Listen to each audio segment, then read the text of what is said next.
we're streaming right now, but we haven't gone live. We're like live, but we're not live right now. Why? Avery.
Okay.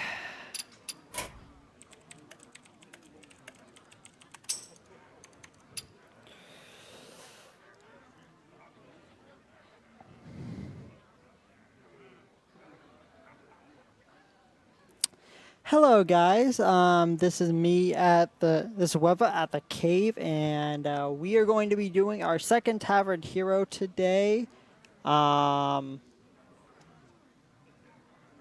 And we have a pretty good matchup. We have Sharoon versus K Fractor up first.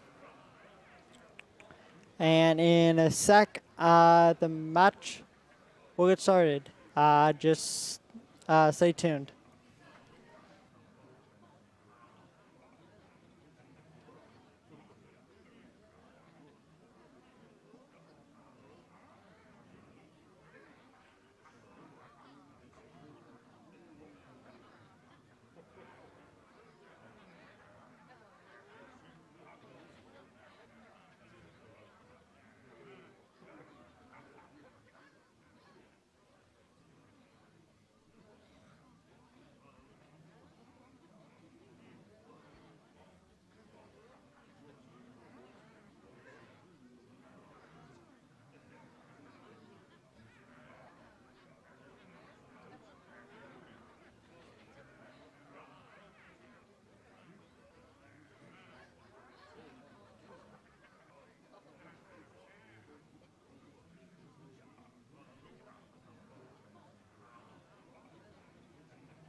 Well, it looks like the match already got started. Sorry, guys. I'm basically doing everything by myself today.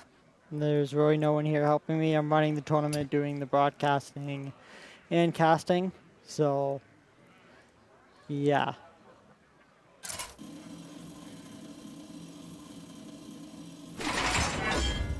Hey, you want to buy a funnel cake?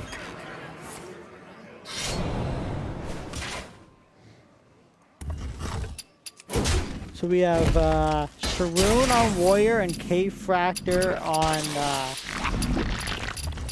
Rogue here.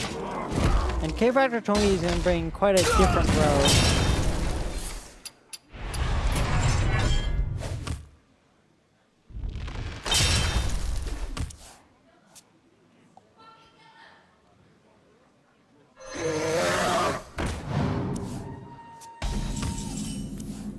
Sorry, doing a whole bunch of things, guys, here. For Blackwing!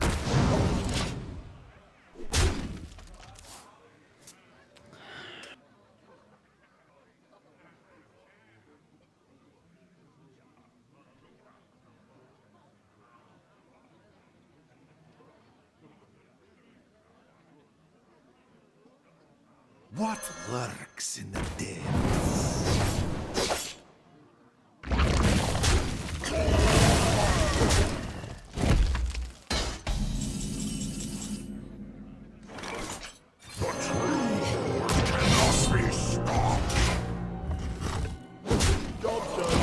Well played.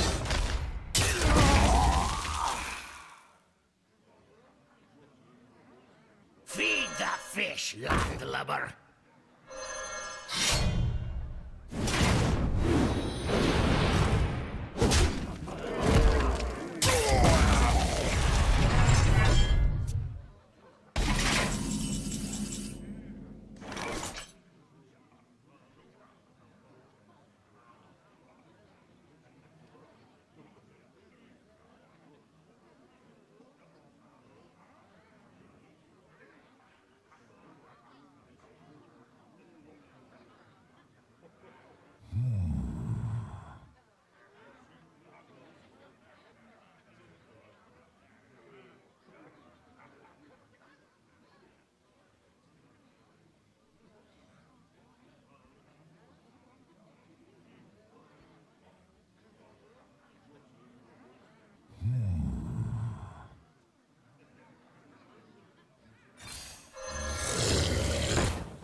I have no time for games.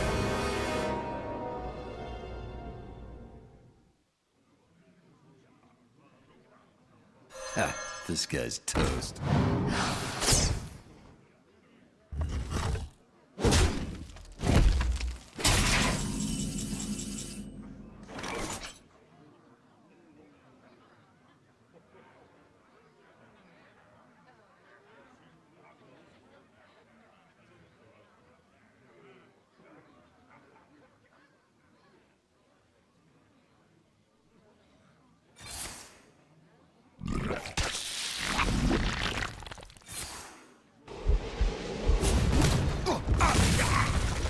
For the life binder.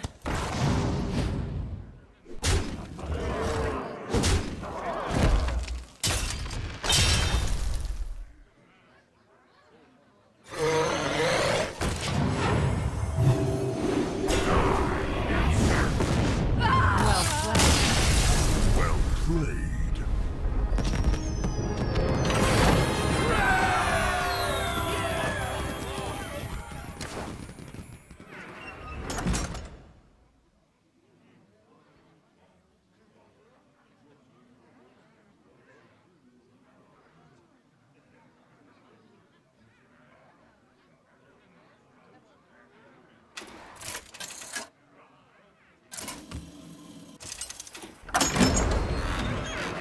Gul'dan versus Gul'dan. Your soul shall be mine! I am your nightmare!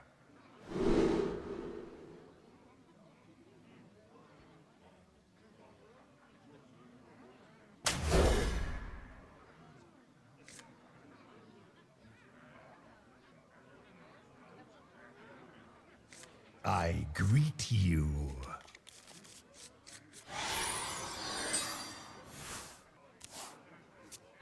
Why do you call? I greet you. The light protects me. Yeah, sorry, Aqua. I'm like doing a whole bunch of stuff at once right now. I will be casting most of the time. Just I had a whole bunch of technical difficulties going on, but I am back, and so yeah.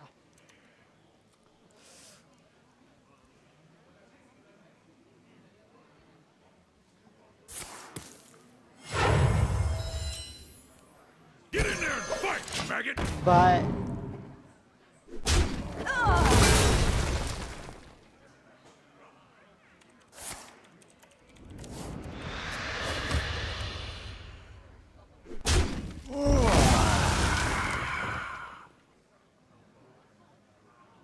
Get in there and fight, maggot! okay, so it looks like we have a Zoo v Zoo. I don't even know who won the first game, so if you could notify me of that, guys. Like, I was running around all over the place.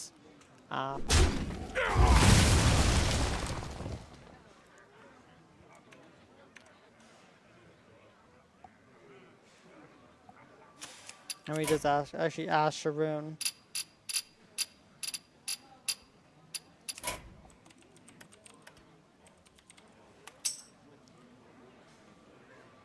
So many possibilities.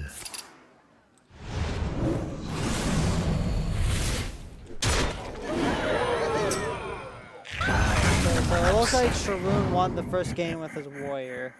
Get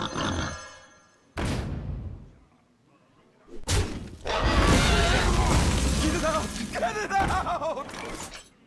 Why do you call?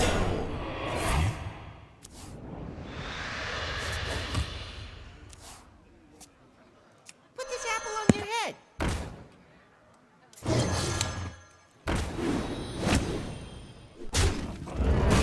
Get it out! These juggles to me. That was actually probably best K struggle for K Factor. If both weren't gonna hit the 1-1. Probably Arden Horse Rider and Mortal Coil here. And PO to kill Direwolf. So many possibilities. Juggler and a Dark Peller. Like, it feels like a waste of the PO, but I think it's worth it here.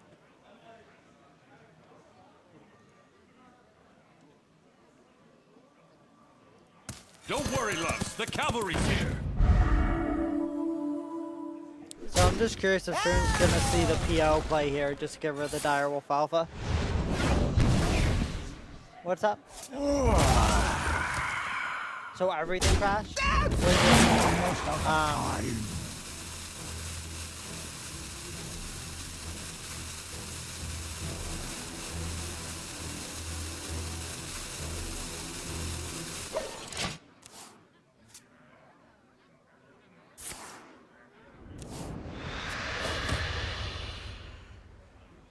So with that, guys, we had apparently we had a entire Battle.net crash, so I just told them to replay the game.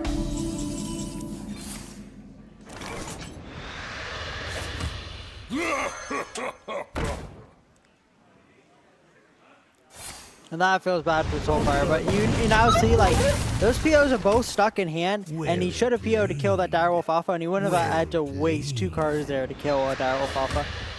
My shield for Argus.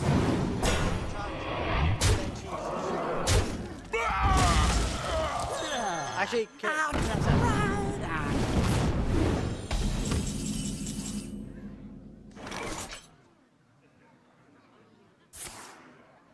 Job's done.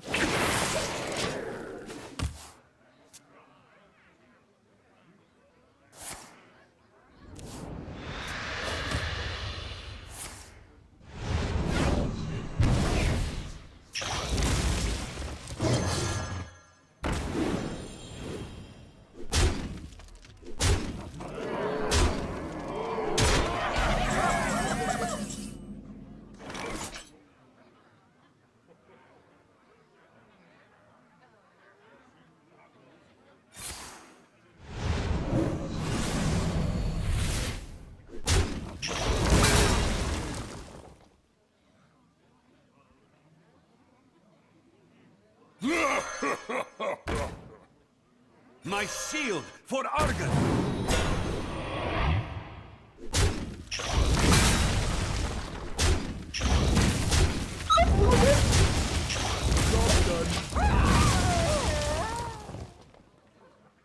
Well played.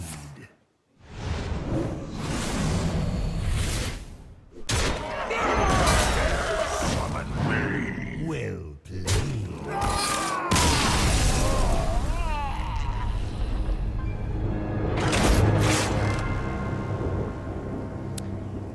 looks like K Factor won. Sorry guys, I had to deal with the disconnect scenario going on. Well, apparently Boundnet completely crashed, not disconnect. Those things don't happen here at the cave.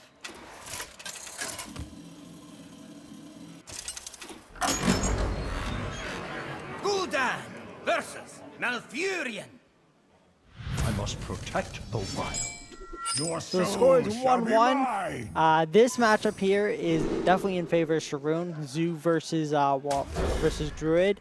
Yep, I like that keep Sharoon, and pretty good My hand for reading. both players.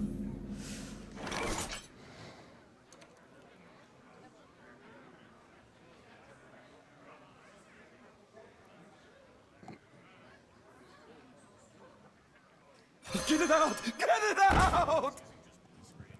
Huh? Okay.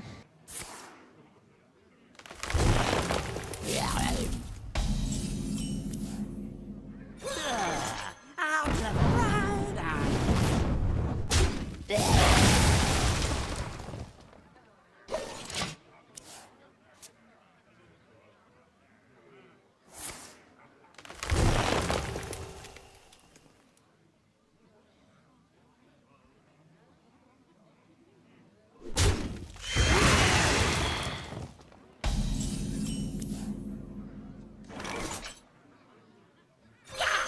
Stop yelling!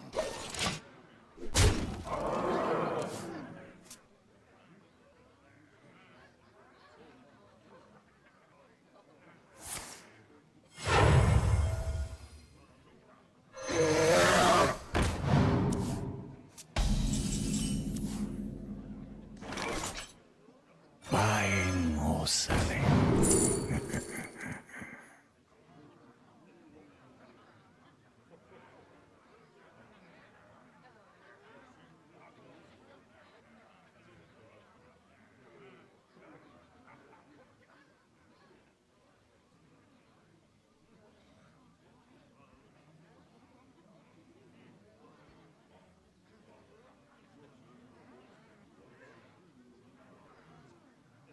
So many possibilities.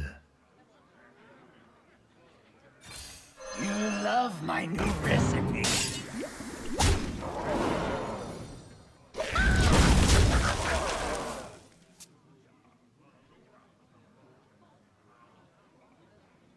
The land serves me.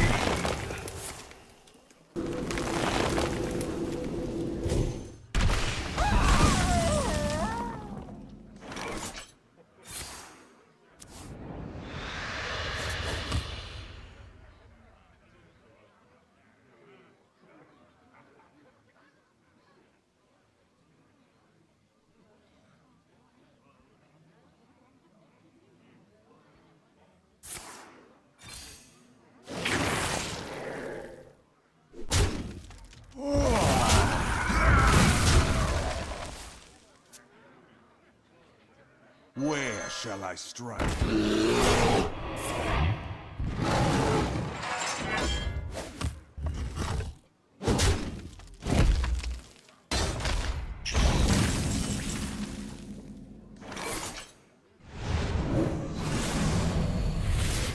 Why do you call? You call that a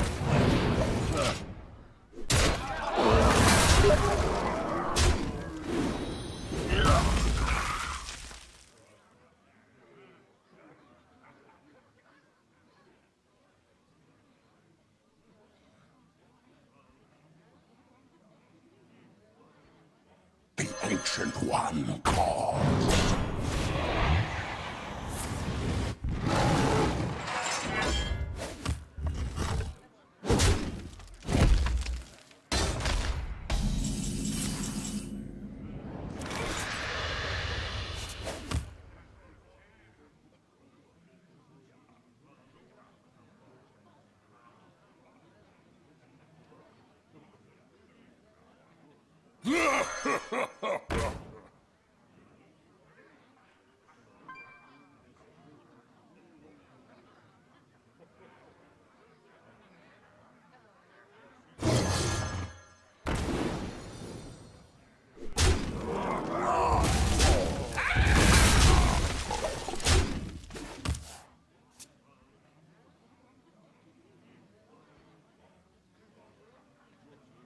Cthulhu! Cthulhu! Cthulhu! Cthulhu! Cthulhu! Cthulhu! Hope is an illusion.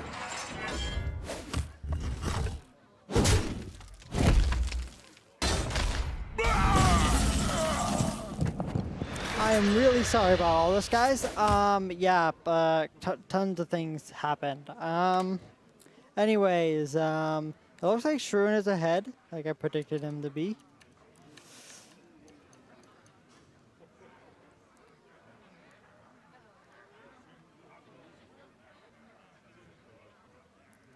I wonder.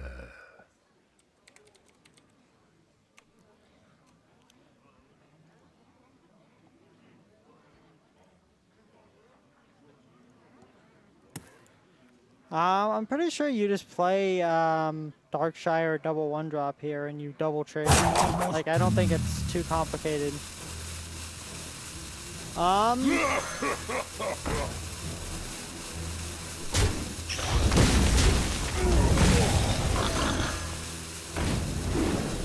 Get in there and fight, maggot!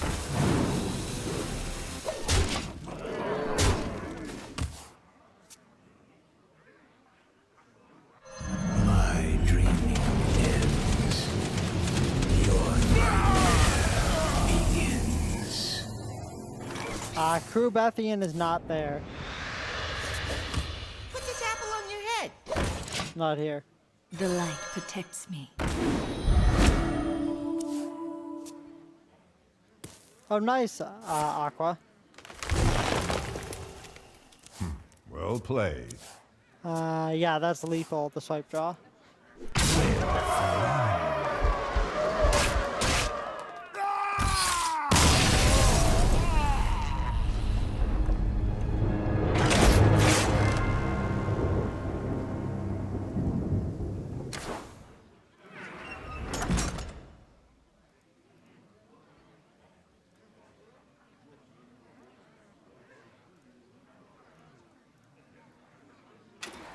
So 2-1 for K-Factor. It's a pretty big deal. K-Factor claims that he always loses when he's on stream. He actually did not like when I put him on stream. Your soul shall be mine.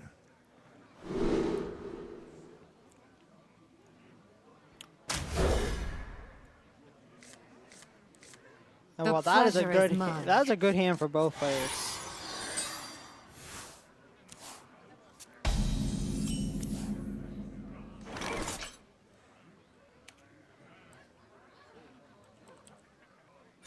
Why do you call?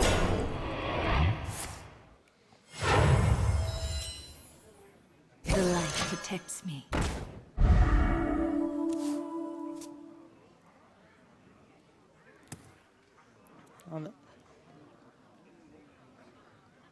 And yeah, I like this hope. I like the Ardent Squire over the Possessed Villager because you want to play the Possessed Villager after the Knife Dealer's out, just in case they pop the Possessed Villager that turn while the Knife Dealer's out, because then you get the additional juggle. Buying or selling.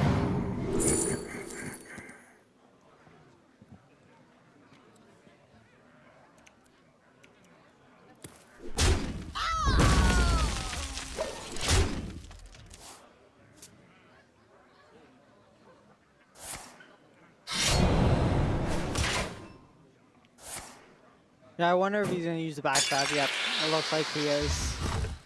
Just didn't. I'm not worried to actually deny much. I actually think he should have saved the backstab there. Because Argus wouldn't have been played that turn, so denying the second minion didn't do anything. Well, Besides deny some damage. I greet you.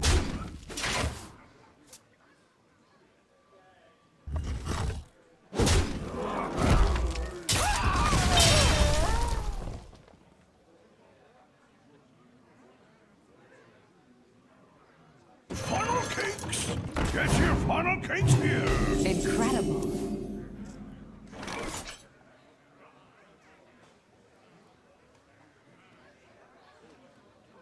Also curious why he played Put this the apple on your head. profession vendor there over the Love my new recipe. what's it called? Oh, the Tomb Pillager. Because I don't think he's scared of dying in a few turns. And he's probably gonna Reno on 6. And even if he was in danger of dying, it would have gave him coin Reno. That Forbidden Ritual is actually really good for K-Factor. Out of round.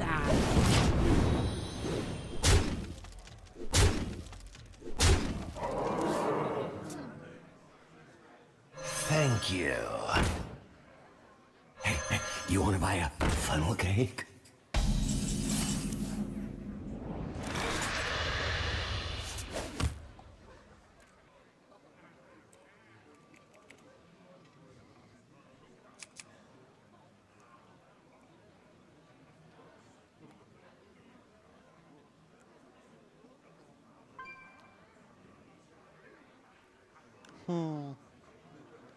I mean, just Direwolf. I don't think you're gonna need the PO here.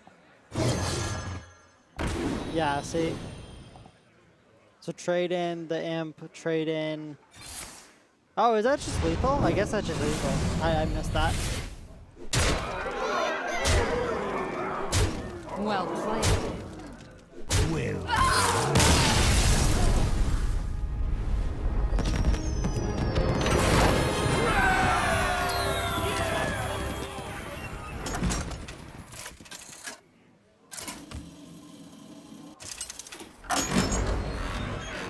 Malfurion versus Valera. Watch your back. I must protect the wild. Yep, Shurun is really good at math. So that makes the series 2-2. And by the way, guys, we have an 18-player Swiss today.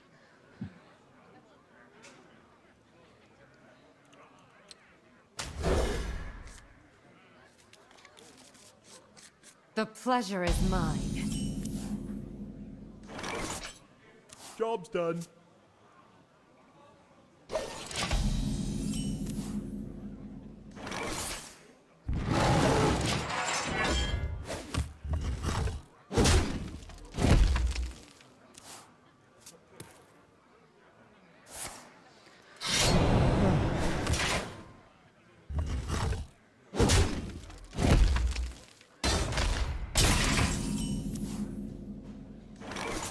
That at least gives Shurun something to do here. Now, this kind of Cthulhu, Reno, I'm guessing Endoth Rogue that we're seeing here, versus this, I'm guessing Yogg Druid, like, yeah, Yogg Druid with Ancient of War for against aggro decks. I'm curious who's actually going to come out to win this one. I've actually never seen this Get match. your funnel cakes here. The land serves me.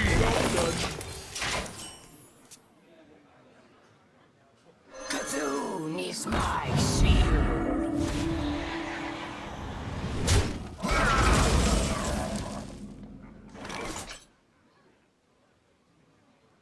Yeah, Carpe, he did play Yogg Druid last week. It looks weird, is all, for a Yogg Druid. Okay, so Innovation just won his match 3-2. I know, I think Deep Pac-Man won 3-1. I know High Five won. Basically, I'm having all the players report to me before they put it in the bracket.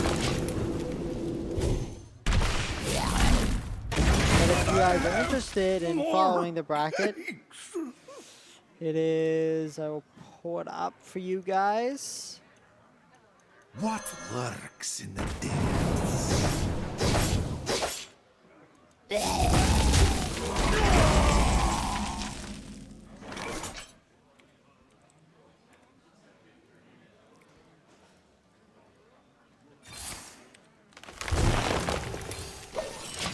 Where shall I strike?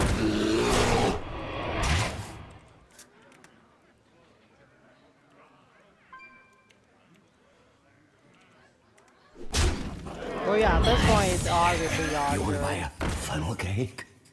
Ha, this guy's toast. Both these players are just playing the turns out. I think at this point you have to. I mean, I guess you can play the scenarios, but I think the war just trades better on this board. Because what's going to happen is these two minions, the Skulker and the SI, are going to just trade in the 2/2s and kill them off for free. And there's no way besides hero powering to finish them off. So, all like even though this feels better mana-wise, unless you draw something like a swipe, it's going to be like, I feel like a waste. Okay. Well, apparently, Kickbacker didn't trade that way. Okay, I get what he did.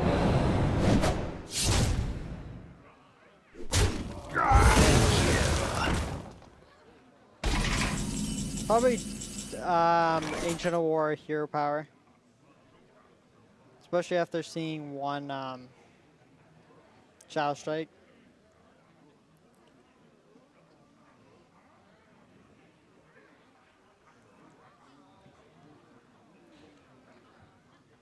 What to do?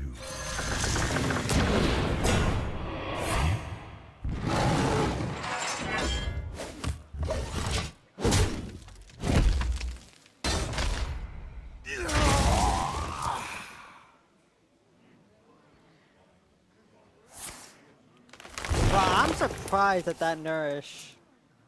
I would have played Sylvanas there, but... And I don't think it's...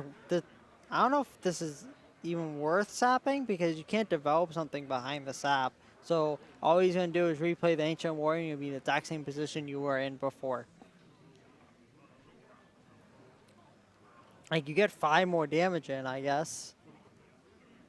I wonder...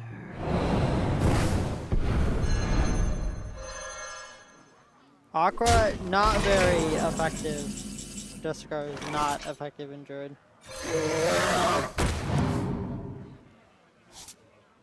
Pay attention, class.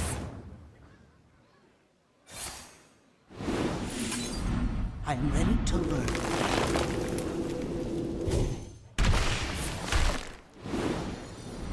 I am ready to learn.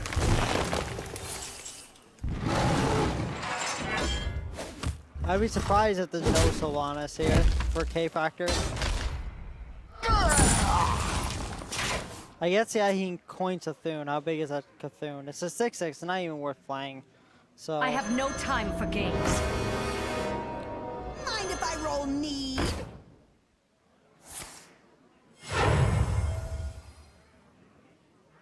We hunger for vengeance. this puzzles me. Why not coin out this, the 5/6? Because this can be late. The spell power on this can be useful later. What's up? Okay, I'm pretty sure that was just High Five telling me he won. So it must have been someone else I thought told me he won. I think it was, I guess he danced their I'm ready brothers. to learn. But I was getting confused.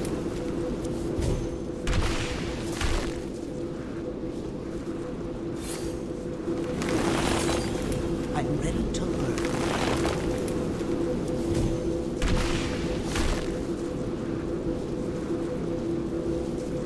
I'd be very surprised if we don't see, like... Oh, wow. God, Sharon, you're greedy. Time waits for no one. Right here. For just the additional 1/1. Just hit, and then just wipe your face. You got this. I'm ready to What's up? learn. Yeah, sure. I'm ready to learn.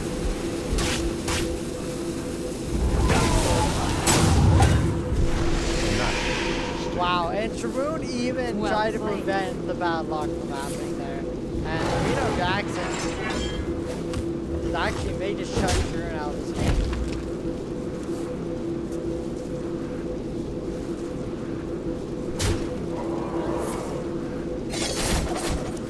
Like, I think Reno, yeah, there's no way Sharoon wins at this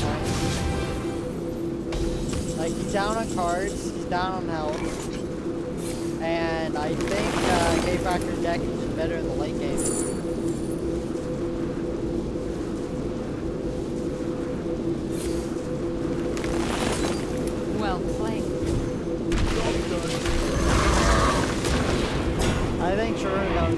too.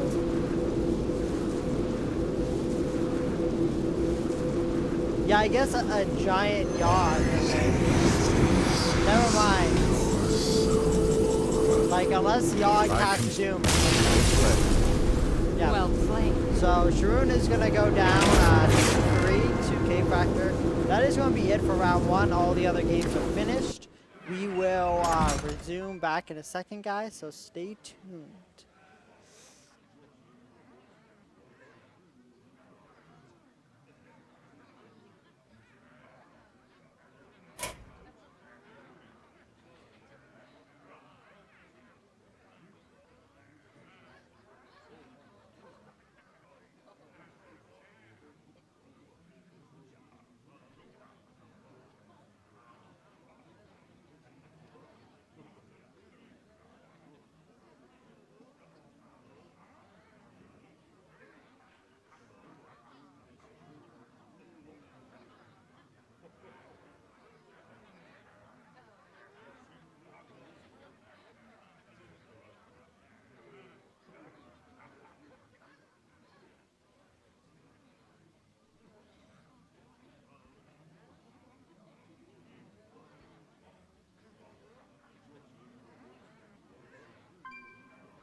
What's up, guys? We are currently waiting on one series right now. It is Meg T versus Z Dance, and basically what's going on with that series is that was a series that was causing me to constantly have to leave during the broadcast.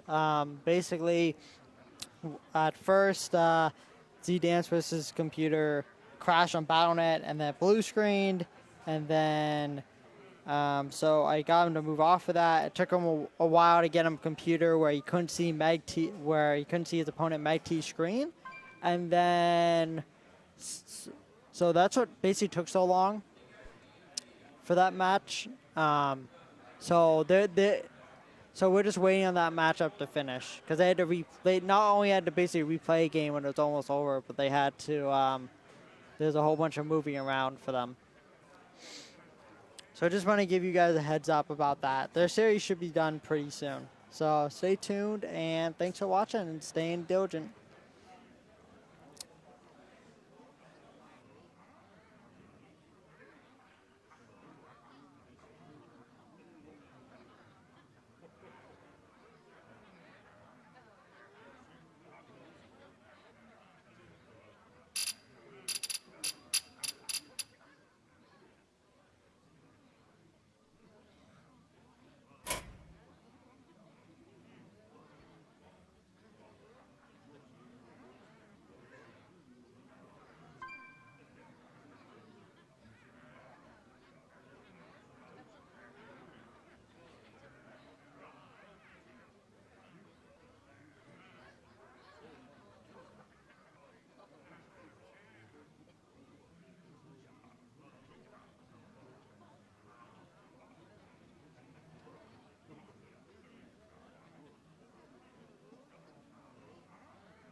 Okay, what's up, guys? Our next series, I'm going to be setting up, so I may won't continue to be talking because I'll be a little busy. But it's going to be Conrad versus Pop Start. Conrad has a very established history here at the cave, and Pop Start is pretty. She's going to be a regular at this point. And for Conrad, we have Druid, Shaman, Warlock, Warrior.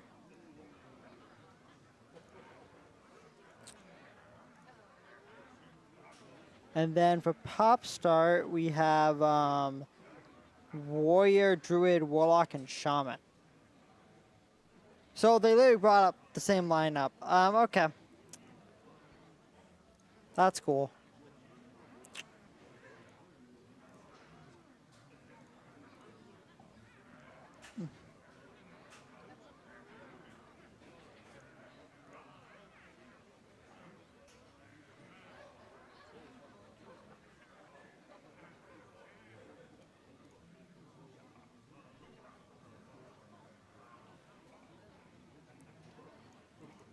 I'm gonna be right back and get their banjo.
Okay, guys, so we got Popstar versus Conrad here. They're both getting ready, getting set up. Both of them banned Warlocks, and they both brought the same lineup since both of them made the same ban, it's logical to assume both of them brought the same decks of the same classes as well. So, and Conrad, if I know, that's probably Aggro Shaman. It's probably some kind of tempo-ish warrior because he doesn't like control. And then, so probably Dragon Tempo because that's all the rage right now. And then, knowing Conrad, that's Cthulhu Druid. So, Popstar may bring a different style of Druid, but I'd be surprised if her warrior and her shaman are different. Because right now, Dragon Tempo is basically all the rage right now.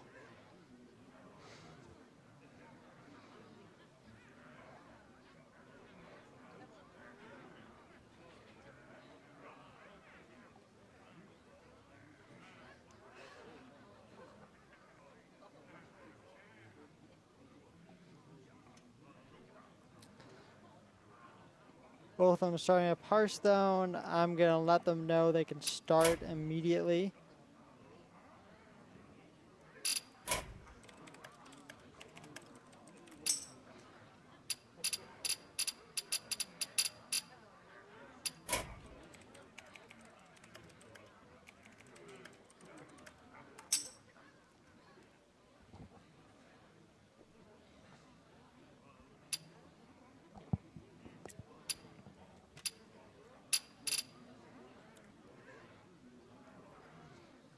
I'm sorry today that I can't actually be on camera because I don't have a webcam right now.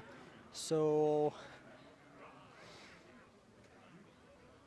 otherwise I would, but right now it's not set up for me to have a webcam. That's something though we may look into for next week, to just get a webcam set up for me here. So I can interact with you guys more during these break periods. Because all the other games at this point have started. And I think all the snafus are done for the day. It was a pretty rough opening today. Whole bunch of stuff went on. But I think it's going to run pretty smooth at this point.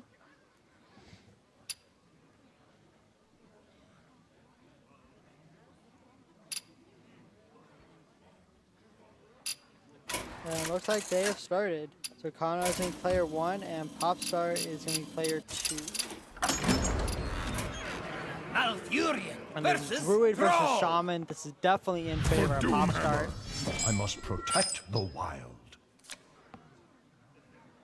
I mean, Druid can still Druid people, but usually Shaman just comes out way far ahead, especially if it gets an on-curve basic flame reef. Oh my god, that innervate off the top of Conrad is such a big deal. Because like he would have declined Wrath or just pass here otherwise. Now he has honestly a perfect curve into a 4 mana 10/10. Because he's going to be able to get it up to that point using both the Cthulhu cards. And missing that Flame Struggle was also huge. So that innervate, I think, just completely turned around the game for Conrad.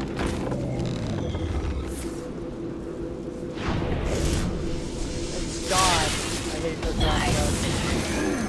Cthulhu! Cthulhu!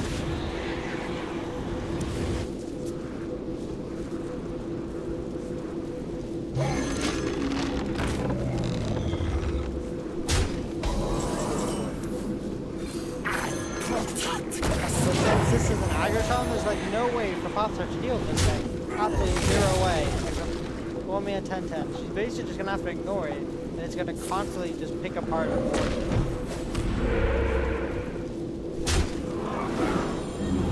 That turn she couldn't do anything. And Conrad's also now just gonna get taunt up right before the Doom Hammer. So the Doom Hammer is I really like. I think Popstar is just out of luck, just getting druided by that innervate.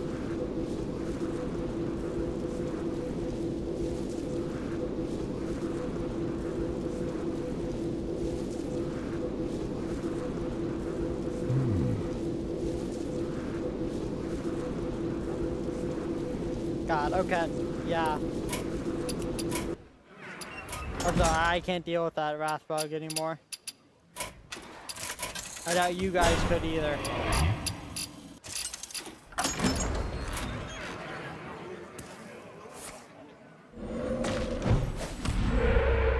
Got back just in time for Popstart to make their turn.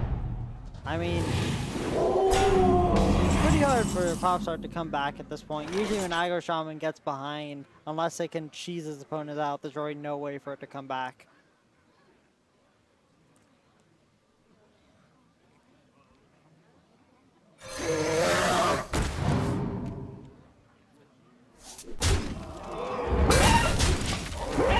I think the fact that Conrad has access to Spell Power Swipe next turn is going to seal it at this point.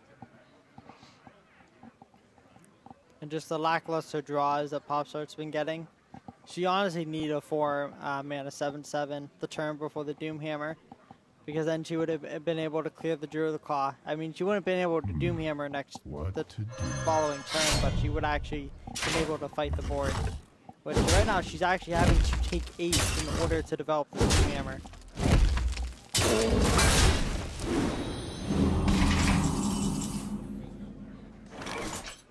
I wouldn't be surprised if we just see Swipe to the face and the Disciple Cthulhu.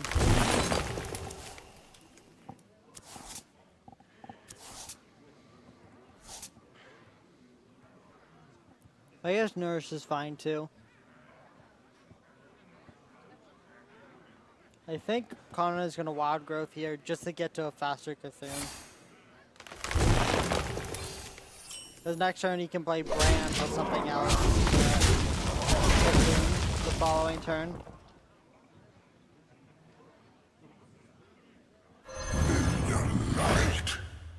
There's a card Popstart needed quite a few turns ago.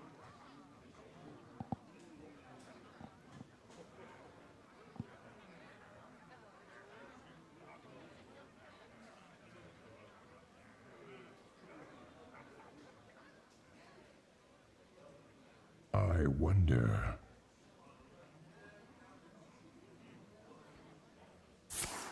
Yeah, you couldn't like. And she could have like Rock Biter both those minions down. I think that was actually the play, but looks like she's not gonna do that. She's just gonna pray. There was actually no way for Conrad to clear the Faceless Flame Wreath. But the Swipe and the Disciple plus Hero Power should not only clear this board, but put him out of any sort of lethal range except a second Rock Rider. So it actually safer from the trade in the 4/4, the Calaxy, and then play Druid of the Claw. Which, yeah, what do you do? But this takes him out of every single lethal possibility.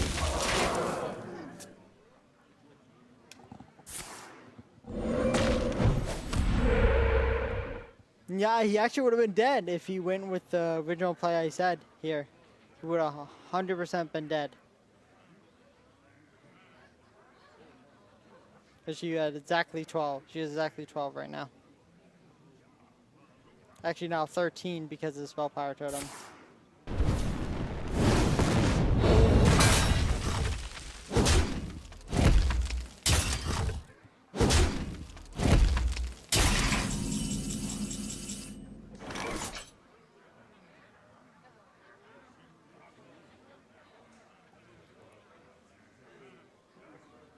Wait, isn't that lethal? No, no, it's not. It's just a 10/10 Cthulhu.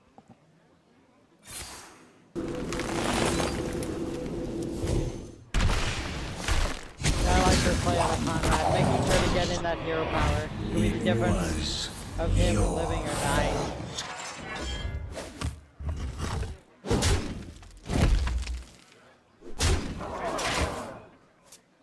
And that is not Lava Burst, so this game is going to go to Conrad. Conrad is going to go 1-0.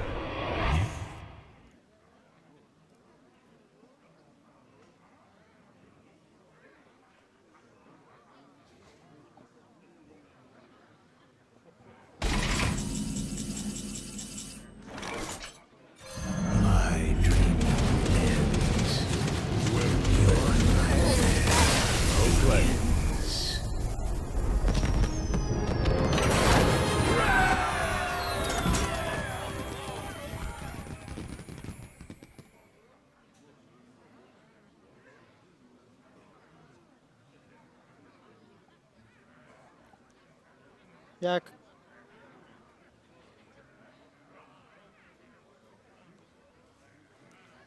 So how are you guys doing in the chat? You guys have a nice day? Looking forward to July 4th weekend?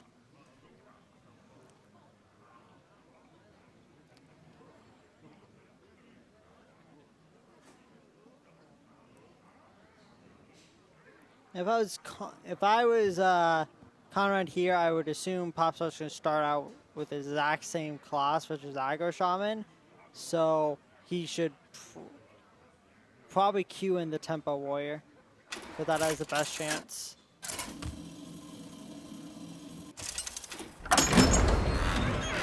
Get us! And Popstar's Get gonna anticipate us! him by queuing Tempo Warrior herself. Victory or death! Oh my god, she brought the Bring it on! faster, an even faster warrior with Pirate Warrior.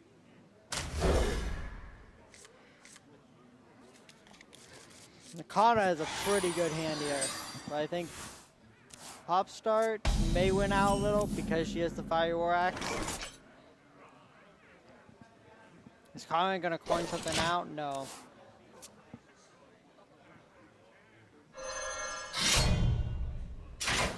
I agree with this from Popstart, just equipping and holding. And then next turn she plays the Bloodsail Raider or the Frothing.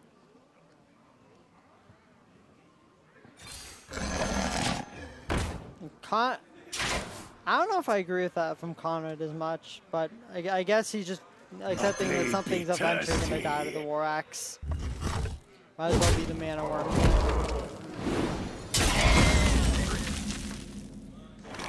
That's a pretty good draw for Conrad, because now he can slam Coin Fiery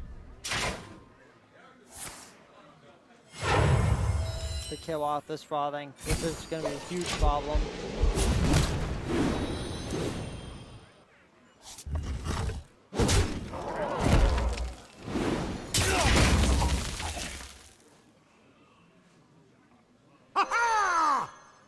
I would even, yeah, Blood Dicker here on the Bloodsail Raider. Just go ham.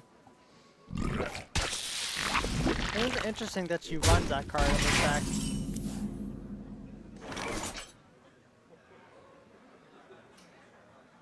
Conrad really gonna take, yeah, I guess that's the right play. Just take the 5. Even denying the pirate, what heads up play by Conrad.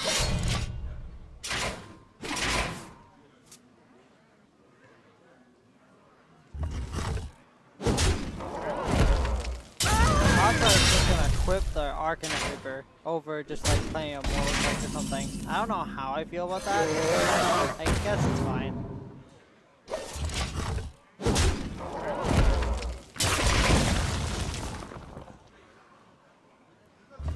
That Corcoran is definitely on the face, and this is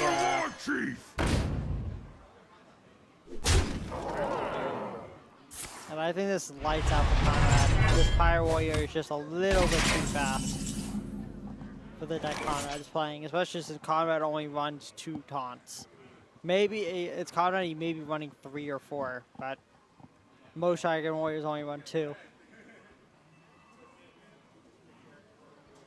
For the Life Binder.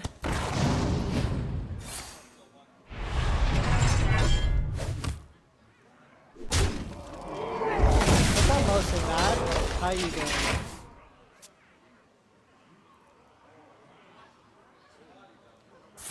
That Mortal Strike by itself finishes it, but Popstar's gonna finish in style. Yeah, so this series is gonna be a tied 1-1.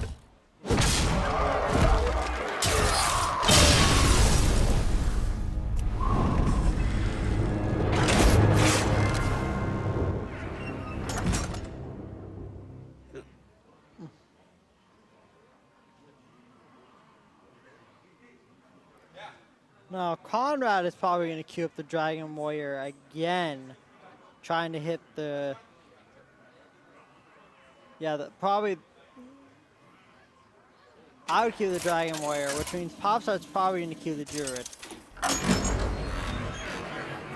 Or both of them are going to just queue Shaman. For Doomhammer! For the Frost Wolves!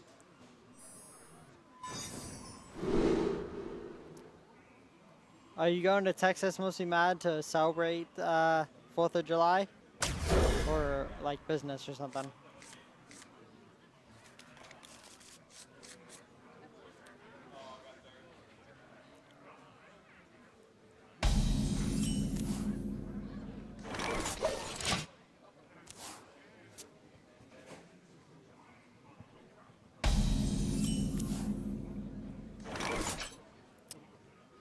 I'm pretty sure you don't want to ancestral knowledge here.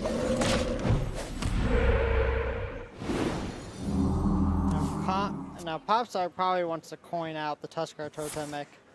Let's see what she rolls, because if she rolls a totem roll or a mana tag, she is in a pretty big lead.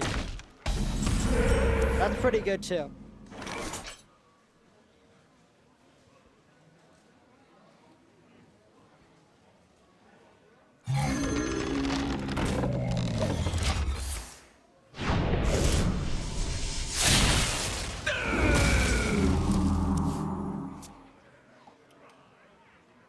One of your teammates went to jail, Dementio.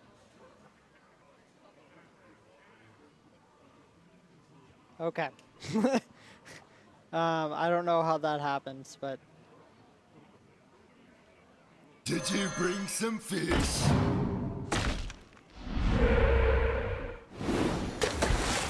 Wow, Popstar's really good at rolling those totems. And Conrad, like, he just has to screw up another turn here with Overload. He's just drawing all the Overload cards.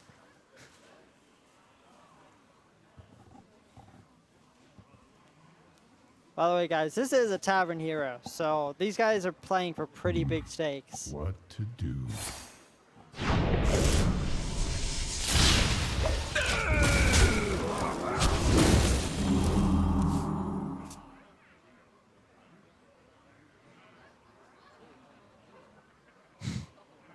That's interesting. But, mostly mad, that sounds awesome.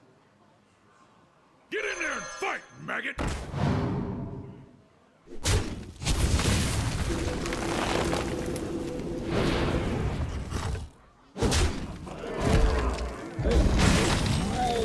I think Conrad just has to play the Faceless Flame Reef here. And take, like, he's gonna take 7. But, I mean, he needs to do something to actually get the board, not just, like, live. But Popstar's definitely in a huge lead right now.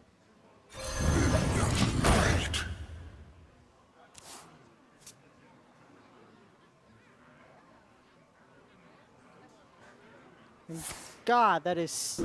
Holy crap. This is such a good play by Popstar.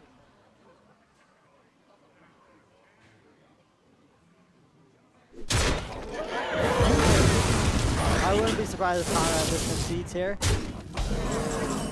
And by the way, I don't know how I feel about that ancestral knowledge. It's just like, as Shockey says, if I want to draw 2, I'll play Uno.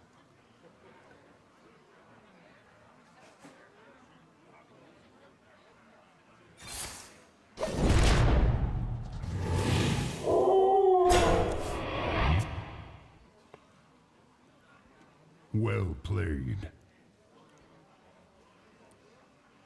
I don't think Popstar is lethal yet. But both of them are running ancestral knowledge.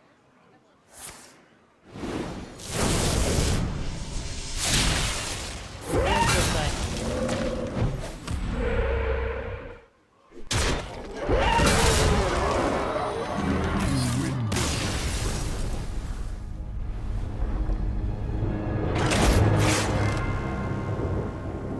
Popstar is going to come back with 2-1, having originally losing the first game of the series.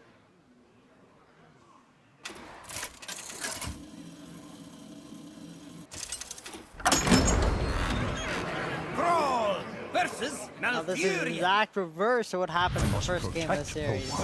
But For Doomhammer. both.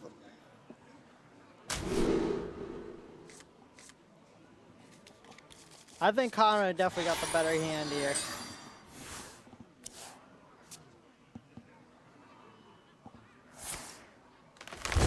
That innervate though. If Popstar draws something big, oh, that is gonna be an issue for Conrad. Definitely steady shot.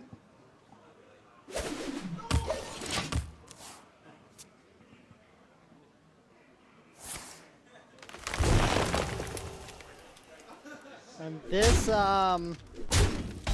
mulch here is gonna be really good against this Faceless Flame Wraith. Because honestly, when you mulch a Faceless Flame Wraith, you don't care what they get, because they were just overloaded for 2. For playing and it did nothing.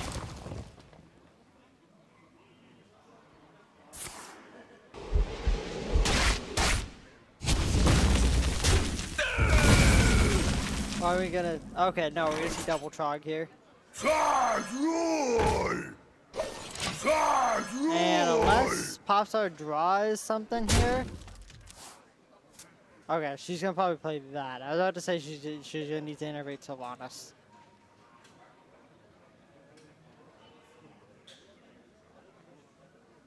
I mean, she can still iterate Sylvanas. It's a pretty decent play. It just, maybe that innervate could be used to like innervate out something even bigger next turn. If she draws it. Or later, just innervate out Cthulhu when she's on the verge of dying. But it looks like she values I have no time for games. This one is now over the 4-2.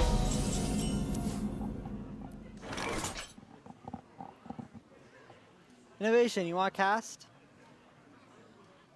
Sure? Grab the mic. Yeah, that one. Yep.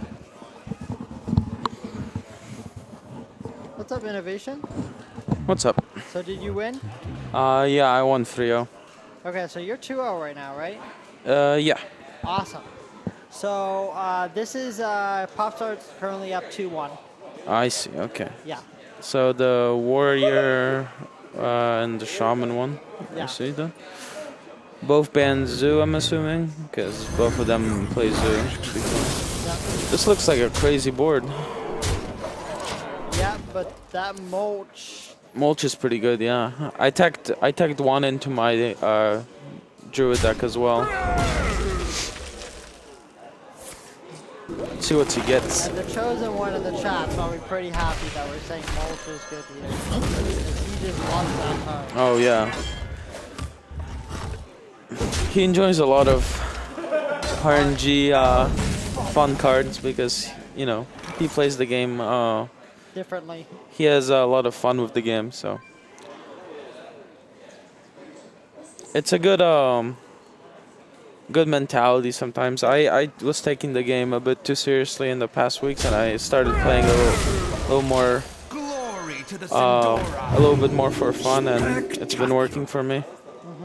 Now, I'm pretty sure it's not a 10 Cthulhu, not even off this. This is about, yeah, the first. Yeah, it's just the first card. Yeah. It's always difficult when you don't draw the Cthulhu cards early, because then your big drops aren't active. Most of the decks that play Cthulhu run almost from 6 mana plus. They run a lot of cards that need Cthulhu to be a 10 attack. Yep. I think you have to Wrath this, yeah, right? you have to Wrath it, but like you Wrath it for 1, I think that's what Popstar's considering. I think Yeah. if you were to Wrath it for 1, you should have done that first. Yeah. So, I think she has to Wrath it for 3 now since she played the card first. She chose it. She chose to play it for 1. that's like the worst possible thing. I mean, she has to catch up on cards because she doesn't have much in hand, and it's an understandable play, but you know, you always want to draw first, like Stonehenge always says on stream. Yeah, he's very, very. Scone is very, very particular about that. Yeah.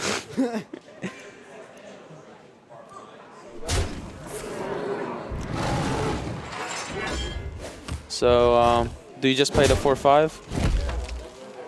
Probably have to, right? Yeah. I mean, you can't play this justifiably until. Yeah. I think the 4/5 isn't as bad to just play for. It's still a 4 mana 4/5, which is pretty good. Yeah, I think this plus the flame chakras probably the play, except Conrad missed positions. Yeah, the 7 sediment should go on the Other side. other side where the damage minion is. But Conrad is like, I'm in no danger of dying. I got Lava Burst and the 100 hero power. Yeah, I guess Conrad assumed that she's gonna kill the flank tom and just wanted to get the max damage in, but Yeah. you know, we always, Feast of souls. since I started playing here, I always learned that you need to maximize as much of your plays as you can. Well, with the Lava Burst, Conrad wins with his Shaman, and we have Warrior versus Druid for the final game. Now, see, we know that Conrad is Dragon Tempo. We know Popstart is Dragon, is Cthulhu. It's Cthulhu. So, what is your personal take on this matchup? I think it's very draw dependent for the Warrior, because this Warrior can draw insane and just win like very early if it gets ridiculous drops. But looking at the hand of Popstar, she has ramp. She actually threw away one of the wild ghosts, which is Questionable since she had questionable, but yeah, it's still good. And Conrad's hand is pretty insane as well if he draws a dragon here. I think you just equip the Fiery. Personally, I don't like this. It's been popular in the prelims that happened over the weekend, or the top 8 of the prelims. But I'm not really a fan of the Dragon Temple Warrior. I played it a little bit and it didn't feel good to me. I don't know. I like it a lot. This is very simple. Yeah. It almost plays itself, actually. Yeah, I just played against it. My opponent had it in the tournament, and I 3-0'd it. So I know it's a very good deck if it draws well. Like Conrad drew all his big drops, but he also didn't draw a dragon, which makes this deck very good if you draw a dragon early on to combo with those Alexstrasza champions. And Do you think that line of play, surprising? Why not just use the 4/3 and the axe? and then play Azure Yeah. Yeah, I think that was like I think the Azure Drake is like a little bit better, but that play also is okay. It's just like there's bigger things to execute later. Yeah. You know you've played against this deck. You know it's Cthulhu, so you know it's gonna play bigger minions than that. And did that 4 damage that he got in with the War Chief? Did it really? Was it really significant? You know? He didn't. Well, yeah, he did, it isn't because he would have gotten the 4 damage in anyways. Yeah, with the Drake. You know? Yeah, the last turn. Yeah. So here I think you slam and hit with axe, but you play that card first. Yeah. It's really unfortunate for Conrad that he hasn't drawn a dragon to combo with his cards. There you go. He goes. There we go. But he's gonna play it. He's gonna play it because. Oh my God! Conrad's about to get double swiped. Oh, there's. Oh my God. Oh my God! It's gonna clear his board if Papa. She has to see it. She's good enough of a player to see it. Double swipe, clear the board. But Conrad will be able to follow this up with a rag and put her to 11 HP. And then he has Grom Blood to Ichor next for 10 next turn. Yeah, she sees. Let's see Matt's reaction. He always gets. She might consider. Maybe she. Wrath, Living Roots. Double swipe is just. It's just so clean. Yeah, but Matt has really good follow-ups, so. Watch out for we're gonna see a mulch here. Double mulch in her hand, by the way. No, that's just one mulch. That's Raph, the other card. oh, Double mulch seems way too greedy for me. I think you can only run one.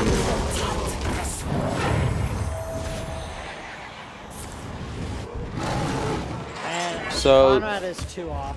2 off, yeah. But So, he's gonna so be do able you to- think you playing the 9/9 is better? Yeah, you definitely play the 9/9. You play the 9/9. And you equip axe and hit her? Yeah. So in then the even if face. she hero pyros, she dies next turn? Yeah, I think that's the best. That's a bug. The thing isn't active, right? Is that a dragon? Yes, this is a dragon. Oh, this is a dragon, okay. Yeah, this. That thing is a dragon, yeah. Yes. Okay. Yeah, I think you play this and equip axe, hit her in the face.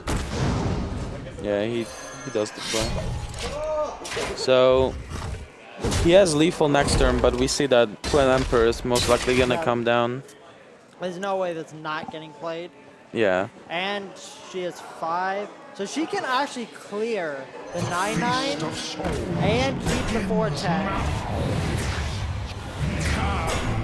And set up for Cthulhu next turn. Oh wow. Oh my god. Yep. This is not. Conrad does not look happy about this. Yeah.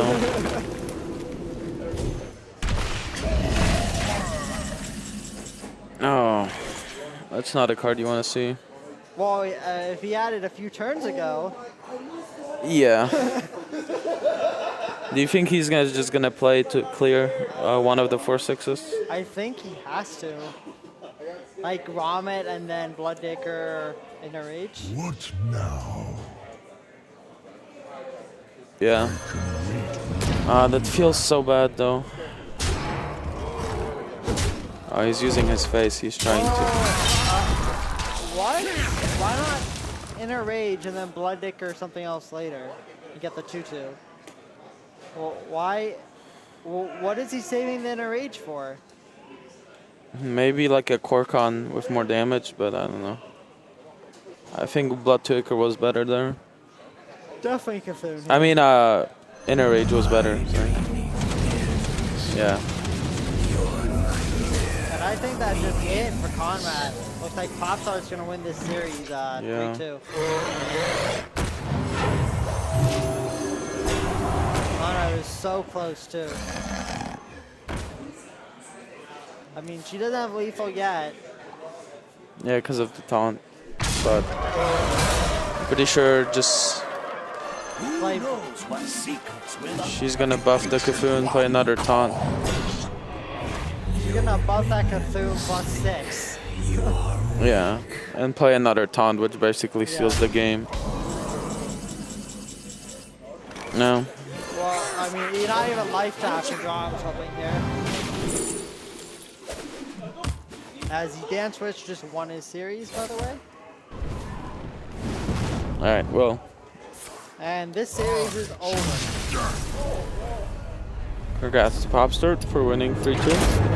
We'll be back with. Are we gonna go to another match or Let me check I don't out know the if there's- bracket. anything going on? Ooh, we still got Meg T versus K Factor and Conrad. That versus just finished. Yeah, that just finished. So that's all that's left. K-Fractor is just finished too. I see K-Fractor at this. Okay, so. Alright, so we'll be back with the next round soon. Yep. See you guys in a bit. Alright.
Okay, welcome back, guys. Our next game is going to. I'm gonna get this all set up. It is going to be Dr. Jiki Niki versus Cloxy. Both of these players are not doing so hot right now, but Dr. Jiki. Here's the thing about Dr. Jiki Niki. He went to the Forge Tavern Hero last weekend, and he won it. So he's already qualified to the Tavern Hero tournament, and so he just bought fun decks to try out in order to prepare for the Tavern Hero tournament in August. So he's just trying random stuff out, and it's not working out too well. And Cloxy always brings interesting decks. So that's why I put them on stream. Because I think it's not going to be the most competitive match, but it's going to be a fun match to watch. So for Dr. Jiki Niki, we have Druid, Hunter, Warlock, and Shaman. And then for Cloxy, we got Warrior, Shaman, Hunter, Warlock.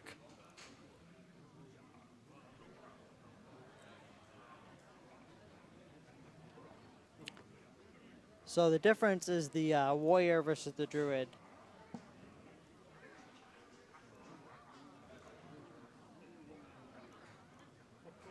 And I'm going to go get their bands real quick. Yeah, both of these guys are great players. They're just not doing too well in the tournament right now. So I'll be right back and get their bands, and then we will get started. So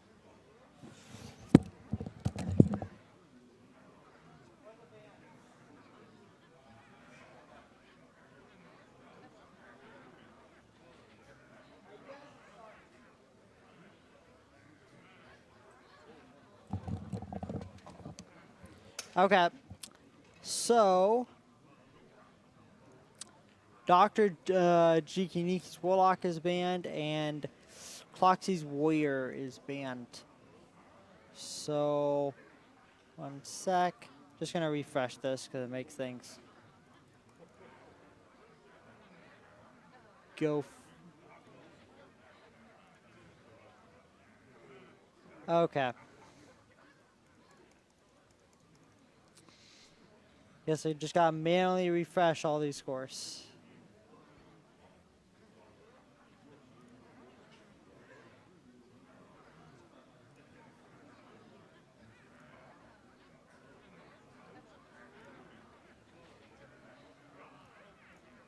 There we go.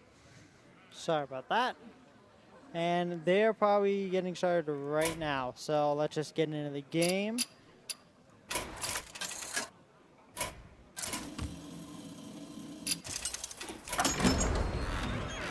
Okay, so we got Shaman versus Hunter versus Shaman. Dr. Jiki Niki is the Hunter, and Cloxy is the Shaman.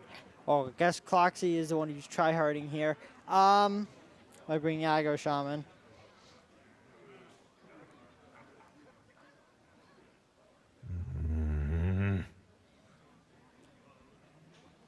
I know Dr. Jiki Niki brought interesting decks. Cloxy may have brought tryhard decks, and he's just not doing too well. Because both of them, I'm pretty sure, are 0-2 right now in the Swiss.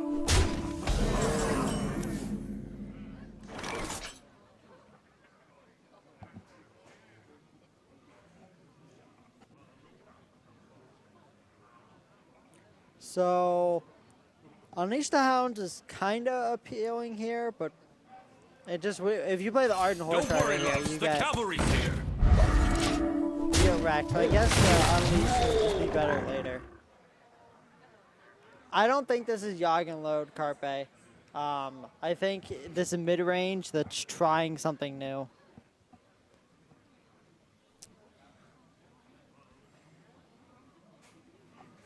He's probably got some weird tech card in here.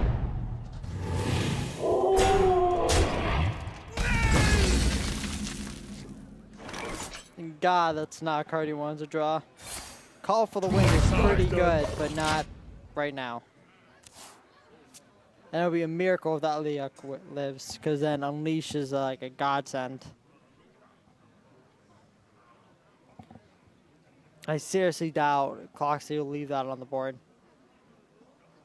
Get in there and fight, maggot!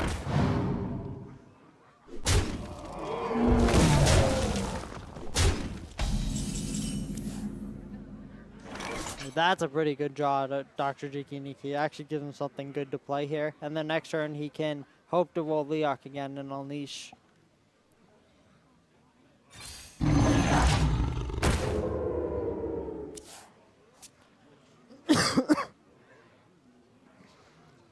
We're probably going to see a Flame Tongue Totem, attack twice, and then Ardent Horse Rider, and get an additional 2 damage in with the Flame Tongue. I mean, we could also see a Totem Golem get developed as well.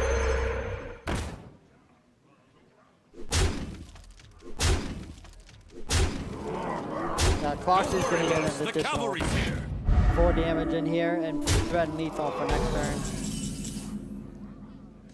So it needs to be basically Leok and Unleash, and I don't even know if that does it.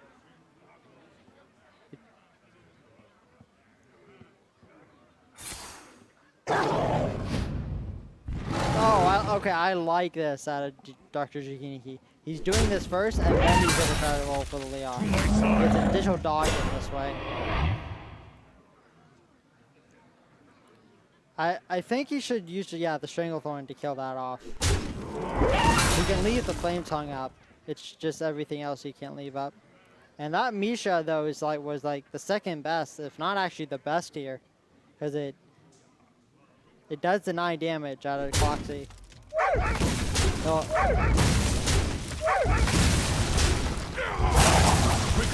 I would be surprised if dog doesn't just go face.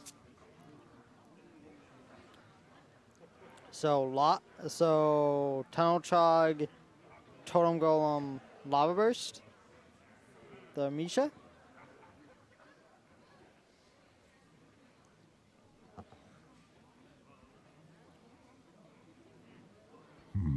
I'll be right back, guys. I'm out of a drink.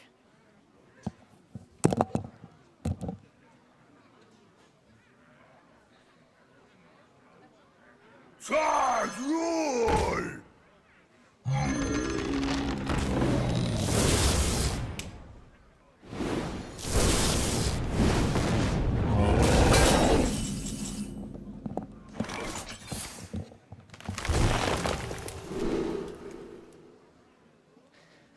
God, DX Racers are comfortable. Anyways, probably gonna. Get in there and fight! I really didn't get to see all the decisions they were between. So that was probably correct. I don't have any problems with it, especially because it let him clear the board except for the Flame Tongue. And then now Dr. Jikiniki has 2 Call for the Wind right in the row, which is could turn this game like right around. Looked like Jikiniki was a dire position, but looks like he was able to come back. I like this how Dr. Jikiniki is not even gonna risk a potential Earth Shock or anything weird, lethal. We could see Cloxy's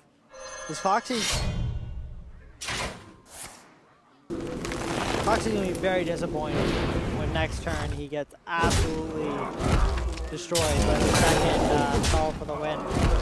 Cloxy's going to need to basically top deck a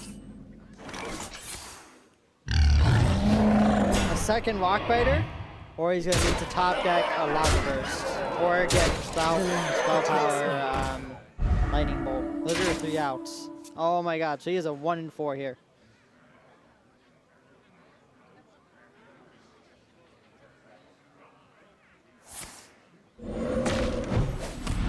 Oh my god, and he got it! And look at Dr. Jikiniki's face. He is not happy about that.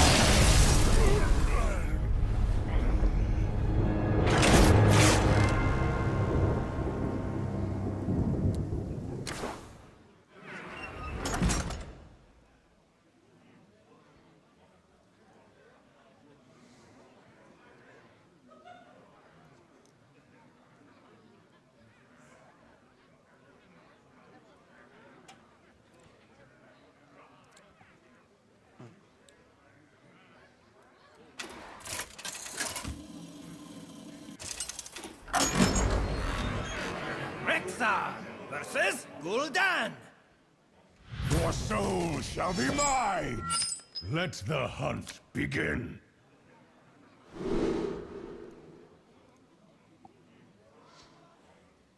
So we got Hunter here again from Dr. Jikiniki, and we got a Warlock here for Cloxy. Usually the Zoo is very favored in this matchup, but I wasn't paying attention to her. But if that is the actual final hand of Cloxy, that is not too good because there's no one drop in the hand. And look at this from Dr. Jikiniki. That Arden Squire. I know Dr. Jikiniki runs a more aggressive style of Hunter. I'm So he has a better chance against Zoo than most hunters. And this Flame Juggler is going to be huge. If he hits this 50-50, it could just win any game here. And he does.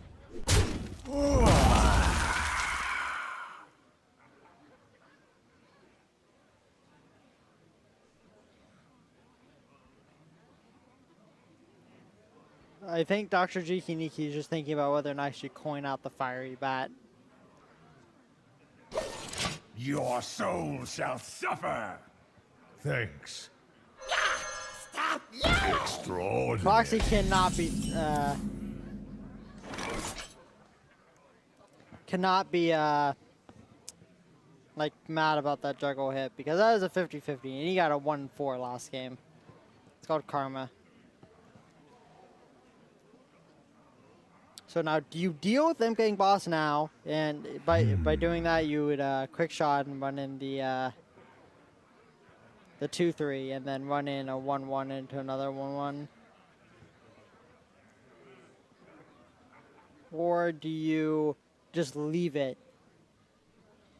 That's basically the question that Jikiniki, and he's gonna get rid of it now. Wonder. I actually think you trade the 1-1. Yeah, this is better.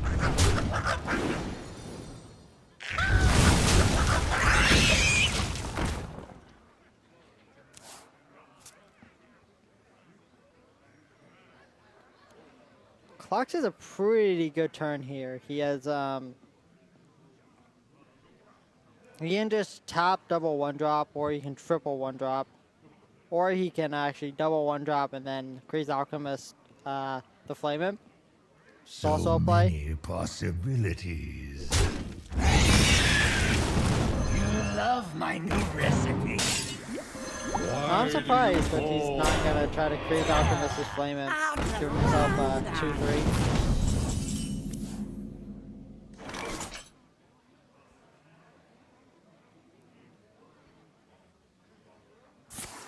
I mean, you have to coin Tiger, but it feels bad because like the follow-up next turn isn't even that good. Because like now the 2-3 here from them could have just traded without dying, so.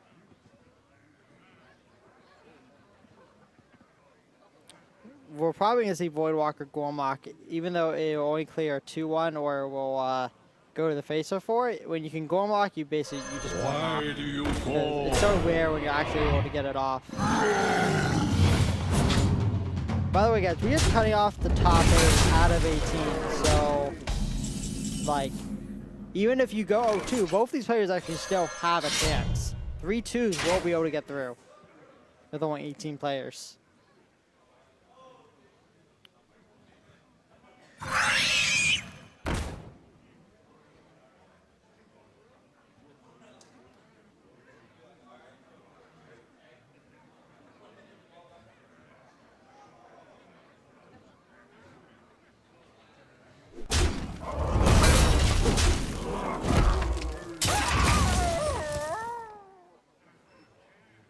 Put this apple on your head.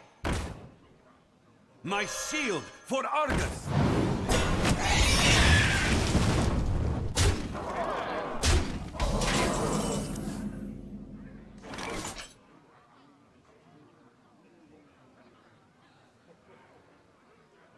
This is looking pretty dire for Dr. Jikiniki at this point, which means that Cloxy is probably going to go up 2-0 here.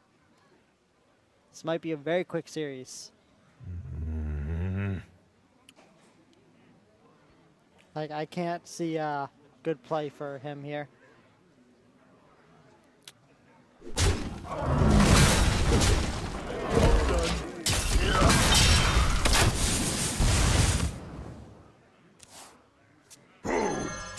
And that is pretty cool.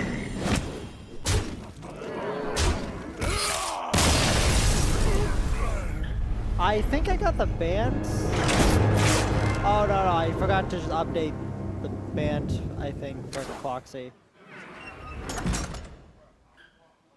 Yeah. My bad, guys. Yeah, Cloxy's Warriors band. Rexa versus Rexa. Let the hunt begin. Bring it on.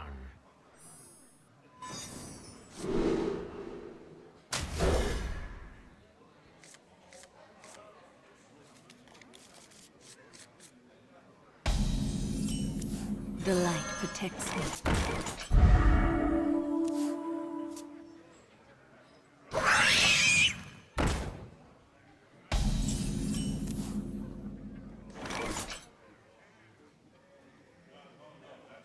The light protects me. So, Hunter versus Hunter, this obviously comes down to a lot of who draws what. But I would say that on average, Dr. Jikiniki's deck is going to be better because it's faster. And so, he's obviously just going to get on board quicker more often.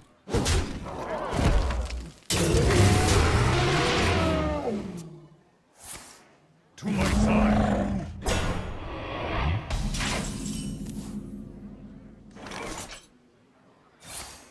To my side.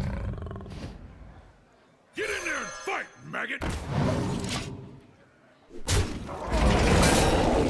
As you can see, it is just going on board faster, which means it's probably not going to be too out here.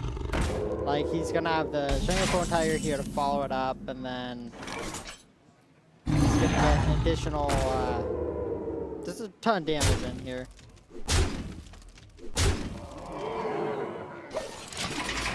And we can see from Cloxy, there's no Unleash or really any comeback mechanics in his hand. Like, Kill Command and 2-Drop's probably the best play here. And he probably wants to play the Toad over the Alec because the 1 damage is pretty relevant on the Toad.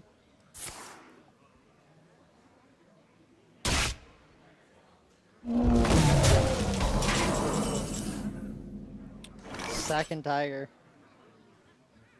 I'm curious if Dr. Jikiniki is going to be willing to take that take the 5 damage in order to develop the Tiger. Because he's going to need to use his face to clear off his opponent's Tiger. Or he can use his own Tiger to do it. Looks like he's going to do so. After just seeing a Kill Command being used, I think that's the right play. Also, yeah, I think he should develop Tiger first, just to decrease the chances of 1-1 dying here.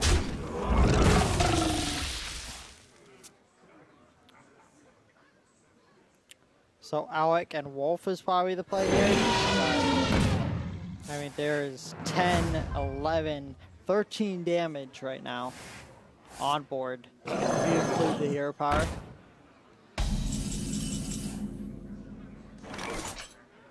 Well, that was pretty much the worst card in Dr. Dukini's deck to draw. So we're probably going to see him go in for a 16 here.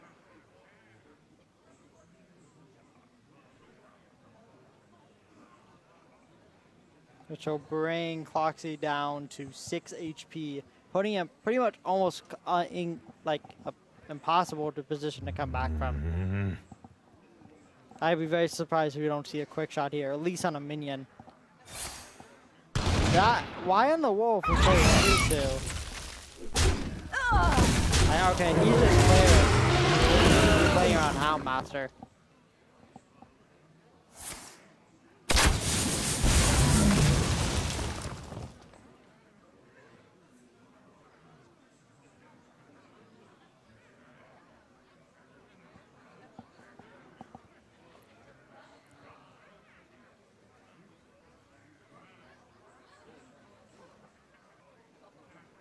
Actually, debating whether or not he should just play a 4-3 Houndmaster, but I think he needs to. Can't afford to be greedy here. Gonna get in 11 damage here.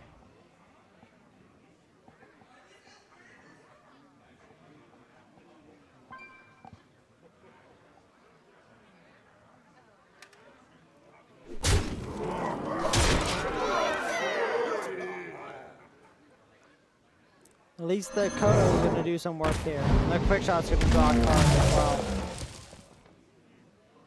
What, yeah, I was about to say, what is he looking for from that quick shot if he's quick shotting the Misha?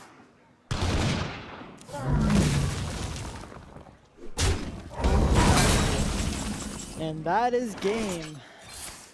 Additional 9 damage, 10 damage Astounding. going in here. I can see. And we have a series on our hands. Dr. G back up too.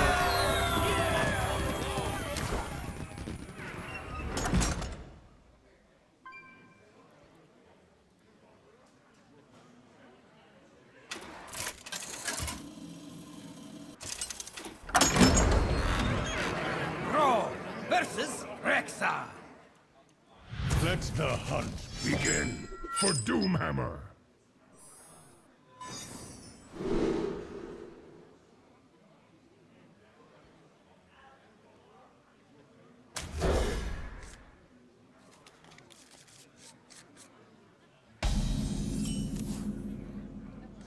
Who's up for an adventure?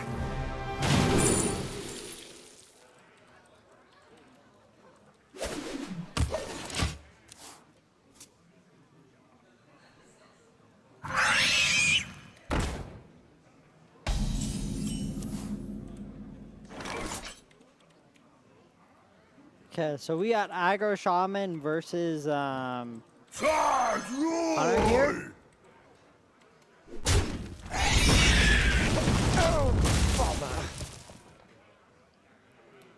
And usually this is greatly in favor of the Shaman. Oh my god, is that a Huffer? That's so good. That is ridiculously good for Clark. Dr. G is not happy about that. Because it means he probably just has to hero power here instead of fuel spiriting.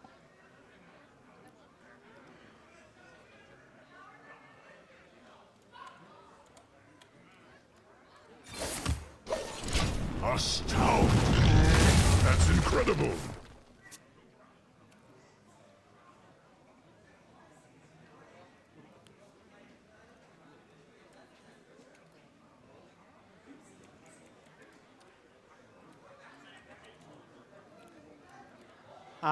Right now we got Cloxy versus Dr. Jikiniki. Yeah. What? Is that the only game that's left?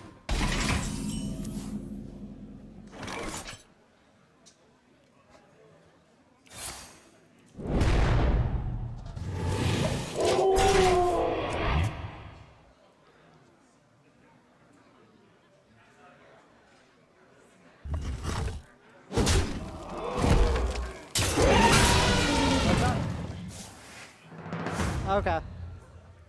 Yeah. Okay. It's getting hot in here.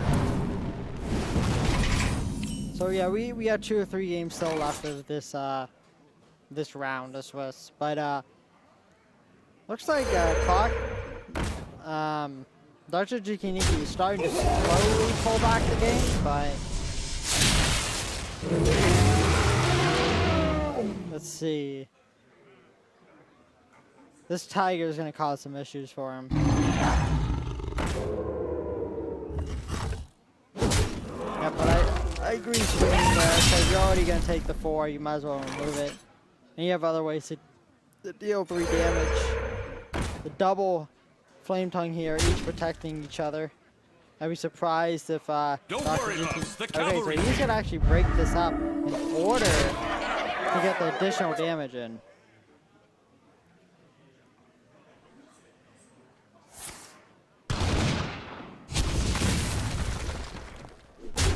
This deadly shot's gonna do work here. I'd be very surprised if we don't see a deadly shot on this Ardent Horse Rider. I think Clock's you just thinking about the 4-mana 7/7, but like I don't think like that. You need to deny all the damage you can. And off the top, Clock's is able to not only remove the not only able to remove the 5/5 with the Lava Burst, but he is able to play the 4-mana 7/7. Which is exactly what Cloxy was worried about last turn. And he just has, that's the second time in the series you've just seen the second call for the win on 7 being drawn. Guess it's called justice. And looks like Dr. G. Kiniki is going to win this series. And I'm going to pull up the bracket just in case any of you guys who are new who tuned in. Just going to put it up there. That's where the bracket is. So if you want to constantly follow the tournament live.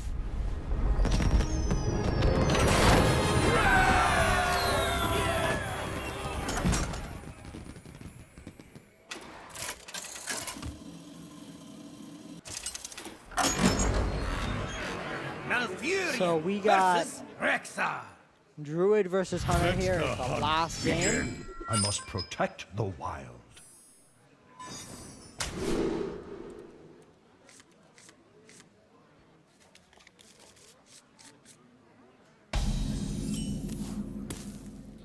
And honestly, I think and with these hands, I think Cloxy is slightly ahead.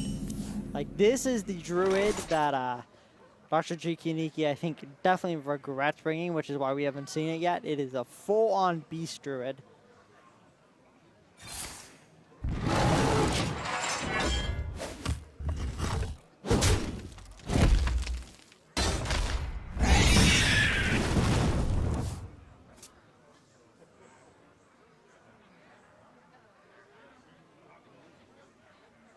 It's getting hot in here!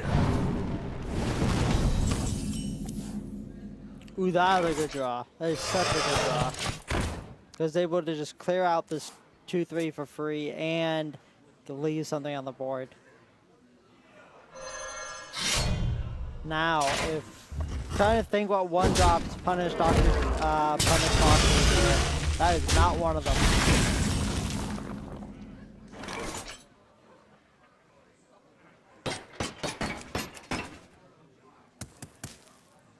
So,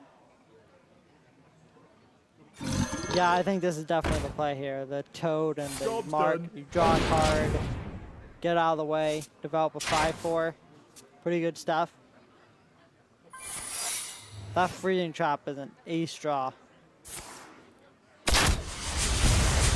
I'm surprised that no Coin Animal Companion, though. Because you can just play the Kodo regardless if it kills anything next turn, and then high main. I guess he's playing either coin high main next turn or saving the coin for call for the win on 7.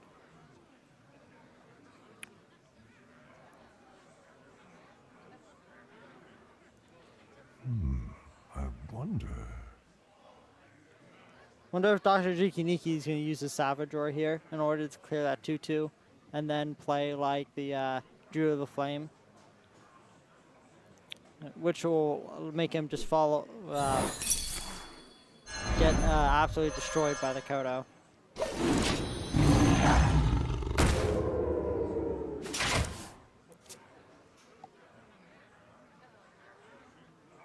Oh no, you couldn't have done that for last turn. I'm an idiot. He only had 5 mana. There's a coin high main here for Clockers. Getting that additional bow charge from the Freezing Trap is pretty big. Surprised he hit there though. Because he has 8, 10.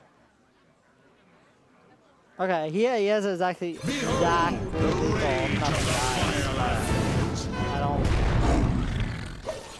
I don't think that's gonna happen.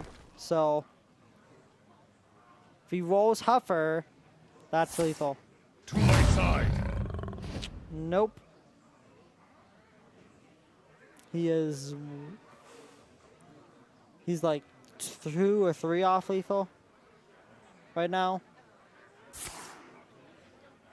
Yeah, and we're gonna see him kill command and kill off the table. You can't leave up the table. Full clear here. I think we're gonna see Druid of the Claw and charge to remove the Leok, and then we'll probably see a Druid of the Flame. And eventually this Druid of the Flame is gonna walk straight in that Kodo. Unless he plays it as a 5-2. That would be pretty neat if he's if he plays around the Kodo.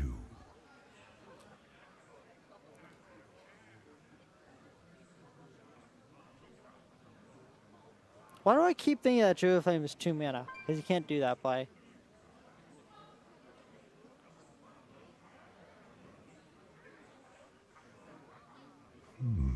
I wonder.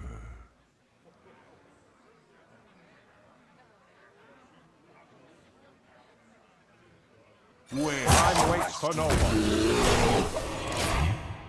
Oh god. Hero powering a 7 attack high main feels so bad.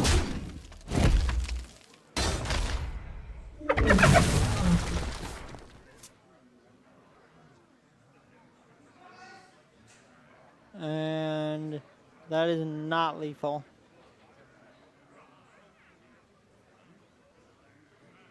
But he can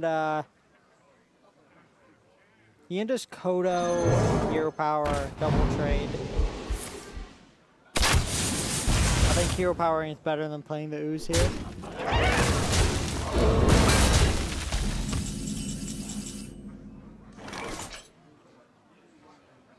You just want to get in that damage.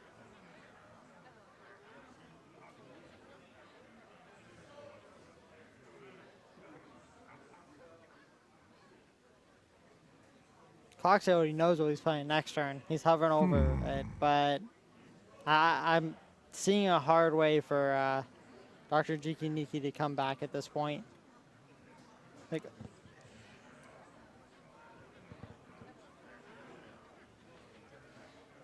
Like the double Leok will make the Huffer 6 attack, which will What to do?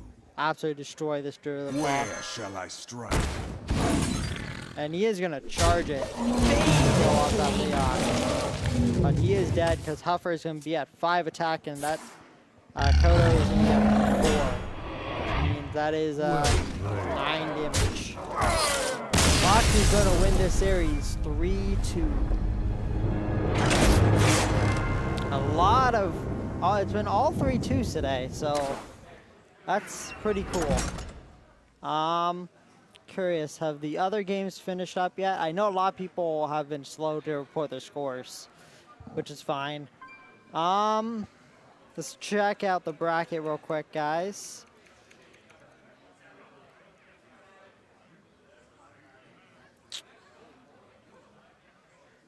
So,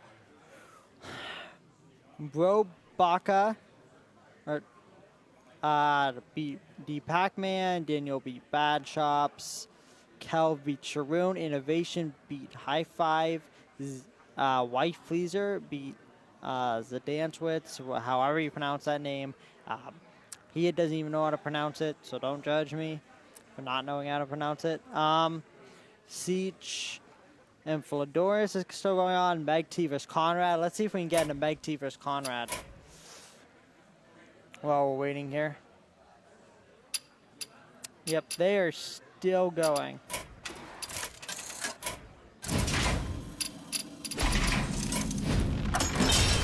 Okay, I'm just gonna edit the names, ignore the decks, guys.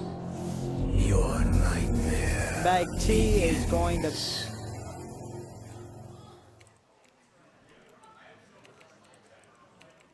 Oh my god.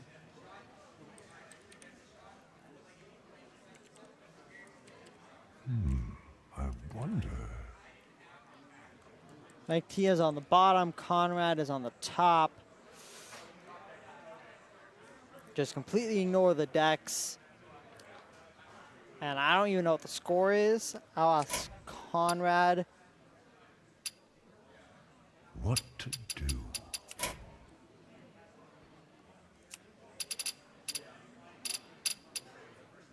Oh, what happened to Conrad?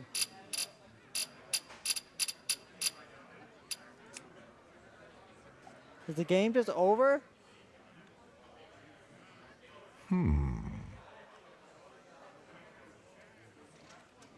Trying to figure out if the game is actually over, because nothing's going on. And Conrad's no longer online.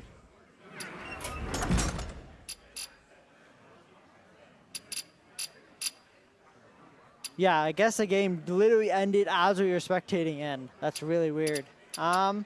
So who else is playing? K-Fractor and Popstart. That should be pretty good if they're actually still playing. Some people have been slow. It looks like neither one of them is online, so I think all the games are probably finished up here. Is Siege still playing? Yeah, okay. Flanders, though, is not on my friends list. Actually, he is. But here we go. So Siege is on the bottom, Flanders on the top. Finally found something.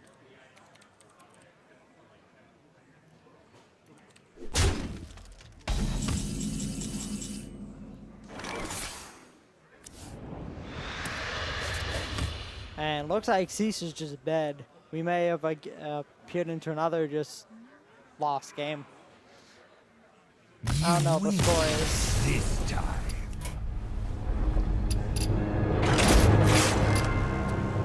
Are they getting up? This, yeah, Cease just got up, so he just lost versus Salandris. And that should be it, honestly, for this final round. So, I mean, for this third round of Swiss. We still got 2 more. It's not the final. So I will see you guys in a bit with the 4th round of Swiss. Stay tuned. Thanks for watching.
Hey, what is up, guys? I have Dr. Jikiniki here, and we have our next round of Swiss going on at the Cave Fireside Tavern Hero, Summer Tavern Hero number 2. How are you doing? I'm doing pretty good. I'm excited to see these matches. I'm excited to get to commentate some. It's looking pretty good. I brought really some experimental stuff, as you could see last round, but it wasn't working out too well. Yeah. Can you just intro our 2 players while I get everything set up right now? Oh yeah, of course. Who do we have on stream right now? Meg T and Bakaraka. I know you probably actually don't. I did play against Bakaraka in Swiss, and some interesting decks. We got a Yogg Tempo Mage, a Yogg Druid, and I believe the other one was a Shaman. So interesting with the Yogg decisions. I thought it was gonna be Freeze Mage. I thought I had it set. And then I realized it was Yogg Tempo Mage, which kind of crushed my dreams. And Tempo Mage did tempo things. Sometimes it just curves out so well that you can't really deal with it. Sometimes you get the double Mana Worm mirror image, and me as an aggro deck looks at that like I can't really do anything. So it can curve out well. I'm not a huge fan of the deck, but it has its potential. And then I'm not sure about Meg T. I don't know her lineup at all, so I'm excited to see it. She brought Warrior, Shaman, Druid, Hunter. Okay, so... And the Shaman is banned. Shaman is banned? Okay, so Warrior, Druid, Hunter.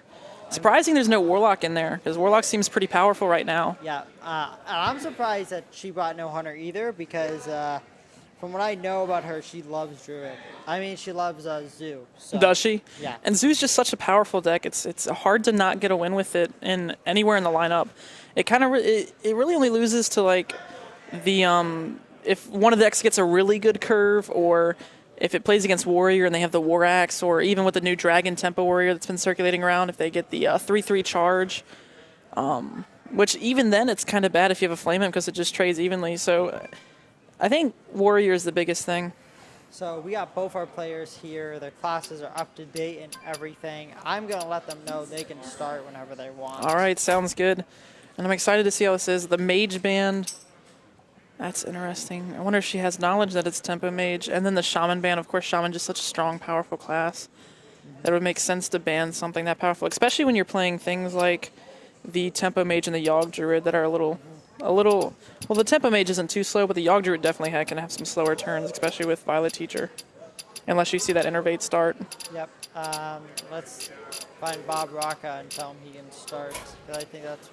Oh, he isn't even on my friends list. Oh, that's... Yeah, I told him that's not good.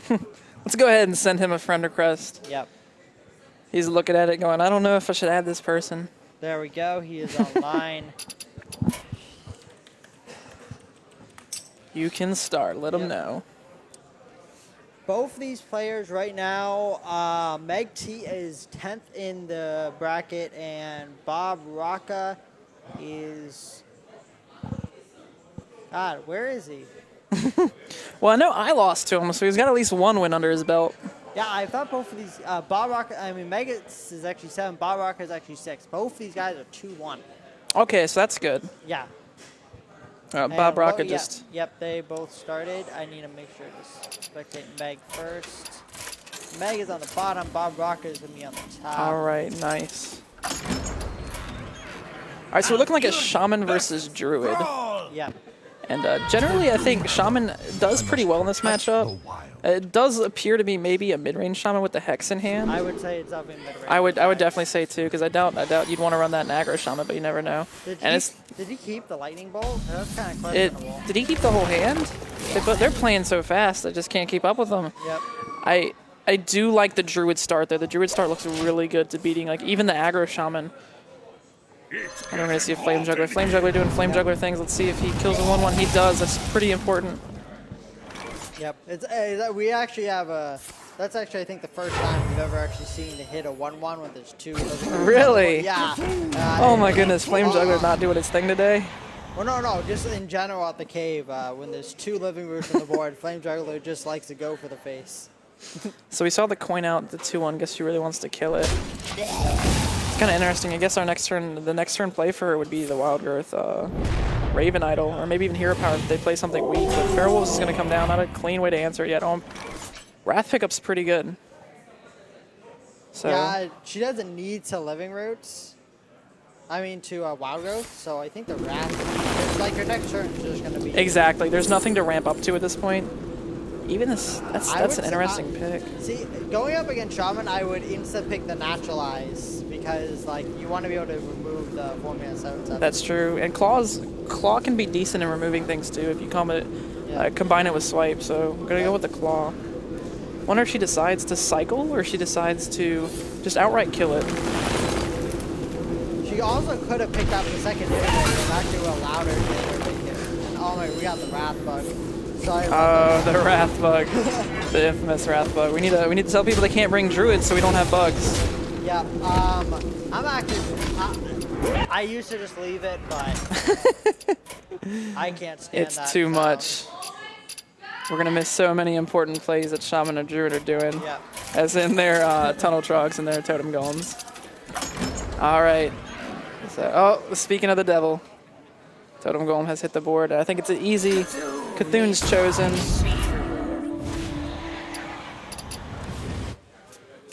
What's going on with Bob Rocker's hand? Why can't I'm not sure.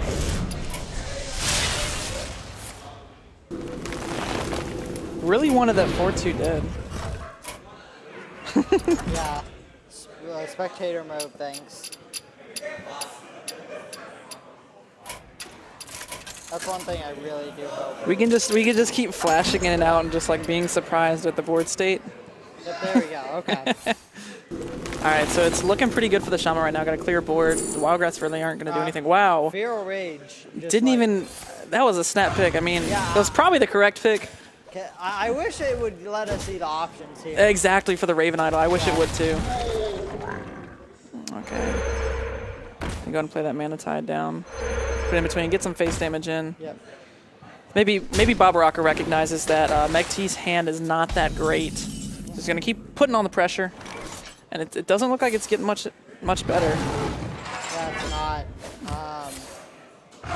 I think she's gonna save that Living Root to just remove the Mana Tide next. Oh my God, she's gonna. Oh wow. She's off the Mana Tide. I don't know if I agree with that because the Mana Tide is just gonna generate so much value, especially against this kind of mid-range Shaman that wants to draw cards. Yeah, when Shaman gets to draw cards, it is so powerful. That's like his biggest weakness. Is that it kind of just runs out of options and is forced to sometimes play inefficiently. But when you give them all the options, then that's when they become extremely powerful, especially a mid-range version. Because I know getting the Mana Tide totem off of Tuskar or Totemic in aggro Shaman is just really good. I mean, it's probably second best to either the Flame Tongue or the Totem Golem itself. So Ops put the 1/1s up. Ooh, this is not looking good because we've got the cleanest turn ever. Yeah, let it hit the board. And there's just no way for Meg T to be able to remove this. No. I think this game is a wrap, especially with the healing totem. Putting insult to injury, making sure our totems are good and healthy. Picks up a Doomhammer. You took the words right out of my mouth. Insult to injury.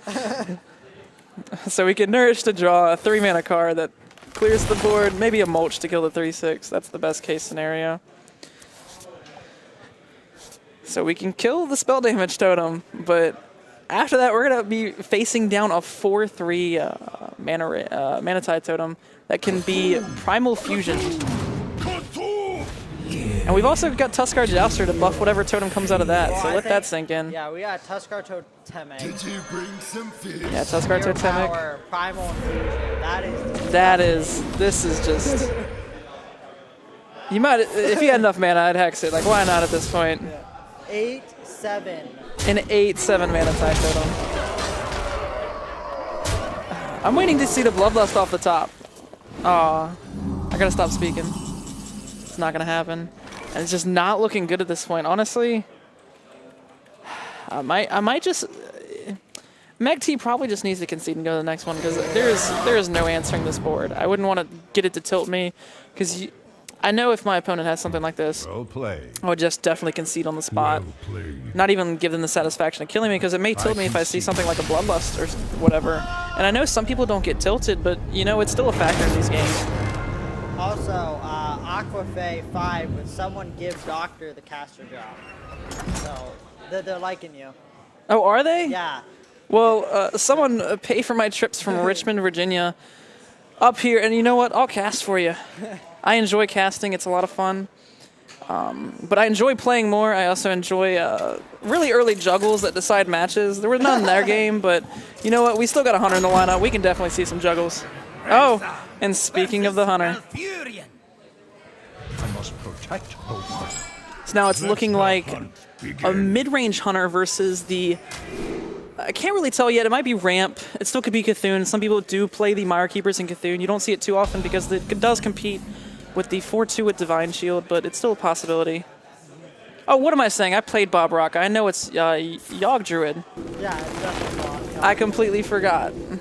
honestly, there's two forms of Druid right now. It's Yogg Druid or Cthulhu. What about my Beast Druid? You didn't consider that a form? No. Oh, goodness. It's not actually a form. It won me. It won me last week, except for it was a better version. And Scenario's going to say, no, King Zelek, you don't get that draw. All right, so we don't really have any clean plays here. We can get rid of the 3-2. Yeah, you can That's get. probably the best player. You have nothing else. Whoa. Why not Wrath and then extra That's- coin, then 4-drop? That's... I guess we don't want our 4-drop to live. That's the only thing I can see. Honestly, I know it's kind of awkward mana-wise to play the huge toe, but it develops a bigger board, and if you saw they couldn't remove the other 3-2, what gives them the chance to remove this 3-2? Yeah, I like this because the weapons have charged and this doesn't. Exactly. That's how I always view weapons, is weapons have charge, so play the minions first so you can get some more damage in later. Yep. And so now we're just going to coin out this Mire Keeper. I'd imagine... I feel like you have to ramp, but I guess maybe put the 2-2 out. But honestly, not wrathing that 3-2, coming back to bite now. Well, I think it just lost in the game. Exactly. Because look, we're going to be able to get a clean trade on the... Well, not the cleanest trade, but honestly, I like the Infested Wolf and then trade the 3-2 that doesn't juggle in.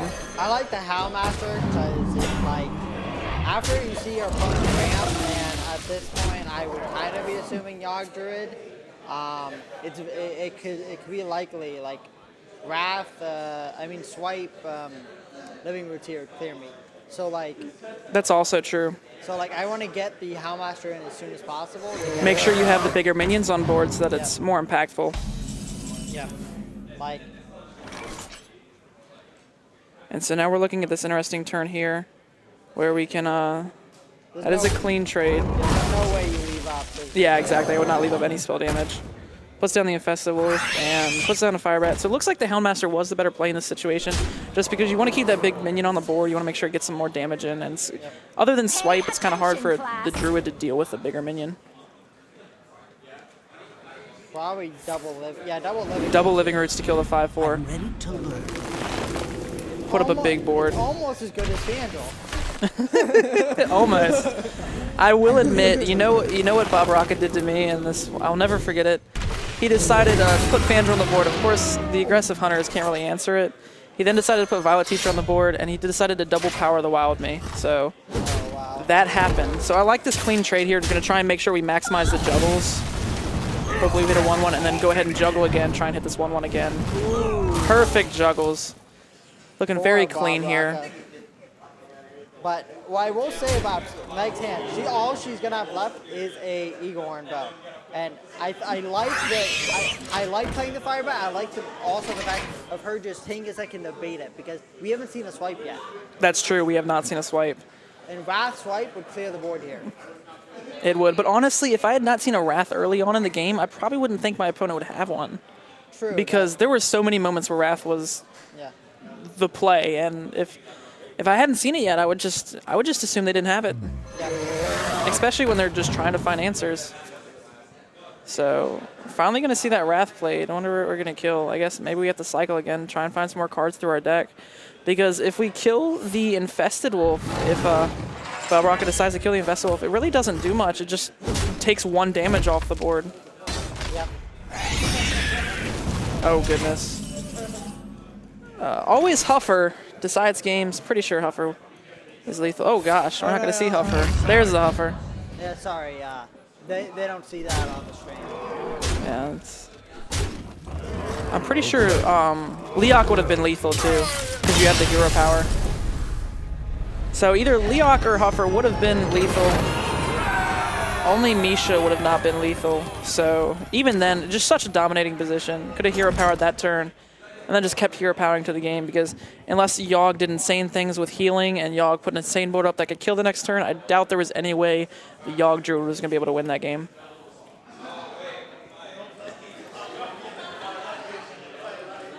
So now it's looking like the Shaman's got to win, the Hunter's got to win. So we both have Druid and Warrior, and I'm imagining Meg-T has that Cthulhu Druid, yes, because we saw it earlier. Nature must be And so I'm not too familiar with this matchup. Yogg Druid versus Cthulhu Druid? Yes. I usually think the Cthulhu Druid is just better. Like, it is better in this matchup because it just plays solid threats, and unless the Yogg Druid gets out like an insane violent feature, Power of the Wild board or something, it's very hard for it to like deal with these threats. And I will say these players have just been snapping their Raven Idol picks. Yeah. And it's just been... I think I think it's a lot more to consider than what they're doing. There's no reason to rush. This is a tournament. Exactly. You're in a high... Not the highest stake tournament, but you're definitely in a tournament where stakes are there and you want to be able to win. Yeah. And another thing is we just snapped the coin Wild Growth. I wonder if innervating out the Twilight Elder was the better play, because the next turn you Wild Growth into 4. But I guess that doesn't really fit our mana too efficiently, because we do have that 5-drop in our hand. Pay attention, class. What's your Twitter? Because I tried to link you in a Twitter. Oh, it's it's at Dr. Chikininki. Dr. Chikininki is spelled DrJikinInki.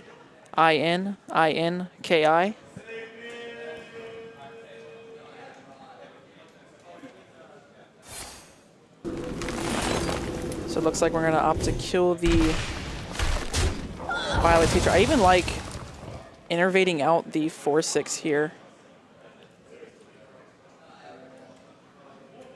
just to get it on the board earlier, because Druid has a hard time dealing with these larger minions.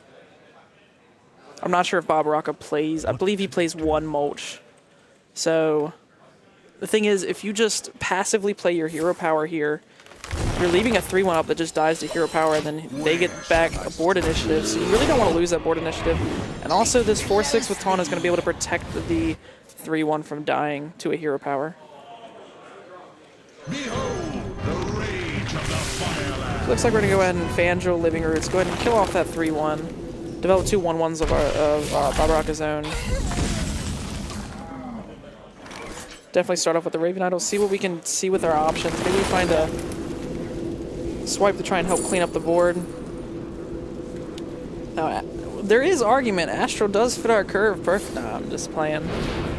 In no world would we pick Astral Communion in that situation. Definitely think that was the right pick, because we can trade with the Fandral. Meg-T's going to have a good trade on the Fandral.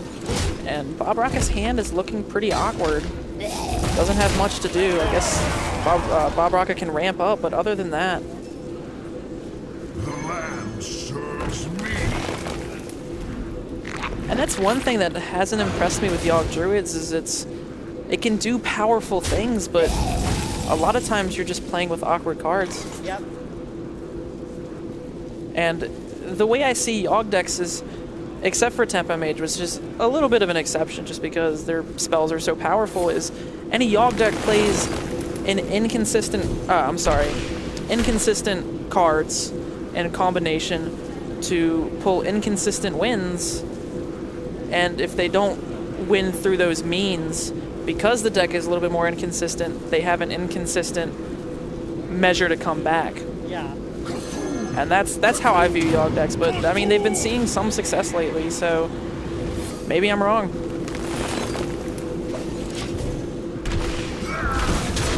Definitely some. Well, the thing is, I like about, most Yogg decks don't run, a lot of people don't run double Dark Whispers, which I think is like the crux of the deck. Like, when you just, play turn 7 Dark with, The Wisps of the Old Gods? Yeah, the Wisps of the Old Gods, and then they can't remove it. It's just so good. This is a clean Emperor turn. Make sure we got 2 4/6s up. It'll be really hard for Bob Rocca to deal with it. And I will say, although I dislike Yogg as a card, I'm really hoping we see some magical things happen here because it's always fun to get those trolled moments. Like, I feel Doom was made Just to give a worse spell for Yogg, just to make sure someone was salty. Yeah. So kills one of the 1/1s. I wonder if there's any merit to trading into the 1/1 there. Nah, not really. But I don't think so at this point, especially because you haven't seen any real thing come out of Babaraka's hand that really impacts what's going on. And Druid doesn't have too many. Oh, goodness. Look at all these snap picks. Tyrion. Oh! Except for if it affects Oh, her. gosh. So the funny thing is, although it probably was never correct to trade into the 1/1, if Meg T had traded into the 1/1, she still would have a 4/1 on the board. Yeah. That's crazy to think about. Even though it was through a Raven Idol into Grand Crusader into Equality. Probably some of the most RNG I've seen in a while. Actually, was lethal just missed there because you have 5 damage and you have 2 4s? Oh, well, yeah, like if no, she wouldn't have gotten in the 4 damage last turn. I'm talking about just now because we have swipe in our hand. Oh yeah. So lethal was actually just missed, which is a little bit unfortunate. It gives you have to cycle first. I mean, if a Yogg was gone here, it could have cleared the board, it could have healed, and like It could have decided this game. Yeah. That's the one thing about Yogg is that it has the potential to basically do anything, and you always have to kind of play around like. Exactly. And especially like whenever you can end the game, you just end it there. Yeah. And I think part of that was just due to these players playing so fast. They're not really thinking through their plays as efficiently as they should. And little things like that can cost series, because imagine if Babaraka had drawn the Yogg there and the Yogg actually did Yogg things. Then it's another game and Meg T's just kind of like face palming there. Alright, so we're looking at a Warrior Mirror. Aquafae, I would not consider their first game to be the most influential game of the series.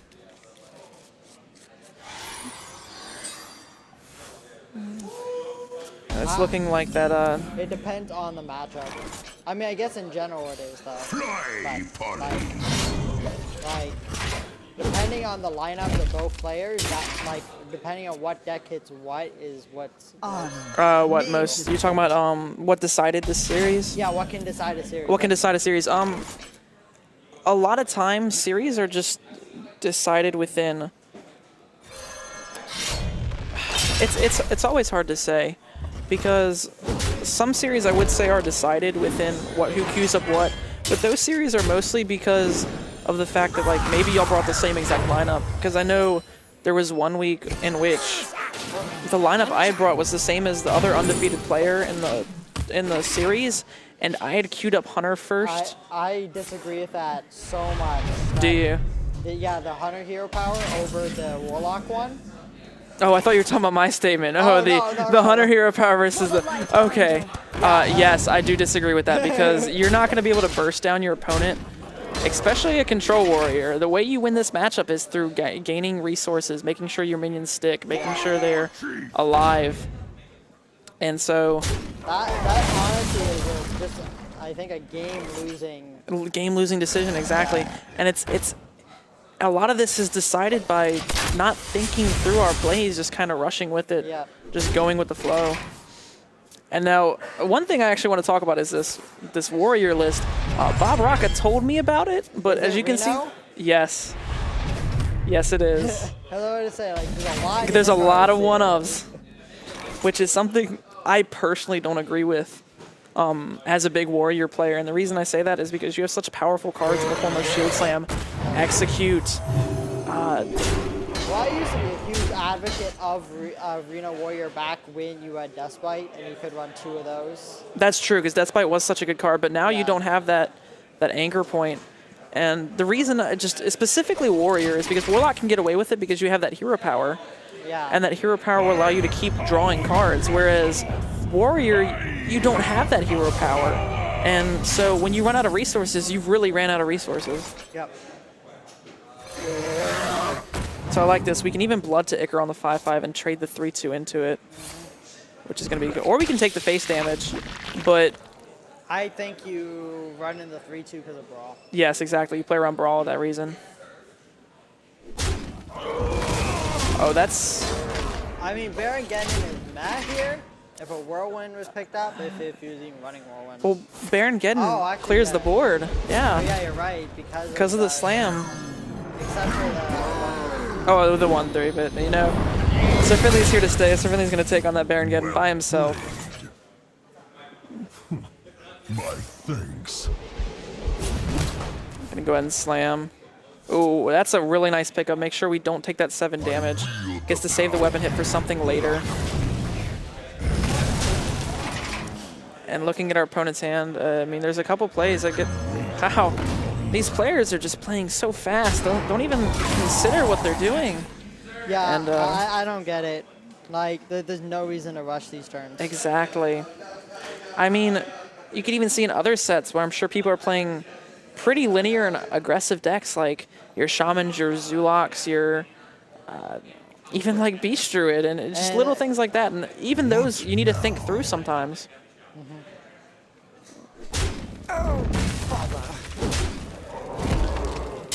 Decides to go with the Fierce Monkey and the Twilight Guardian.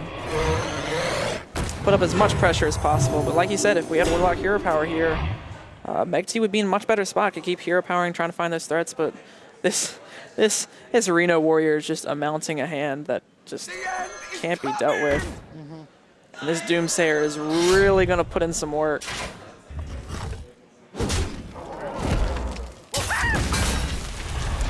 It is important to note that the Control Warrior needs to make sure with that hero power that Bob Rocca needs to make sure he's keeping up with the Hunter hero power so it doesn't get out of control.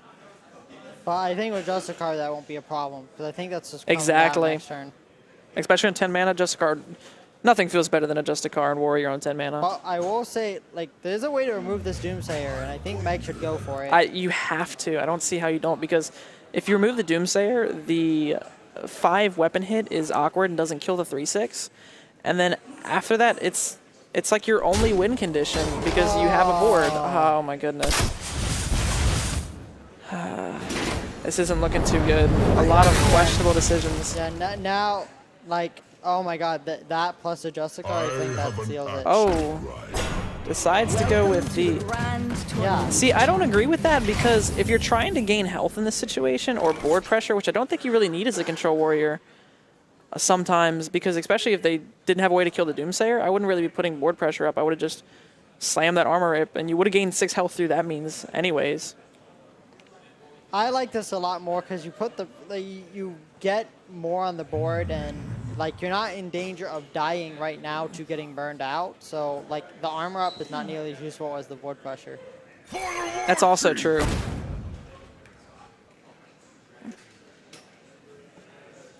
You're right, because if there was no way to answer the Doomsayer, there's probably no way to answer this 2/6 either. Yeah. And like he can't even she can't even Ravaging Ghoul to do it. Yeah. So McT is in a very bad spot here. I mean, as the Dragon Warrior, I don't really know what you do in this position. You can play that 6/6, but then again, it just dies to the Justicar. That never feels good. Yeah, a Justicar actually getting value, like the body getting value, that's when it gets a little rough. This is just that's interesting. Yeah. I don't think there's any reason to take that damage. Like I don't know how you lose besides taking damage. Exactly. And wait, 11 health. 6 to face.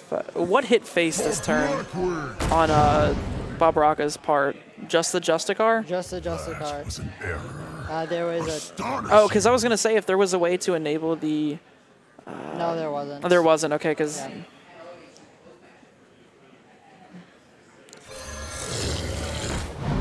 Well, you can't execute the Ysera because you just die then. You have to execute the... Or, either I lose or I lose. Exactly. That's one of those situations where it's just really bad here. Yeah, so that is lethal. That is lethal. Oh, the BM Reno saying, look, I played a warrior deck with 1-ofs and still won. Warrior for Baraka is gonna win this one. So it's looking like the Yogg Druid versus Meg T's Warrior, because the Meg T's Hunter has already received a win. Oh, it has? I believe so. Yeah, it has. That's my bad, guys.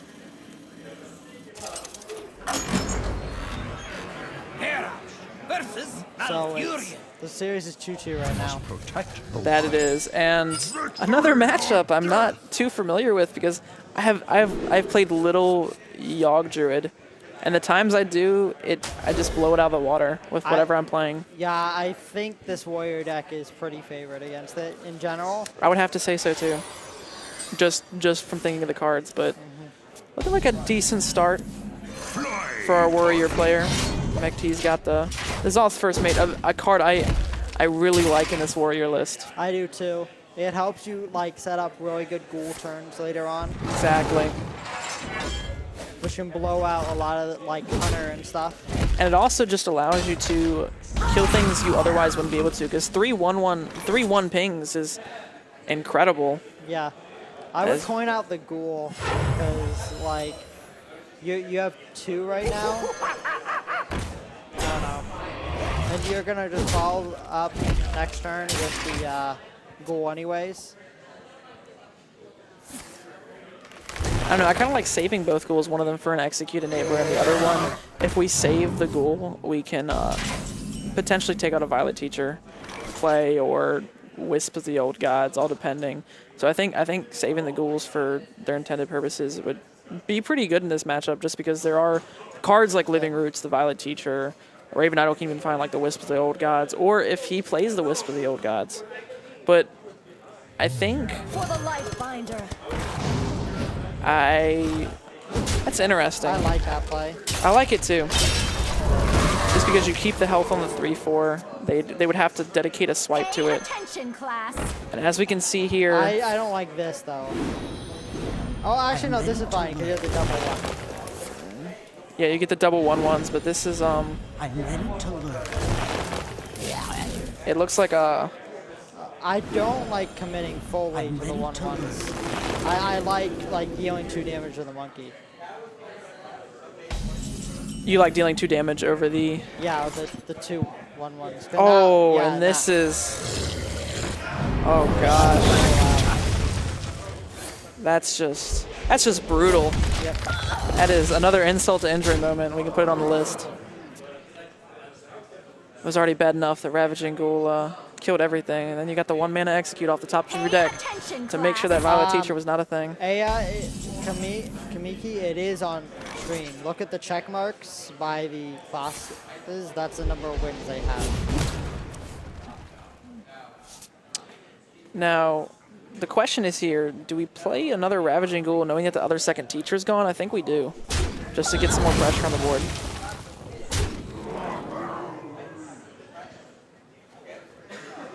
Because if we play the other Ravaging Ghoul here, we make sure that he can go below 15 health, so that Draconoid comes down as a 9/9 next turn. If both of them were to live. I mean, obviously that's an ideal world, but look, now we have nothing on board, and it's just we're not playing as many big threats as I'd like to see. I actually would have liked to see the Draconoid Crusher there, Yeah, I would too. just to put the 6/6 down. I mean, the armor is not really important in this matchup. It's not at all. And now she'd be able to remove this now, but now she can't. Exactly. If it weren't for that top If it deck, weren't for the top deck. But I mean, to clear this, she's going to have to kill her Twilight. Exactly, and now you just have a 3/3. Yeah. Whereas if we go to previous turns, you would have been in a great spot. Yep. You would have been able to. You would have had the Ravaging Ghoul earlier. You would have been able to play the Crusher. Maybe. You would have been able to trade in the Crusher, and then it would be a 6-1, and then use the taunt to protect it. Exactly. Well, actually, no, it wouldn't have been a taunt. Well, it still would have been a 2-6, which is still Yeah. decent pressure. Yeah. Especially when your hand is so big, you just want to keep putting pressure up. And so now, I wonder what we do with this hand. You nourish. I definitely think nourish. You nourish first, make sure. Because 8 is a power turn, and like you're not gonna get another Exactly, it is a opportunity. big power turn for the warrior.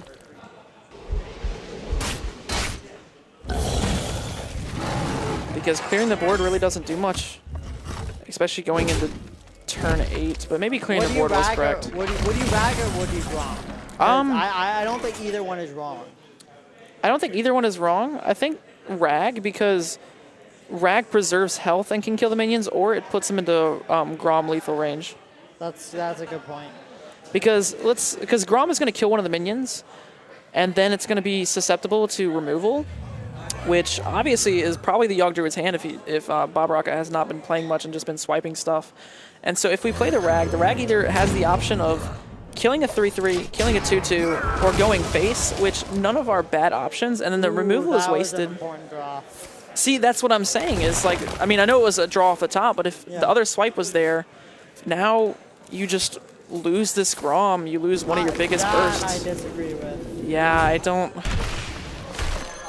That's Oh pretty good. gosh, that is, and Meg T's face. She knows that's pretty good. She's been slamming cards on the board. Is she gonna slam the Nexus on the board? Yes, we are. All right, let's see what Nexus has in store. That is spectacular, Bob Rock, and you gave it to her. Oh, it's still +2/+2, which actually, if we had the Grom earlier, it would have been 6 burst damage. Yep. I definitely think like the you're War fiery. Axe. Yeah, I You think War you're Axe and right. kill the 2/2 to make sure that your guy lives.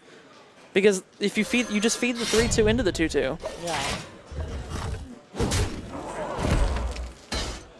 Now, probably have to say, I would swipe Hero Power or Field Rage Hero Power because I would Wild Growth first to see what I draw. that's a good point. Because you can fit in the 1-mana Wild Growth. You might even be able to fit in the 2-mana Wild Growth. And that's one thing a lot of players, sometimes they're rushing in the moment and they don't realize, like, hey, let me draw my cards to see what other options I had. I mean, granted, that might have been the play either way, but it's still nice to see. And see, Blood Mage was picked up. You could have just swiped it for free. Yeah. Well, I think swipe was right play anyways because you might want that heal for later. For the 'Cause, like, that's how the Warrior's gonna finish you, right? exactly. Just killing you. So maybe that +8 heal is useful later. So, I mean, I've wanted to get Rag down so soon, but then again, I don't know if it's correct here. It's definitely not correct here. I would say you. I think the Azure Drake to draw a card and see what we get. I definitely like that. I like hitting the face and developing a 9/9. That's a good point. I mean, the Azure Drake. You have play is seen really one good. mulch already, so Oh well, obviously this play's just better. well, when you draw like when that. you know, yeah, when you draw like that, and Meg T has been drawing fairly well. Gonna go face with it. It just wants to put up as much pressure as possible, end this game as quickly as possible. Oh. Oh, that's just brutal. I mean, That- swipe Wrath. Why not just swipe Wrath? Yeah, you definitely swipe Wrath. Swipe Wrath, and then you can even Power. fit a Power of the Wild. Well, you've already seen 2 Ravaging Ghouls, so I don't think you need to play around that. Yeah. But it's still damage to face, so it might just be good enough to play here. Yeah. Also, more spells for Yogg. And look, now it's getting kind of awkward. So yeah, you now need to hit. You need to develop that 9/9. Need to develop the... I think you keep that Fairy Dragon because it's gonna die anyway. It's also a Dragon Enabler Yeah, for later on if that's- you do find the other Blackwing Corruptor. Yeah, that's what I'm thinking. And like you should have marked there. Just made it 11/11. That's a very good point. Yeah. Oh gosh, I got worried Cenarius buffed everything for a minute. I Yeah. hadn't seen that animation in a while. Is that even a Gadget Sand in that hand? Yeah, that is a gadget. Does the Yogg Druid play Gadget Sand? Not normally. That's very interesting. I think an obvious bag is like a 50-50 for a decent results. Exactly. I think most results are good unless it's one of the 2/2s. Oh, I shouldn't have said anything. That's one of the better two. That's the better. That's the 2/2. better 2/2. It was the. It was the middle option. So wants to play the Gadget Sand. I don't know if I. The Gadget Sand draws you cards, but then again, so does Nourish, and Nourish draws you 3 cards from your deck. Innervate. Innervate. See what we get. No, That's. Well, you have to play the Azure Drake. You have to play the Azure Drake and trade into the 9/7. Oh, you're done? Okay. Bye. Thanks for coming. Actually, that works better because it puts more minions on the board for the Rag to hit. Yep. So that was the correct. That was definitely the correct play there. I want to put as many minions on the board as possible. So armor Finley. Yeah. Now there is question. I know we've already seen Grommet Rag, but is there a question to not armoring up so that when we find life tap, we might be able to play the card we draw? If we don't get Hunter. I think we kill the gadget. Yeah. That's true. Definitely kill the Gadget Sand. Oh, that's really good. But that also feels bad because if you win, actually, well, running the Corcoran increases the chance of that. Yeah, exactly. Let's see what Yogg does. Yogg is about to do some Yogg things. That's good if stuff lives. That's not good because Rag can just be played. You have to heal now. Yeah. It might just kill yourself. No. Uh-oh. You have to either put a minion up on the board that gets hit, or you have to heal yourself. Oh gosh. And that's just game. Wow. Like I said, Yogg does Yogg things. Yogg does Yogg things. Yogg decides winners of games by killing the owner. Meg T is gonna win this series 3-2. Popstar just dropped out of the tournament, so Join the club, Popstar. Join the club. I'm out with you. yeah, I think she just left. So Oh well. yep. We'll go form a club over there. We'll form the 03 drop club. I'm pretty sure the series is over. This round is over, so we'll see you guys in a bit. Stay tuned. Now I can eat my Baconator.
Alrighty, hello. We got our next matchup. We've got High Five versus Bad Shops. And I personally know Bad Shops. He's a part of my group down in Richmond, Virginia, when we play at the Forge. And I'm excited to see him play. He's been working out a lot. He's been having some minor errors here and there, but you know, it's a work in progress. Always playing better people get you better. I'm not too sure. I don't know much about High Five, but I'm really excited to see the matchup. I'm sure you know about High Five. High Five is a regular here. He's the brother of Zella Dantzwitz, you know, the guy at the freezing. Oh, okay, yeah. Yeah. They both come here quite a lot, especially during the summer and during breaks. I'm pretty sure both of them go to school, and so during breaks they come down. They're both pretty good players, like overall. Okay, that's good. They usually do pretty well. What do you know about Bad Shops lists? I know the whole list of everything. Okay, so it's the same. It's very similar to what I brought to, well, two of the decks at least. He's bringing a Dragon Warrior. He's bringing Hybrid Hunter. He's bringing Zulok, and he's bringing Aggro Shaman. So the more minion based. I like to call it Hybrid Shaman. I think it is aggressive based, but the Aggro Shaman I'm like true into is the one that plays the ancestral knowledges and just really goes face, whereas this one's more of like a hybrid. And KOE's V3. Okay. And didn't want to say anything earlier, but it's Dr. Jick and Inky with the JIKNNKI. Sorry. No, you're good. There's No one knows how to pronounce it, and I don't blame them. I either get the Dr. J, or Dr. Jick and Nicki Minaj. So I like two of them. I don't like the last one.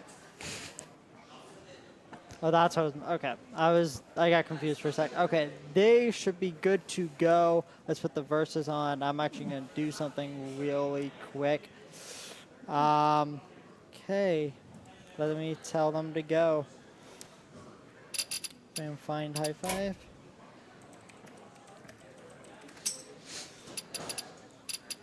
It looks like I'm gonna go fix High Five's camera. Alrighty. And those classes are correct, I believe, but however, the names are not. Bad Shops is on top, High Five is on the bottom. Bad Shops, a personal friend of mine who I drove here with today. Excited to see him play, excited to critique his play. He's definitely a player that's willing to learn information, willing to take criticism, willing to understand that maybe he doesn't make the best plays, maybe he needs to make different plays. So I'm excited, and I'm excited also to see High Five's play. Don't know too much about him as a player, but we'll jump right on in and see. Also, guys, both these players are like, they have a very tiny chance of making it through, but probably not making it through. From what I know, let me see the bracket. Get in there and fight, maggot! I know, so, okay, actually no, High Five. Why do you fall? Let me actually refresh it. It's like 2-2 right now. Yeah, he is 8. So he's actually already in the top 8, and the Bad Shops is ranked 11. So, like, Bad Shops definitely needs to win this. All of them, they're both 2-2. So it's all coming down to tiebreakers. So I personally don't like coining out the Dark Shower Councilman just because it dies on board. Yeah, I prefer the Direwolf. So this is just... Yeah. Like, the Abusive is going to die too. Like, for free. I'm going to live tap first, then play the Abusive. I think I would have rather seen the Imp Gang boss come down and just hit everything into the Dark Shower Councilman just because it's a better minion on board against the Zoo Mirror. Why not just PO on the trade with the Voidwalker? I guess this is fine too. Yeah, this is better. That's also true. If you were to PO, I think the only difference is instead of the health on the 3/2 would have the health instead of the 1/3, and I think it's sometimes more important to have health on that taunt because it's going to be awkward for them to get through with peddlers. It's going to be awkward for them to get through with their abusives.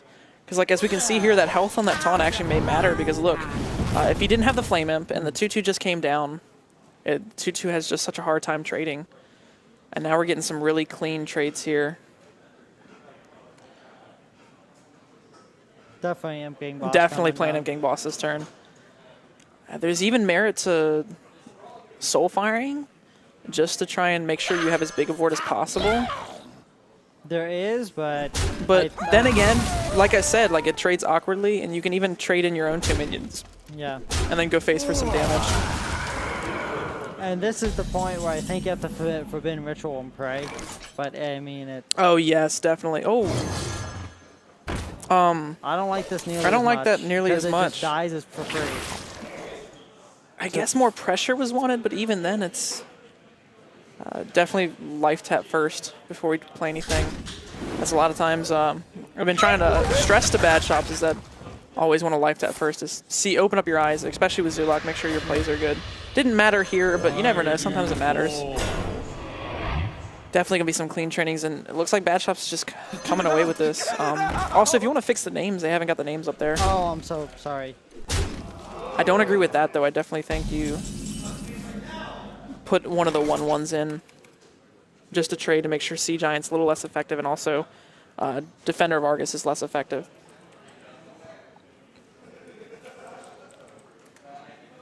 Okay, there we go. So not really a great way for High Five to deal with just this massive pressure put it on by the other Zulak. And a lot of times that's what this matchup comes down to, is who puts on the most pressure and gets away with it. And like I said, that 3 health on that minion just makes it so hard to deal with. And now 1/1 is just straight into the 2/1s, and you just keep going in. I definitely would keep the taunt up just because it is so very crucial. Having that taunt up makes it awkward for the Zoo to get through. This is actually round 5 is Swiss, guys. I'm sorry. So, is there lethal here? I actually think there just is, because Yeah, you have the power warming and the there's soul no way fire. there's not lethal. Exactly, so much damage. 4, 8, 12. That's definitely, and that's going to be a quick game in the Zulak mirror. And a lot of times it just comes down to all that pressure. That is something that can decide a series, like the Zulak. Now, I have to look closer at the guy's deck to decide whether or not that would decide it. So, from what I'm seeing, that Zulak mirror was pretty good for Neil, just because, I mean, a win's a win, no matter what. But we've also got the hybrid hunter and the aggro shaman, and both of those are really good against High Five's rogue. And I think maybe High Five wanted to try and get the warlock into rogue, because I think that might be a better matchup. I think with what's left, yeah, he wanted to hit the rogue into the warlock. So exactly. And so this warlock should be able to get a win against the shaman, just because it's such a favored matchup for the warlock, unless shaman just does shaman things and curves out really nicely. I'm surprised Bad Shops didn't try to queue in the hunter here, because like it's usually natural if you're gonna actually decide to pick. Like there's either the theory of like my opponent's probably gonna play the exact same class again, or I'm just gonna pick randomly. So I'm curious, what line of play do you guys tend to go with the Forge? Do you just pick like randomly, or do you guys actually try to think about what you're gonna pick next? I personally. Oh, this is so good here. Yeah. I personally try and think methodically about what my opponent's bringing, what I think they're going to queue up first. Sometimes I'll do research and understand like what my opponent feels more comfortable with. I think Bad Shops decided to queue up the Shaman here because it's a good matchup against the Rogue. It can win, but it's kind of unfavorable against the Zulak, but it goes 50-50 with a Shaman. So the Hunter, however, on the other hand, will beat the Rogue.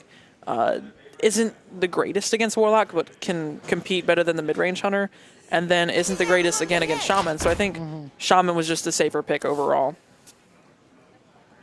So now this is just too clean.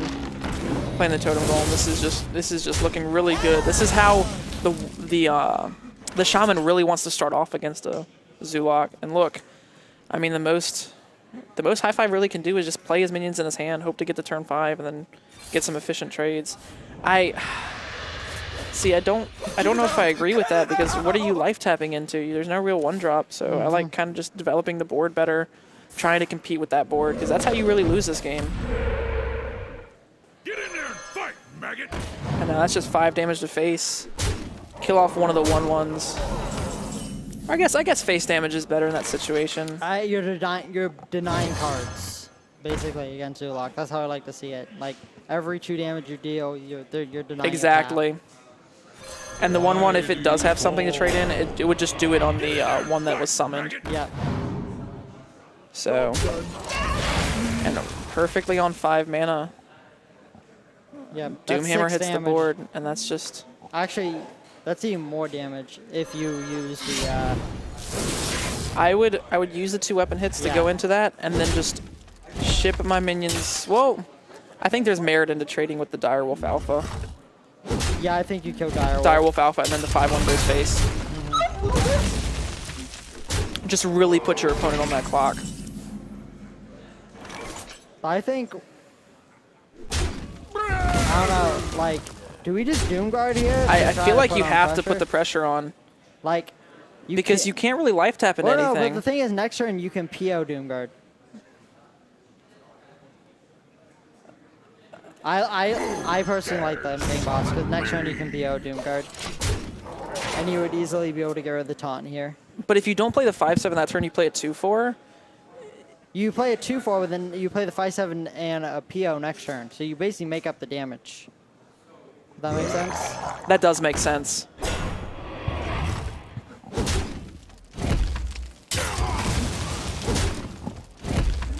I like the trade on the 2/1, making sure PO does not kill it after a life tap.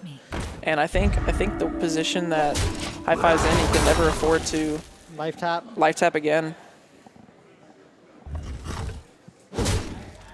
I do like killing the 5/2, and then we just play out our hand. And It makes Argus so much weaker. yes, exactly, because what you would lose to here would be a well-timed Argus.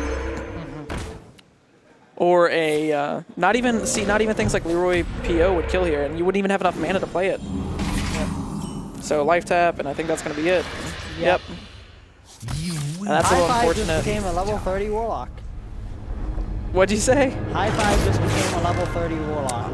Congratulations, High Five. You know what? That deserves a round of applause. Warlock. It's not like Zeus sees a lot of play. Is High Five newer to the game? I don't think they play that much ladder. Oh, okay. We have a lot of players here who just play these tournaments mostly and don't really play ladder. Soul shall be mine. And so here's the hybrid hunter we've been talking about. Really aims to take the board early and capitalize on that. So plays a Flame Pimp. I'm not sure. I guess knowing that it's hybrid hunter, I personally would have played Ardent Squire, but then again, High Five doesn't know this, so the Flame Pimp is just going to get eaten up here. High Five's going to go ahead and play both of his 1-drops, the most efficient use of mana. Go ahead and swing face, get some damage in. And we can see from the other end, I like doing the... oh, this is interesting. I like doing the Argent Horse Rider because you can kill both the Flame Imps this way. And I guarantee you High Five's going to be a little bit surprised by this. Most people are surprised when you see something like that hit the board. Oh, not getting the 1/1 ping is a little important because then the 1/1 survives. Definitely feel like Imp King Boss is the play here. Yep. Just Imp King Boss is just such a strong minion. And also, like, a lot of people are like, oh, I want to play the Dark Child Councilman first because I want to get the buff of the Imp King Boss next turn. But the Imp King Boss will summon a 1/1 after you trade After it. you trade with it. Then Yeah, so you make up for it. And these juggles are going to be really important for High Five here. All right, Well, that's a good juggle first, and just make sure it dies. I wonder if just hitting first and seeing if the juggle hit the Leok was better because you'd have an extra 1/1. I guess you play around Unleash the Hounds this way. I'll give you the bracket, Stonehenge. That isn't it. Sorry. It's not set up for Hearthstone. I definitely feel like if you're going to life tap that turn, you want to make sure you life tap first. It didn't change the play up. Always safe to do. Because if you life tap first there, you also want to maybe increase the chances of the Imp King Boss taking the hit. And so now it's not looking too great for the Hunter. No, it's not. That I think it's just mostly the My shield Argus for here. Argus. And I Yeah, think, the Argus is really going to do a damper. I think you just Soulfire. You don't even bother POing. I feel like you put the Yeah, you put the damage on the Imp King boss. yeah, If that you way you have get a- another ping and it could kill the 2-1. Yeah. Oh, this is. And I feel like Neil's only winning route here, or Bad Shop, sorry, is to just go Oh. face, because if you put both kill commands.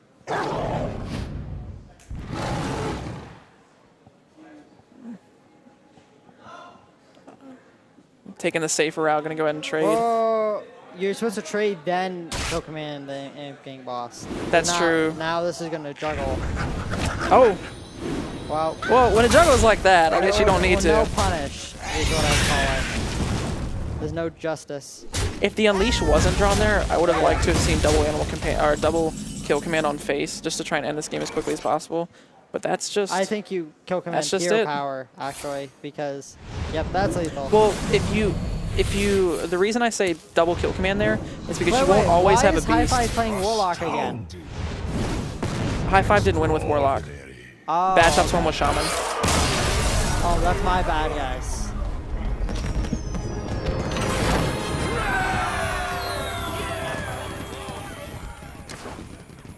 Well, you can keep the check mark there because he just won. Yep.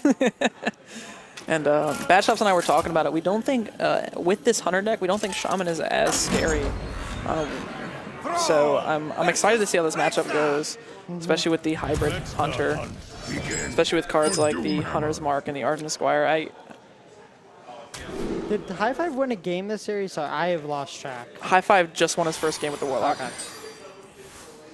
So now, in Bad Shop's position here, got a good curve, got a good thing going for him. Even if he loses this match, I don't think it's the end of the world. Ooh, that's so Just good. that is pretty good, and it's going to fill out the curve nicely. And the reason I say that is because The you still got to rogue. play against the Rogue, and this Hunter deck is just really good against Rogue, because he was telling me earlier about how he just swept a Rogue, and that picking up that Lightning Storm is really good here. The lightning bolt, you mean? Sorry, Lightning Bolt.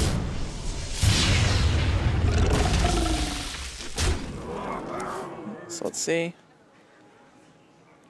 I wonder if you just...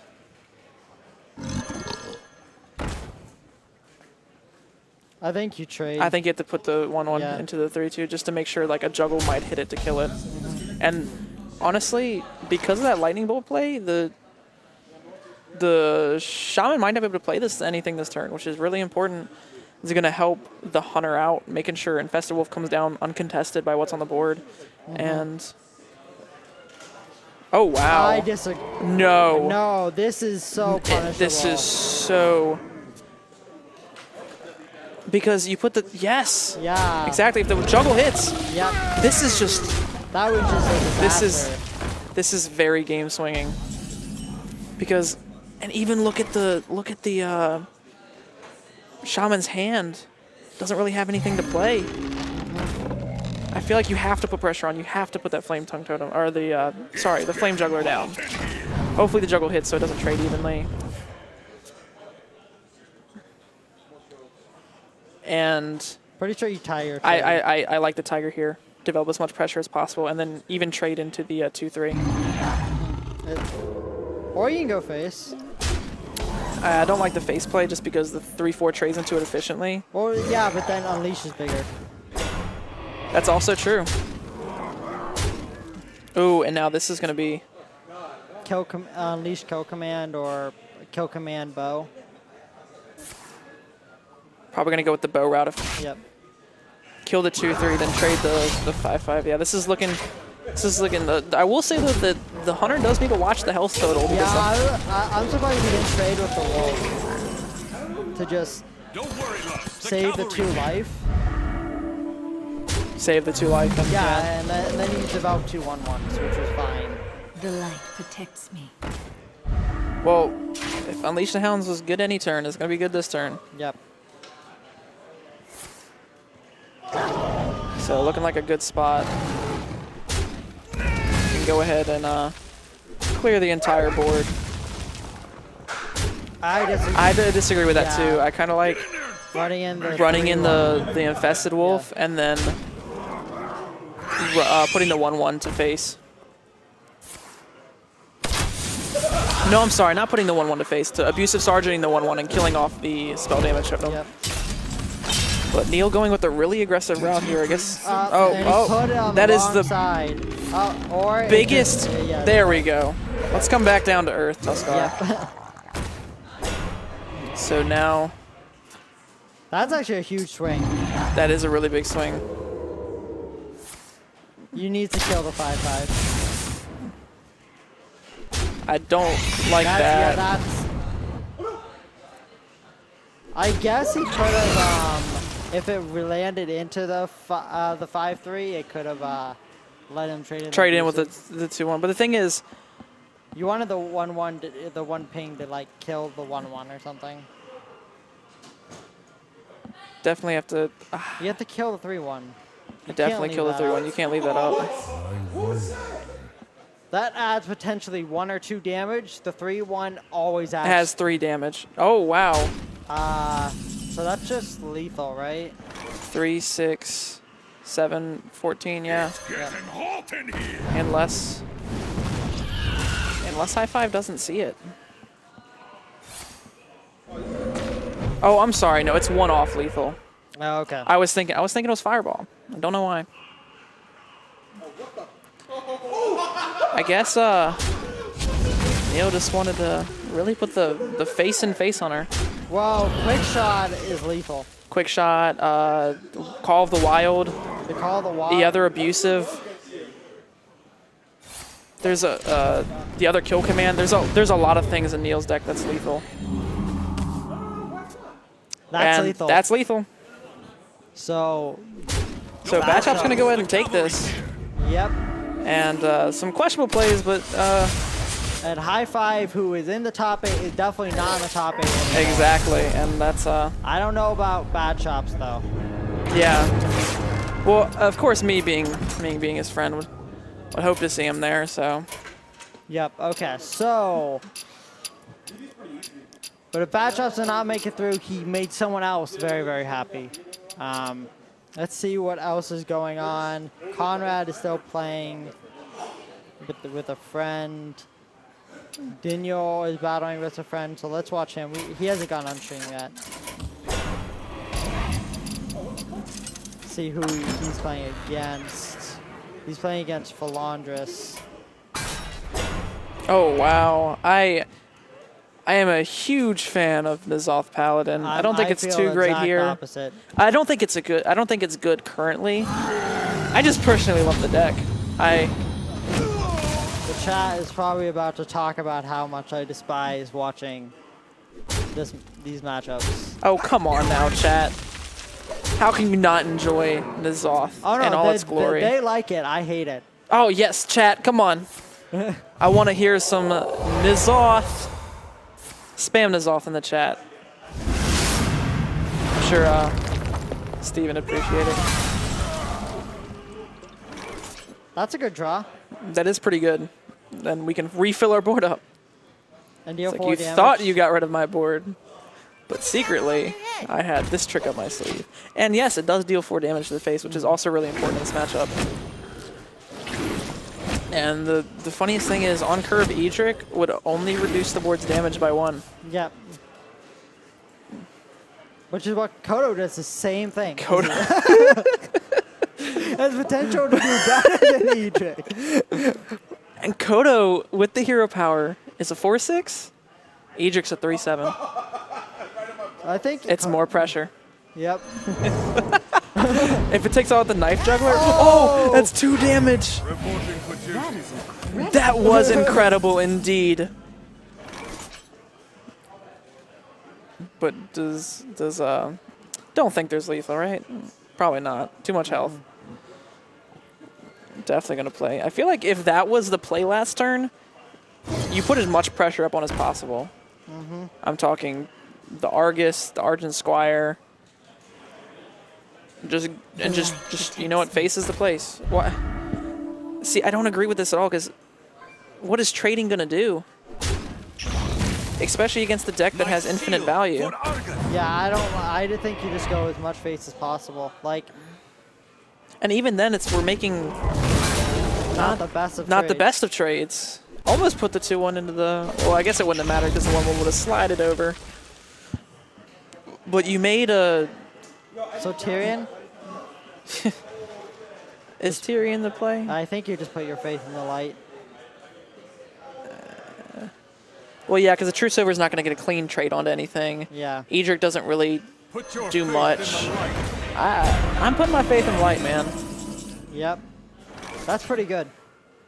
The Direwolf Alpha is a start. Well, yeah, you Try and piece through the. it lets you clear the Tyrion, I think, pretty easily. I wouldn't say too easily, though.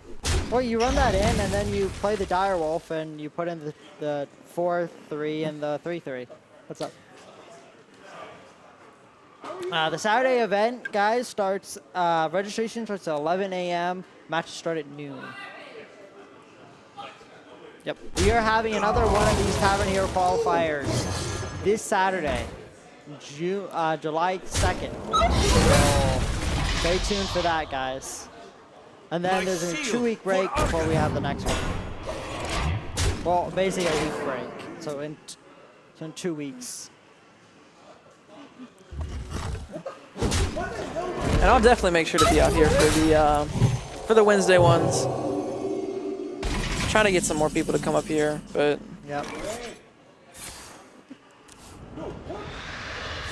so see, and now it's just. I might come to the next one if you guys are having another. I believe we will. I believe we're gonna have one more. I'll probably be more involved with running it and doing the stream and everything, just because I like to compete. Because I, at heart, am a competitor, and that's why I started doing the ones at the Forge every Saturday. Is just because RVA needed a scene, Richmond, Virginia needed a scene, so I wanted to make sure I was a part of it, and so I'm glad that someone can take over for the Tavern Qualifiers so I can actually compete, because I know I can't run those. But now that I've already got one win under my belt, I'll definitely be able to run the later ones and make sure the stream's set up properly and all that. Yeah. I actually look forward to actually being a player for once. It's I'm sure. I'm sure. It's very rare that I get to play. I'm sure. And how much damage is there? 8, 10, 12, so not exactly lethal. But see, I'm just not a huge fan of all this trading. I feel like you go face, you force them to trade, Yeah. because you haven't seen any board clears yet. Oh no, yeah, he's already seen one board player at this point. And yeah, so like, what I meant is there were opportune times Yeah. for your opponent to play a board clear, and they didn't. So what are the odds of them having a board clear now? And look, like this is one of the issues with the Zoth Paladin is you just have a bunch of huge threats that so like. you need to summon Vigil exactly into Pyro quality. Okay, I guess not. You can also lay on hands to heal up, because as long as you don't kill a minion on the board, would you die to PO? 2, 4. Because I would just I wouldn't even kill that, because they can play Leroy or another Doomguard. That's not it. How much damage would the other Doomguard be? Up. Or even that a can be Peddler 4. into Power Overwhelming. Soulfire. Is that lethal? That's 2, 4, 6, 7. No, it's not lethal. yeah. But I don't like doing that, because why are you if you. trading?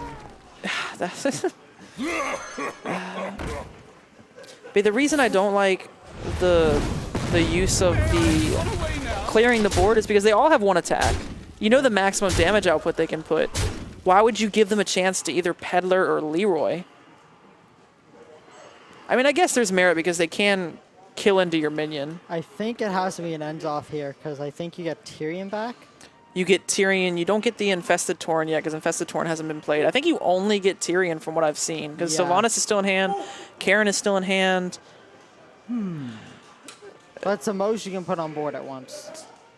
Tyrion, it has to be, just because I know it's kind of frustrating just to put one minion on the board, but that's how you stay alive, because you can't guarantee that you're going to find the. Okay. What? What does this do? It gives you 2 health. It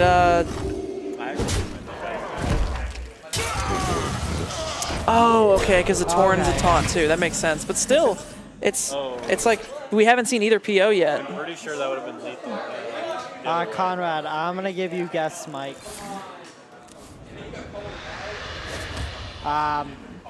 Conrad, guess, Mike. Put the Argus in. There we go. I'm pretty sure that might have been lethal the other way because he could have gained a lot of attack with the 2 minions that With the summoned Darkshire minions Council, and yeah. PO. So this That's play, true. This place is probably just superior. I think partly was I was thrown off by the equality. Because all he had to do is make his minions summon those 2 minions and he would have had a lot of extra. And now this that definitely was the correct play. Yep, And now Nizoth is going to bring out 2 taunts. Wow. I think that seals it. That's crazy. That's Who is that playing? Philandris. Oh, did I? Flodondrus? Yeah. Okay. I wasn't sure if those were from last game. Oh no, that's from this game. I was to say, did I not update Some it? really solid play. I've kind of been wanting the Zoth Paladin to work again because it's been so bad lately, but I think the reason it's been bad is just because of the environment it's been in. Because in an environment with Control Warrior being a dominant deck and also other slower decks. Control Warrior's really good against Control Warrior. Philandris is getting up, so the series is over. Yeah, it's really good against Control Warrior. Which means Philandris has won. Let's see if are there any other matches left. Daniel Philandris, I'm not Mike T, sure. Innovation. Are those 2 still I playing? think Are I'm they- actually in top 8 or top. Oh, really? Whatever we're doing. Yeah, top Mike 8. T doing battle. Mike T and Innovation are still playing, so let's go into that. This is 2-3-1, right? In this bracket, I'm pretty sure. Yep. So And Meg T is on the bottom. Innovation is on Meg the top. beat me.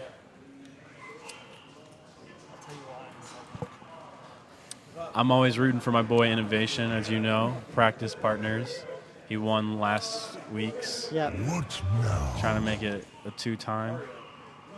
Yep, he'd be the only person I think to win back-to-back besides Sharon. Sharoon has. No, yeah, that's what I'm saying, besides Sharon. I don't know if I can check if I've ever won a back-to-back. But Sharoon, I think, won 3 in a row. Yeah, he won 3 in a row. I won Cave 3 and Cave 4. And he came close to winning 4 in a row. I remember? won Cave 3 and 4, so he'd be the 3rd. It shows how good I was back then, and now I'm just slowly declining. I don't like this over the Blackwing. I think you get the 3 in with the Blackwing, guaranteed. Yeah, I don't know. He has 2 chances to top deck another dragon, and it plays more board control to save the damage in hand. And the Azure Drake could also help board if he gets a damage spell. I like the Azure Drake's fine. You miss 3 damage, but it's not really a base deck. I do not think you hit. There's no reason to. The only merit in hitting would be to Slam. decrease the armor count so that Shield Slam wouldn't do as much damage if it were to be like hero power Shield Slam. The thing is, that's not too important The currently. Dragon Draw would be huge here. Oh, Oh, that is really big. It's awesome. So what do you think about the play now? well, counting on top deck and Dragon there. Yeah, you get 2 draws, and you have a bunch in the deck. But you know, a lot of plays today have been currently thought through with our top decks in mind, so I would have gone with it. You would have gone with what?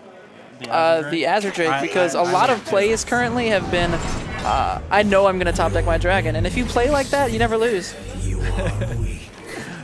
Oh man, That's my personal opinion on the now matter. Is this where you go smork farm? Oh yeah, just smork it up. I would even fit in that Hunter Hero Yeah. power. Because you could have played Ravaging and traded the 5 for it. And that's already one. That's already one of the Cthulhu's chosen.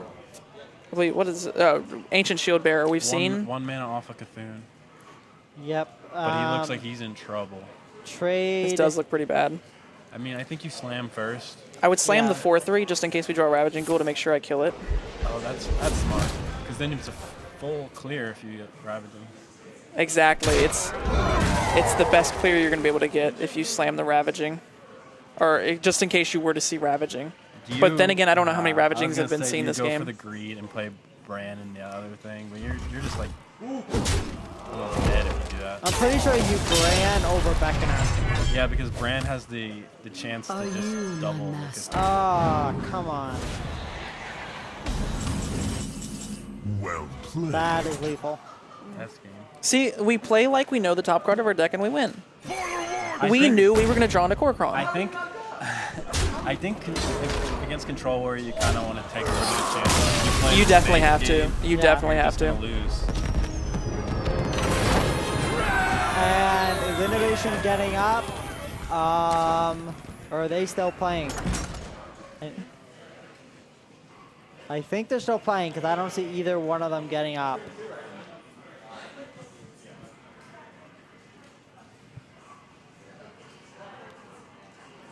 Well, they're still playing. We got another exciting match to Crap! commentate, Conrad. If Meg T loses, she's got a tiebreaker over me. So that's not gonna be down one spot at least.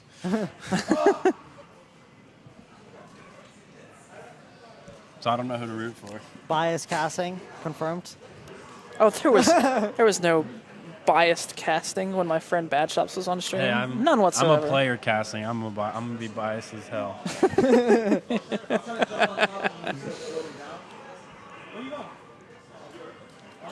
Oh, it looks like it's over. Yep. Yep, it looks Oh, like wow. So Meg Okay, T that's just- good for me. Innovation might be out though, which sucks because he went from For Devil X. he went from 3-0 to 3-2. Really? Wow. You know what it was? Seriously? That Tempo Mage. He didn't bring Tempo Mage, did Didn't he bring Tempo Mage? he? I've never seen him play Tempo Mage. Oh, maybe I'm wrong. Steven, who was the one you said brought Tempo Mage? He told me he brought the same lineup that he won with. Who? Innovation brought Tempo. Innovation brought Tempo. Yeah, it was the Tempo Mage. Yeah, it was a Tempo Mage. Here? Yes. Today? Yes. I know, right? It's surprising, right? Innovation. That's why it's 3-2. You brought Mage? Yeah, and he said he hasn't lost a game and it got banned twice. Take that, Conrad. Wow.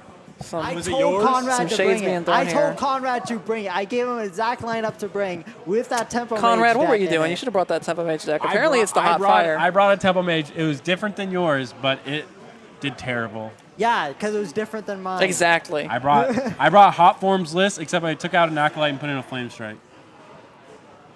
I know. I saw a list today with Acolyte. I was really confused by it, but I guess draw power is important.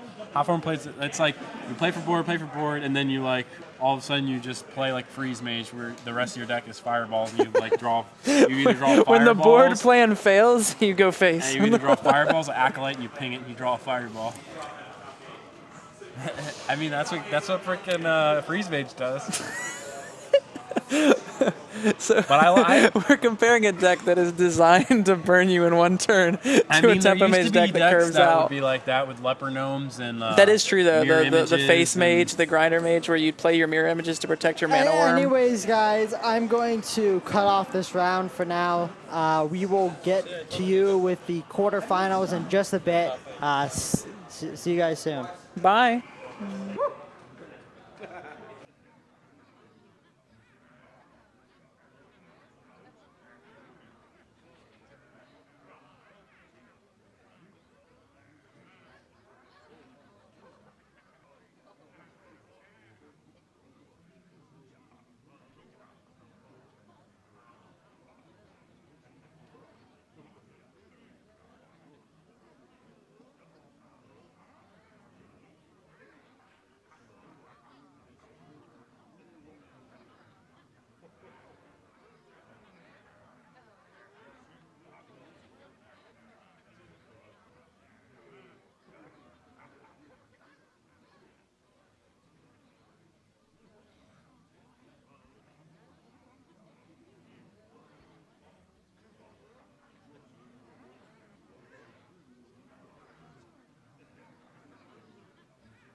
Forget what frightens you and find a table.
Okay, nice. Nice to be here. Got my friend Bad Shops with me. Look at it. It's messed up again. It's no S. It's missing S. We had this issue at the Forge. We called them Bad Zops. We called them Bad Hops. It's all right. My name's Butcher too, but that's all right. So Bad Shops and I here, we are somewhat of practice buddies. We both work together at the Forge down in Richmond, Virginia. Unfortunately, my buddy here got 9th, so 0.1. 0.1. But I'm excited to cast this match with you. We got Cal versus Cloxy. Cal has not been on stream yet, and he got rank 1 in Swiss. Oh, nice. Yeah, I saw it undefeated. One of those things is like Swiss is really good, but for the reason that you definitely can see the consistency in players, especially when someone goes through 5 rounds of Swiss and then consistently wins, which is pretty good, especially the more rounds of Swiss you see, especially because your opponents get harder and harder as the rounds go on. So to get to that 5-0 is actually a pretty good achievement. And then, of course, the more rounds of Swiss you see, the bigger the variance, the more skilled you definitely can see in the players, the ones that go 6-1, the ones that go 7-1, depending on how many rounds of Swiss there are. Okay, we're gonna get started in here. Obviously, I don't have anything to say about Swiss. I know. This man's gotten 9th twice in top 8 cut, so. Yep, sorry about that, man. We've had multiple people that's happened. It happens to the best of us. Yep. So we got Kelv on the bottom, Cloxy on the top, and we got Tempo Mage. Tempo Mage A doing Tempo well today. Mage. Tempo Mage. What did I say? Look at this beautiful turn 2 play of ping, trade my mana worm in. Yep. Now let's live in a world where we didn't have Mana Worm on turn 1. What we would have done? We would have just pretended to be a freeze mage. That's We would have. That's what the funny story though about that. Imp King Boss is obviously the play there, just to try and contest that Mana Worm. But the funny story about that is this. This is a freeze mage. Oh my goodness. Is he trading? I kind of would have liked to see the Arcane Intellect just to try and get further in my deck. Because next turn you could have Arcane Intellect or Frostbolted pinged. So gonna go ahead and just play that Fireball down, get rid of that Council, go ahead and get some face damage in. If Cloxy's list is playing Mortal Coil, it would have been punished a little bit because you can Mortal Coil and you still have that in-game boss up. But I'm not sure if he knows if his list. Common, yeah, to run it's not. Yeah, it's not too terribly common. Gonna go ahead and trade in. I think we save the Abusive. There's no real reason to play it here, just for the fact that it dies to the Casino pings that Flamewaker can produce. I'm gonna go ahead and Fireball the next one.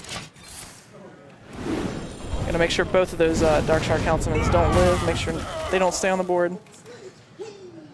And now, because we kept that Abusive and didn't play it last turn, we can trade up to the other Mana Worm very efficiently.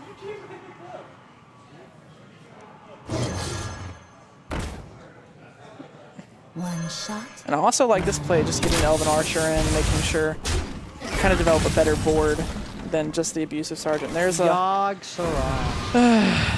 another Praise Yogg Yogg. Saron. We should not be praising Yogg. Yeah. We should be praising Yasharaj. I want to see some Yasharaj love. That's what I don't see enough Ramp of. Druid. This basically is freeze mage. Look at the It's such a slow tempo mage. and it's definitely gonna it's definitely slower, which is not good if you're playing the zoo match. Because what made this matchup winnable for the freeze mage.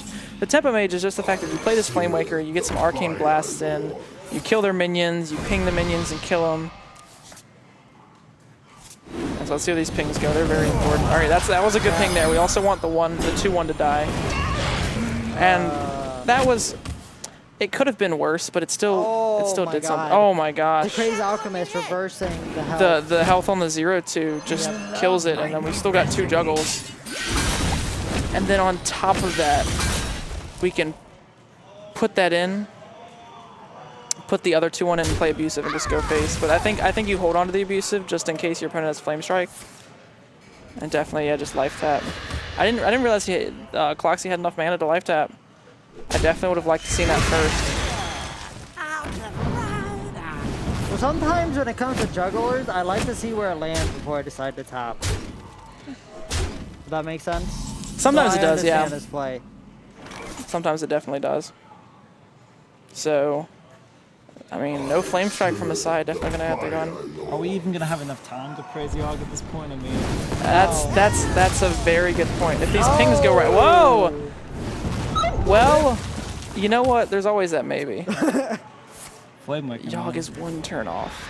Oh gosh, this Doomguard is just not gonna let Yogg do Yogg things. Yeah. See where the ping goes. Oh, I would have traded in first then, because Punish. I guess he wants to get rid of the Knife Juggler, but I personally would have gotten rid of the Taunt. Yeah. Taunt is gets in the same amount of damage anyways. I mean the Knife Juggler. Oh, you know what? Actually, no. The Doomguard playing was correct. But the reason you don't trade in is because if that ping went face, he would have had lethal. Oh yeah, you're right. So I definitely now see that, but looks like we're in a bad spot. I don't think. I actually think the spot is the concede button. Yep, it's that low gear in the bottom corner. That's the card you play. Job done. That little gear into enter. Yep. And Yogg Saron didn't even get a chance to be played. Yogg Saron was just begging, and that's another reason why in this current meta and what we see the decks being so fast, so aggressive, that I don't really like these Yogg decks because sometimes you just have Yogg in your hand, you never get the chance to play it. Yeah, my tempo mage does not run Yogg. The end of its curve is Antonidas. Y'all kind of sucks. Is the synopsis here? Yep. Like I said, inconsistent deck plays inconsistent cards to get inconsistent wins. Then again, I don't think Tempo Mage is the most inconsistent of the decks. And it looks like Cloxy has a Control Warrior. Ooh, I'm really interested. I'm a huge fan of Control Warrior. Control Warrior pre-Whistles Old God is my favorite deck in the game. You say Control Warrior and Cloxy better win because he took 8th. He's got 8th. It was the 8th place spot. Well, yeah, he was 0.1 .1 ahead yeah, so he better win. He better win. I didn't get the chance to see the Warrior earlier because I banned it. Wait, all right, clarify for me real quick. This may be a really interesting question. Doesn't it say Cloxy's Warrior is banned on the screen? Yeah, let me ask, because it may have been the other way around. I may have gotten the bans confused. Because now that I'm looking at the lineup, it makes more sense for Kelv to ban the Shaman. Your Warrior banned, or did I get it? Quality gameplay here, looking at the I was like, chat screen. High quality. Maximum quality right here. On the bright side, one thing that... Okay, so the bans were switched. That makes a little bit more sense. Okay, that's my Because bad. Tempo guys. Warrior is actually pretty good against Control Warrior. I'm sorry, Tempo Mage is pretty good against Control Warrior just because you have cards like Water Elemental that stop weapon hits, and you also just have a lot of burn along with your minions.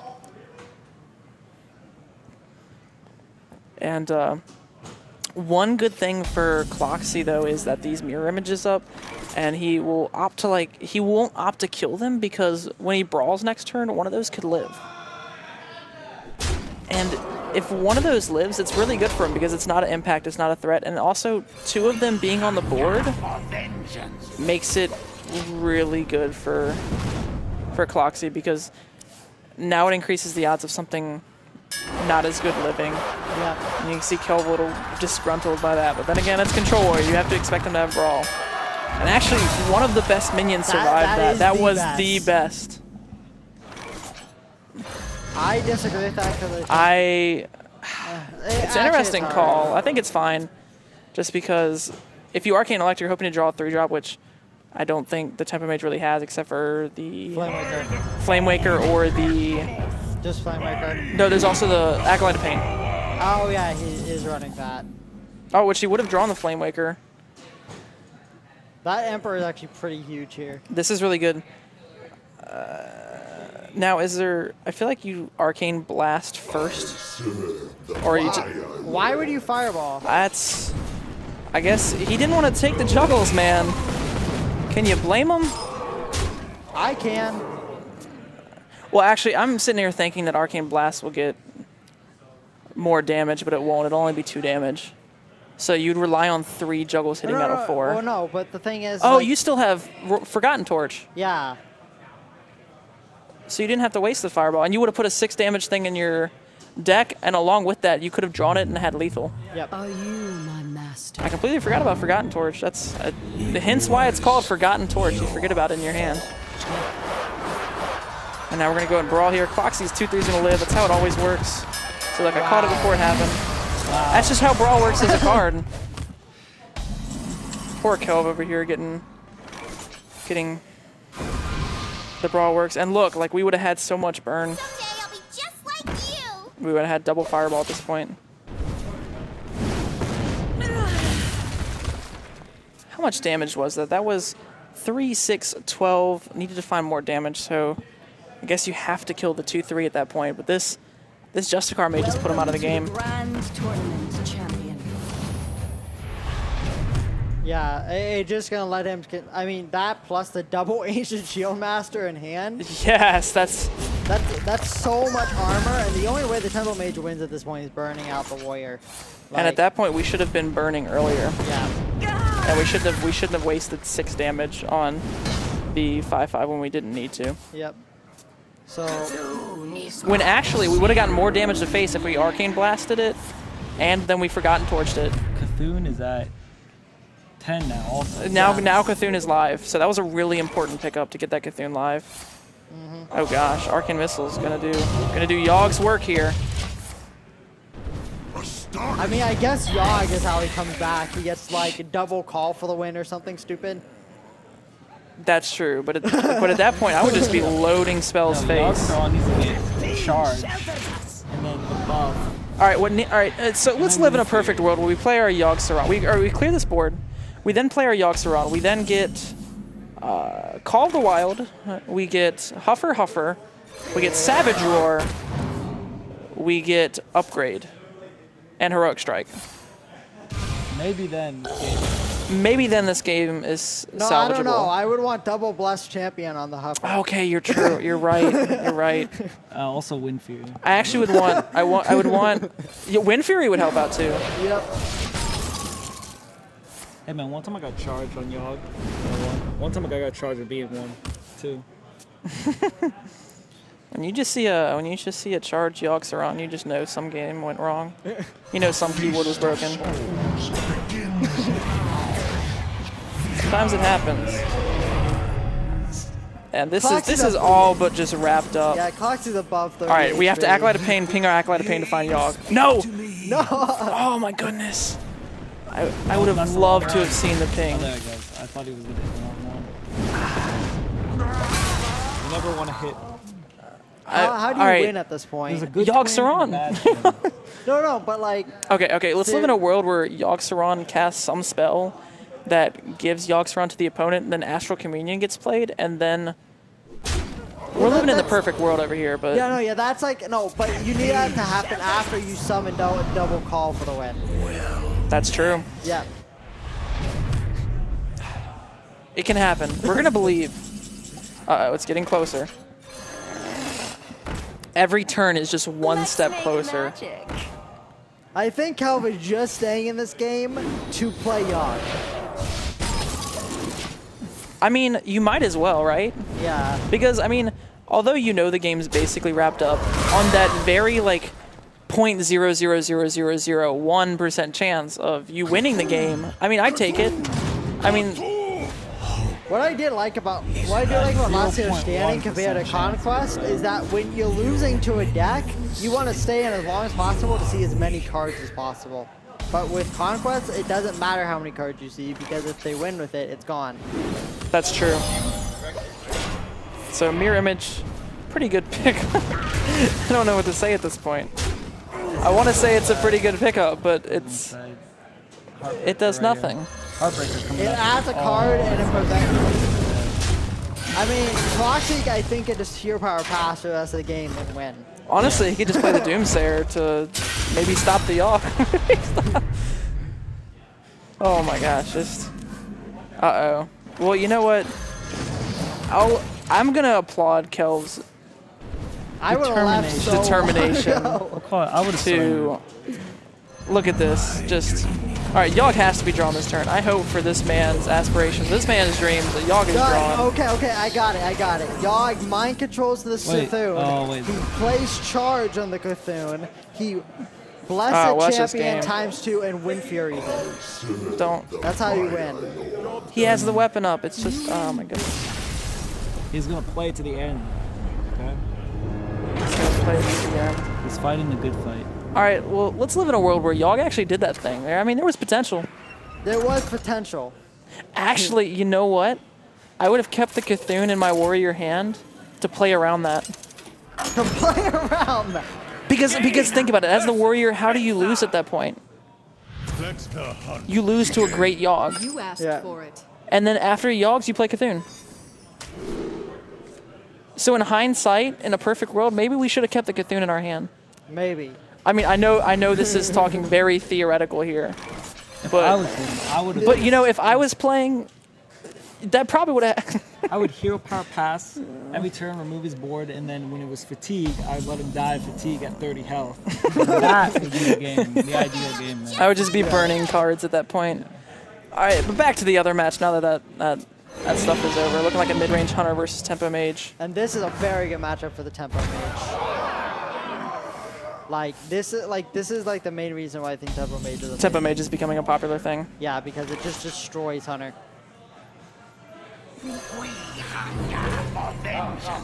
And as you can see, are just putting the pressure up, making sure we get some damage in.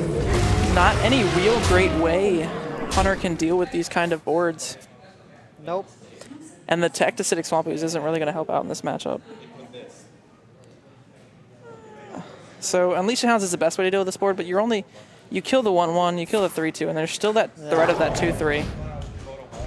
But I mean, the thing is, Tempo made very few minions, so when you get to remove them, you're happy. There's Yogg. Yogg coming a little late to the party. Let's make magic. Cal was streaming at Yogg right now. Where were you last game? Exactly. I would be too. I'd be like, I play you in my deck for a reason. I wanted to see you. Every single time, I'm like, I need to draw this one card in order to win a game, and I don't. The next game, it's in my in your opening hand. Yeah. I'm just like, I literally every time I scream. I understand the struggle. Let's make magic. Oh gosh. Hopefully the ping goes on the 3-2. That's good. Wow, that was perfect. Yep. And actually, I mean, the thing is like, yeah, the Hunter over time may stabilize, but he's gonna be at such a low health total. when he stabilizes, and at that point, just fireballs kill you. Yep. And he's gonna play Yogg, and it's gonna do Power Blast 3 times to face, and he'll regret playing Yogg forever. Well, this actually is such a good play for Cloxy if like Kel doesn't draw something. Exactly. If there's no minion drawn, it's really good. Oh my goodness. That's like the best minion. That. Yes, that was the best minion. Besides Yogg's Thrawn, of course. Hover? Nope, no justice. No justice. I actually don't know if I would have Animal Companion there. I feel like the Tiger guarantees a kill on it. Because now look what the trade is free, and now you don't have any pressure on the board, whereas Tiger would have given you the pressure. And this turn you could have played Animal Companion before. Exactly. Well, that does nothing. That is the slow, painful death there. I guess we're hoping to just try and get that Animal Companion or Call of the Wild down next turn. Okay, now you play that. Is this just lethal? Let's check. It's only lethal if, like, I think all the pings go face. Like, that's 6 plus 7.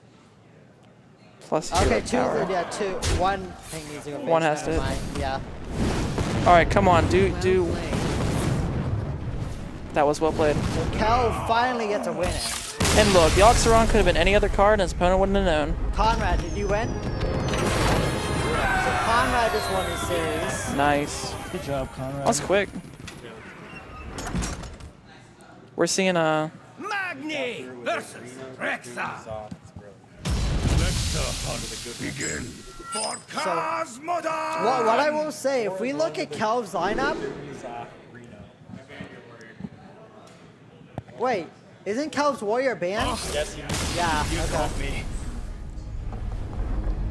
He just wanted to show us he had it available, guys. Come on. Show some respect. Yep. So you know Cal only gets to do that once. If he does that again, it's an automatic loss. Well, I hope he wouldn't do it again. Yeah. Oh, there's a... No, I'm just kidding. So it looks like it's Shaman versus Hunter. Kel's lineup, besides maybe the Paladin, is pretty good against Hunter. So we probably see this matchup go to 2-2. The one thing I say though is this is mid-range Shaman. Is it as good as aggro Shaman? What do you guys think about mid-range Shaman? Well, if they play high main and you hex it, yes. I think that's true. I think aggro Shaman is better than mid-range Shaman right now. Well, no, yeah, in general. But mid-range Shaman is still pretty good. I think any variant of Shaman is just all around solid, and the reason I say that is it's this card and this card. My Shaman has the worst record for me tonight. Does it really? Well, I think that's probably because everyone just expects at this point, so they gear for it. I know I did. I'm drawing my one. Moxie not hesitating. Ooh. Oh gosh. Only as a tunnel truck. He would have had Now, next turn play. I wish King's Elec, Cartex Red, if your opponent wins the joust, they get the card. I was thinking about it the other day, and I said no one would play this card. No one would play the card. Yeah, literally no one would ever play that card ever. You can play it in the... You can play it in the Yogg Hunter. No, I don't even know a Yogg Hunter. Like, that's just so bad. Any Yogg deck, let's be real here. Any Yogg deck. Hunter, giving them good control cards is good. Like, The one thing It does. The one thing I will say though is with Hunter is it's really hard to make it a control class just because of that hero power. Yep. Like the hero power will always make you want to be aggressive. But if you think about it, Hunter is kind of the new druid because it's so good against control. You can Yes. where it almost never. Mid-range druid last format was just really good against control, and then now we have the Hunter that's really good, and so.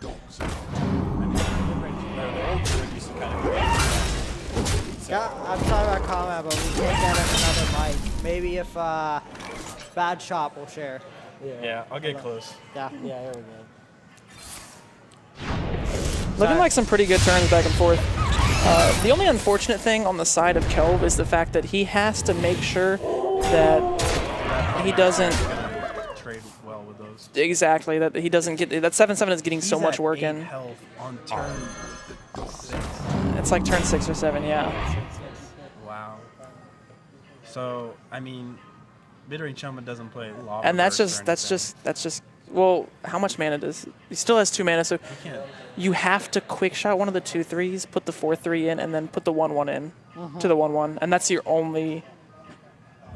Let's see if he sees it. You can't because you can't put the. You can't let the 7/7 hit your face.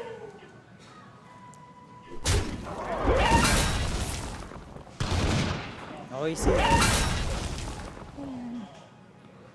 Okay, so what situation can you win? I wouldn't have put that in just because if Lightning Storm happens, it guarantees the kill on the 3/2. So I wouldn't have put that in. I would have killed the 1/1 off to play around Lightning Storm. 1 mana off. This is So just. do we need a Flame Juggler hit? Yeah, you do. Well, no, you can kill it even. The 4/1 goes into the 5/5, the 1/1 goes in, and the 4/3 goes into the 7/4. Yeah, actually, you're right. And then you just play the high main. Okay. Or if you want more pressure on the board, actually, I don't agree with the high main here. The reason I say that is because you have Call the Wild on your hand next turn. I would rather have seen the Tiger and the 2/3 just to put up more pressure.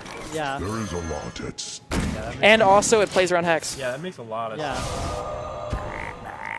Those are the plays. But you're then like, again, oh, I can play a high main. the way I've seen this shaman being played, what would you trade think?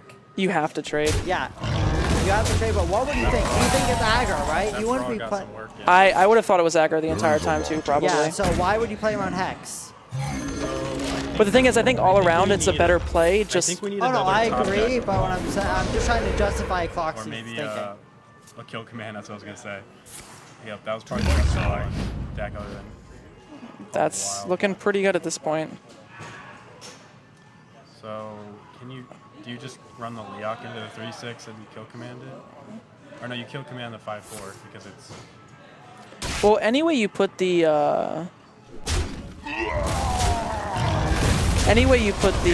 Damage accordingly. I actually would have probably gone for the juggle first. Mid-range, they have no more. They have nothing left. Oh, but they can just. They have this.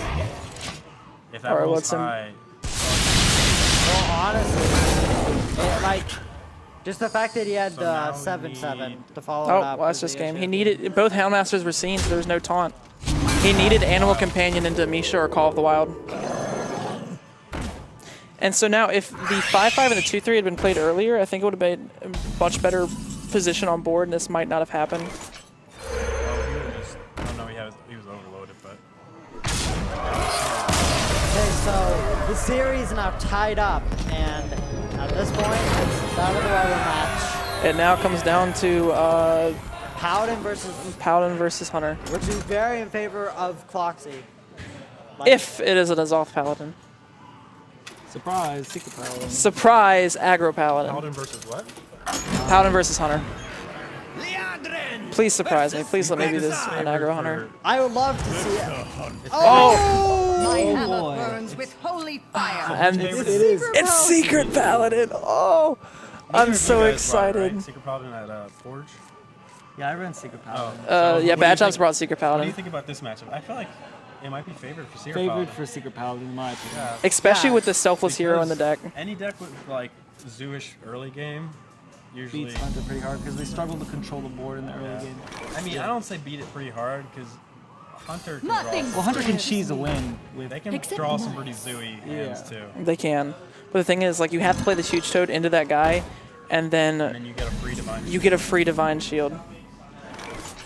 Pretty sure you hear power. Yes. There's also merit to getting the coin out of your hand to make sure the divine favor is better next turn. Don't worry, love. But then again, your opponent will be playing a card. That's what? That was very interesting ordering. I honestly was.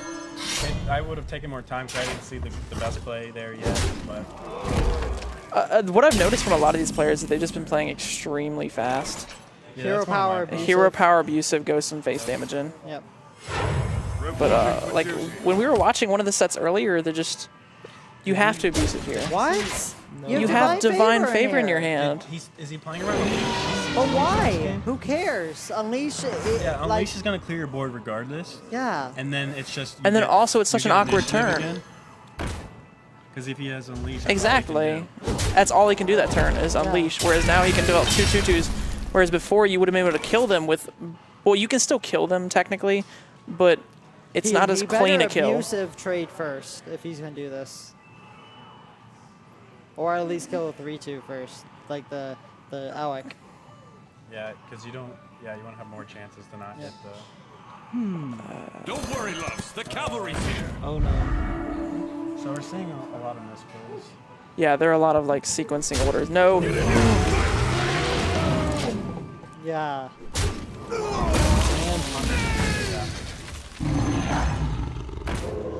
Whereas before we would have given it a 50-50 rather than a 66-33. I almost wish like Blizzard had an algorithm that knows Back what to the your best play is homes. and punish them every time they do the wrong thing. I wish, but that'd For duty. be too punishing. Well, on the bright side, I will say Mysterious Challenger is about to come down next turn, and How strong is Mysterious Challenger at this point? but no secret has been played from the deck, so all the secrets are going to be pulled. 4 secret. Can we hover over those, please? Repentance, redemption, noble sacrifice, competitive spirit. We're back. So good with that. And look, because the Highmane has to go into the noble sacrifice. With that Argent recruit. Yes, the Argent recruit. I like it. And as the hunter, it just you don't have time for Call of the Wild here. Oh my gosh, he did so well drawing any of his. I know that's what Secret Paladin excels at, not drawing your secrets. You know what the funny thing is? Cloxy likes Secret Paladin too. Really? So this is kind of funny that he's losing to it. To it because. That went face too. Well, he did play around with Penance. That's good. All these. It seems like Hell was where a lot of his misplays. Yeah. Okay. Another good thing is here, you Ooh, can. Rallying Blade plus the. You can play Argent Squire if it fits. Pretty sure you play Keeper. You play Keeper Voldemort on the on the high main, and then your Divine Shield trades into it. It doesn't matter if 3/2's dying. That's true. No matter where you trade, the 3/2's dying. Yep. Actually, is there any merit to just?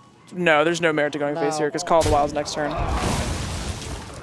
I would kill multiple minions. I mean, this is like the way Cloxy can come back. Just double Call of the Wild, and you can see Kel upset there. But then again, that's what Hunter does on 8. It survives to turn 8, and plays Call of the Wild. Yep. If they don't call for the Wild, you're honestly lucky at that point. Oh my gosh! That's good. This is that seals it. And one reason is because you thin out the deck so much. With the Mysterious Challenger. Yeah. That's the theory behind playing Mysterious Challengers. You thin out your bad cards to get to your good cards. Yeah. And that's kind of the idea I think Tice had with those Camel Hunters, even though you thin out the Cavalder, which is also great on board, and then you draw a call. This is so awkward. You have to run a Huffer and a Misha. You can't run in a Leok. You. Poor Leok. That did feel really bad. That's no, it's pretty not. good pickup. It's not lethal. It's not lethal, but it's still. Do you even trade? No. No, you don't. You go face. Cause I mean, what? He can think that card in hand is deadly shot and just be scared as heck. That's true. This is how Cloxy comes back though. Like give her Ashbringer in hand. Why would you not go face? Yeah, because I'm. Oh yeah, because it's lethal next turn. Because I'm thinking.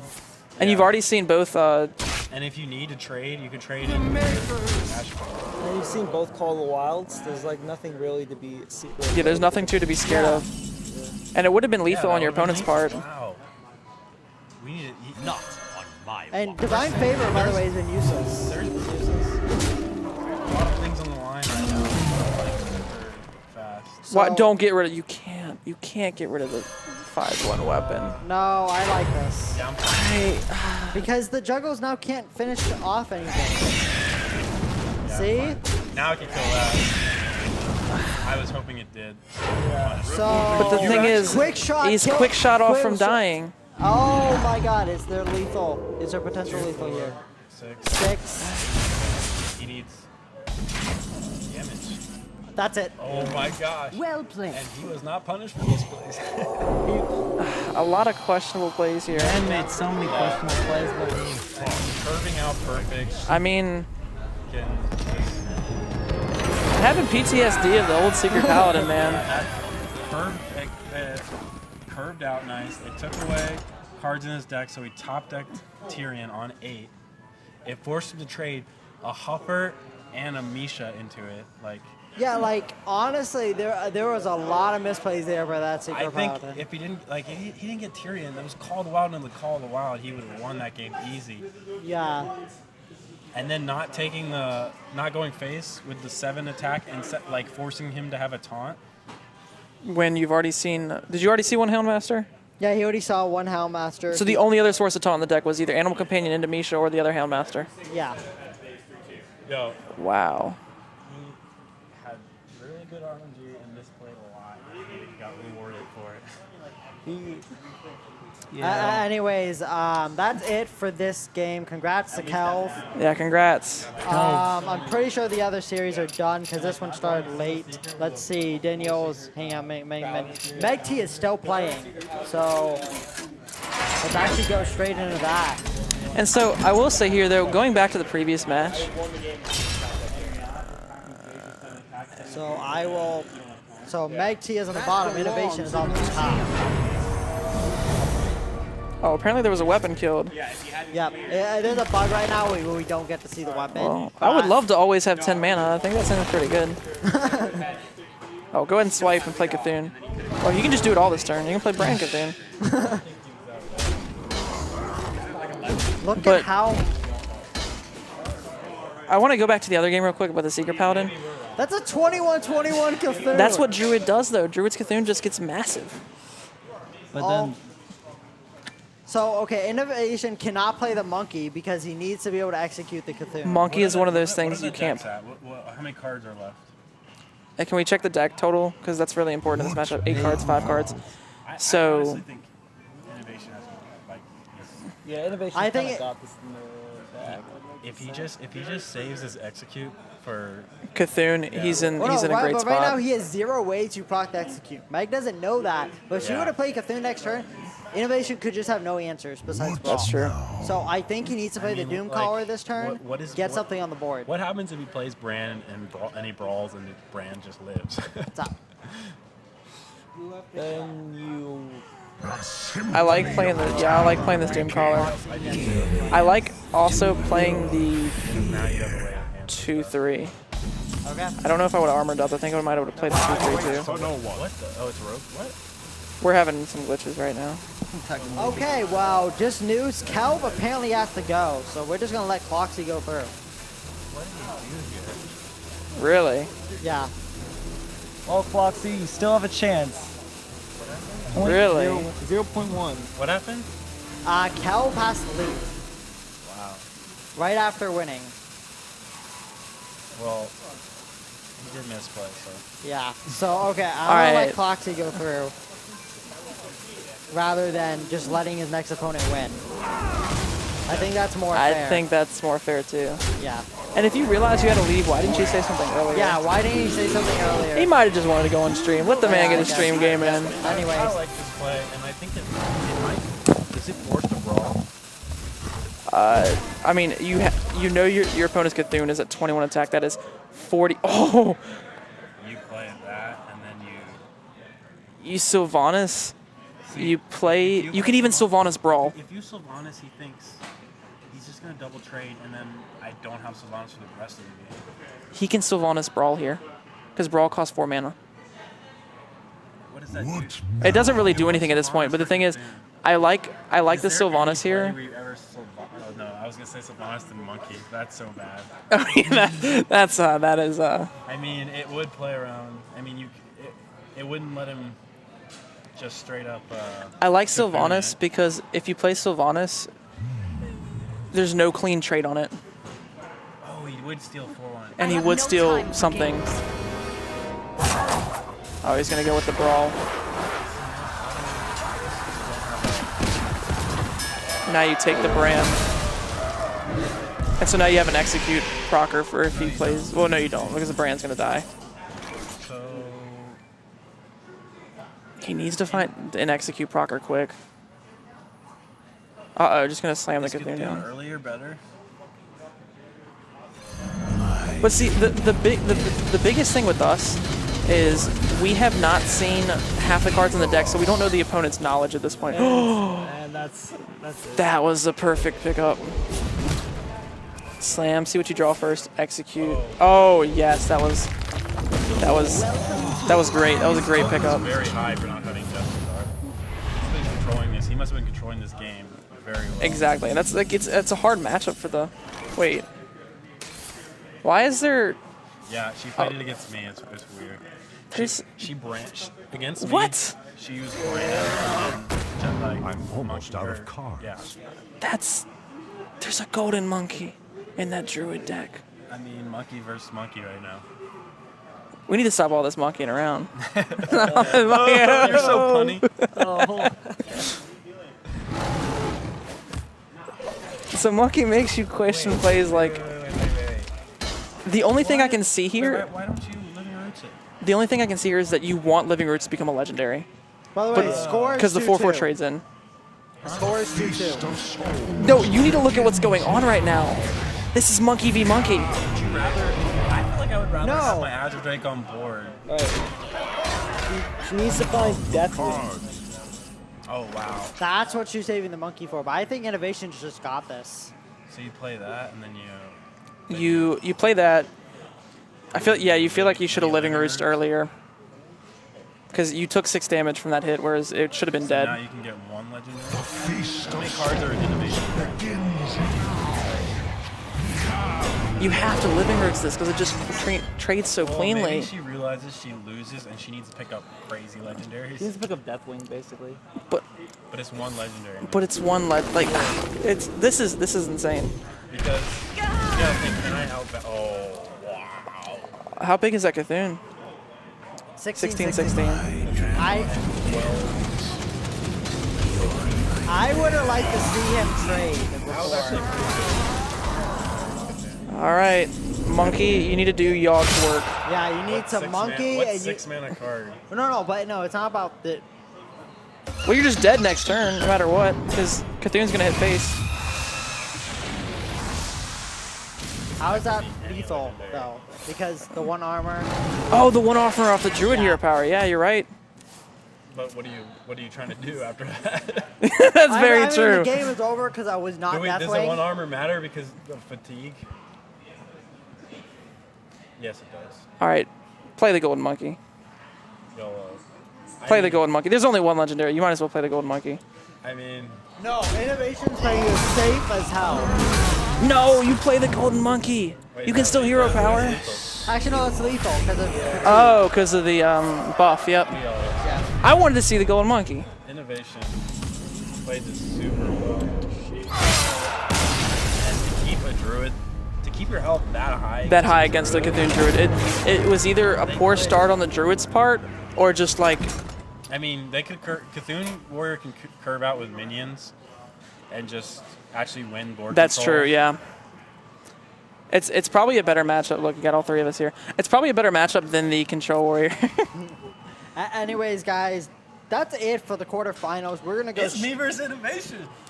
Yeah, that's gonna be on stream. Oh, There's no boy. way Conrad vs Innovation's not gonna be on stream. That is the most classic rivalry here at the Cave. Is Conrad versus Innovation. We're gonna have that up next. See you guys later. Peace. In a bit. Yep. It's like Swill and I at the Forge. Yeah, that's what I was gonna say.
Okay, what's up, guys? It is just me left. Doctors and Kiki and Bad Shops had to go. I am sorry, but I'm telling the players they can start. We are gonna get right into this. It is Conrad versus Innovation, and I am so excited. Like, this is the classic cave rivalry. Like, the cave rivalry.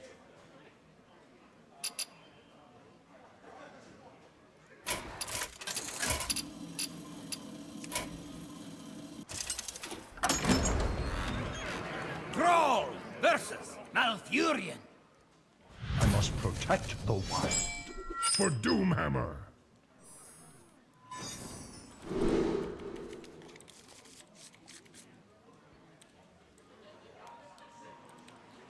Just gonna make a quick tweet. It looks like we got a aggro shaman versus druid, and this is a Cthulhu druid.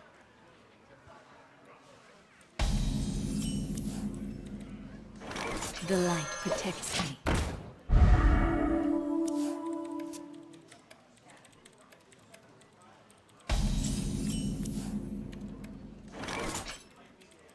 Charge roar!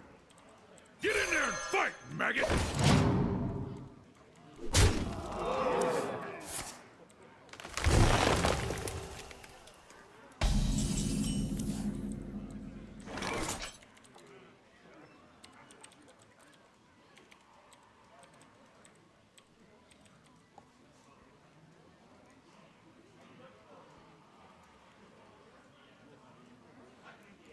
Okay, so wow, Innovation way far ahead right now, and this is gonna be very hard for Conrad to come back because this first turn play is gonna be on turn 4, and it's gonna be a 4-5.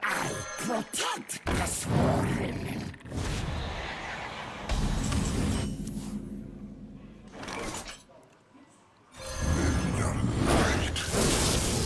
Well played.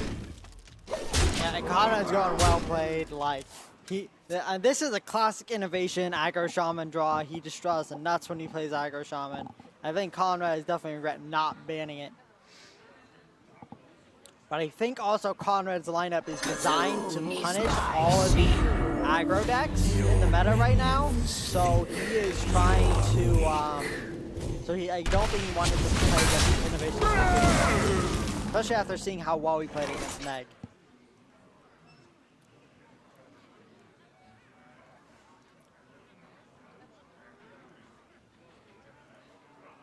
Oh yeah, guys, this is the quarterfinal. This is the semifinals.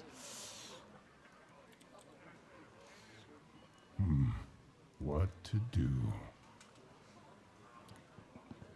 Wow, what is up with all these people bringing this ancestral knowledge? I seriously disagree with it. It feels bad. I never see them ever want to play it.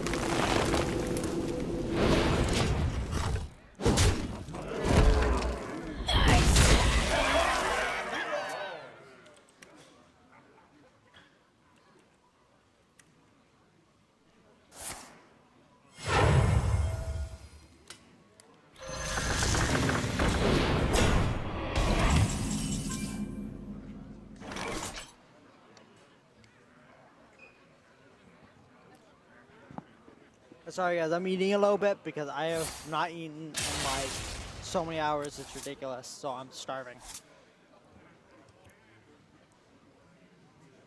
But Innovation has no way. He's 1 damage off clearing this Ancient War. And this is a risky play by Innovation and it's going to pay off. I don't know if I would have the balls to do it in this position, but God is Innovate. I don't like trading anymore. Because he's probably just going to trade in the 5-5, so there's no reason to trade in anymore. So it's just that you have no way to finish it off after you trade. I know he's thinking about, oh, I get punished by swipe, but like the additional 1 damage, an additional 2 damage in the Ancient War is not going to change anything. But if he doesn't have a swipe, it could mean the world, especially if you get like a Flame Tongue Totem off the top, or off the Tusker or Totemic. And yep, Innovation recognizes that. Now, what is this Cthulhu at? Well played. Yeah, you can see Conrad knows, like, Innovation just outplayed him there for that trade. The Ancient One calls. That was such a dumb play by Innovation. Like, probably actually game winning. Because that 7-7 just killed pretty much almost by itself the two biggest like taunts in Conrad's deck. I think we're going to see Tuskar Totemic first and then Totem Brand. Okay, he's gonna go with this line. I guess because this is stronger than Swipe, which is what he's concerned about. And the Tuskar Totemic have a chance to have charge through Flame Tongue Totem. The Feast of Souls begins. Flee, screaming.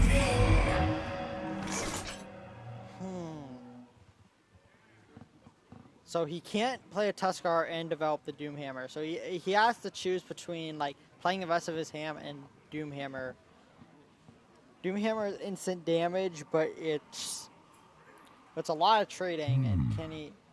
Okay, he can kill both and hero power. I like that, but I guess he's gonna go for Did you bring Tuskar. some fish? Oh, not what he wanted. That was probably the worst.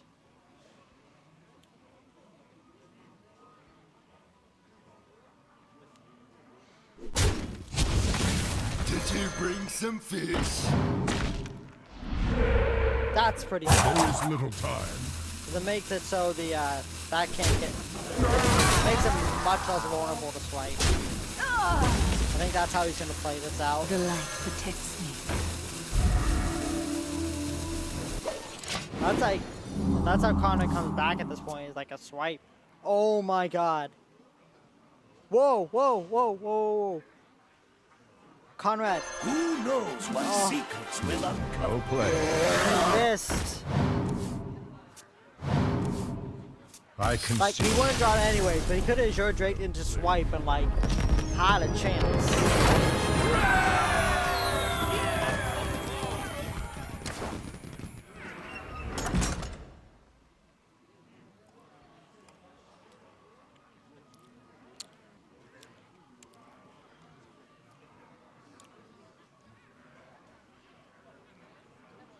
So Innovation is going to win game one with his Shaman. Malfurion versus Now, Innovation is Gul'dan. queuing up his Druid Your soul shall be versus mine. Conrad's Warlock. must So protect Conrad the is, wild. Conrad is very, like, he thinks that this is like one of the best matchups in the game for Warlock. So he is very happy right now to hit this matchup. I don't agree as much with Conrad, but I think it's a good matchup for him.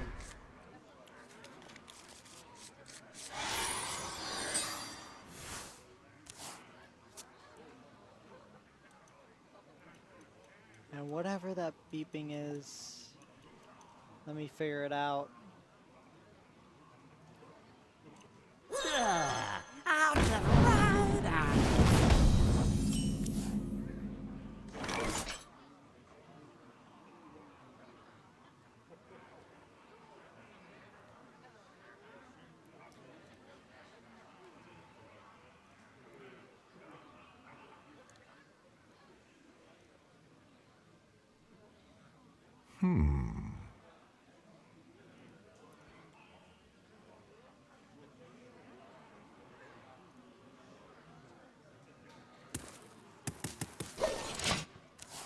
Innovation is just deciding if he wanted to turn one Emperor, and I guess he doesn't. Which I can see the logic behind. That, like, he still can't follow it up with anything is the issue. And you want a more smoother curve rather than a faster curve with Druid. Usually.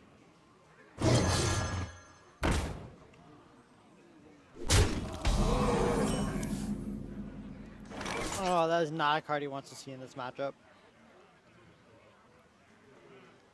So I think the play is probably going to be double Innovate Emperor or something. Like, I think you have to.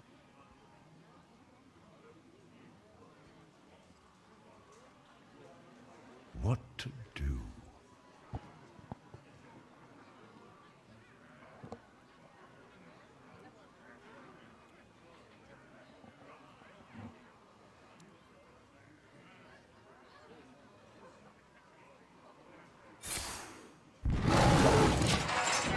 I know he is setting up for a swipe, but he is telegraphing that he is setting up for a swipe.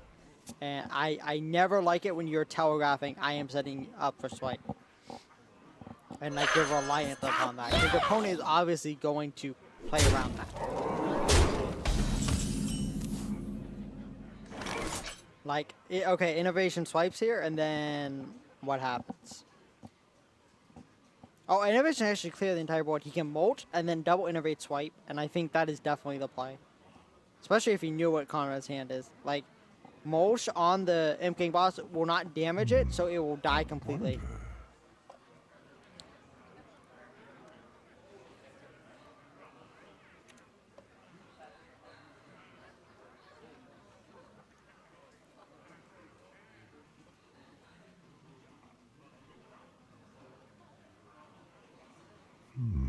I wonder.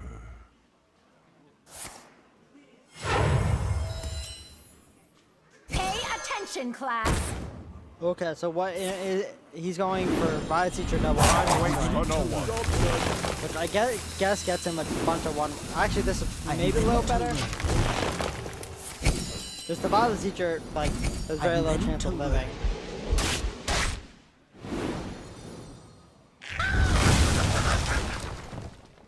Ooh, that was a good draw.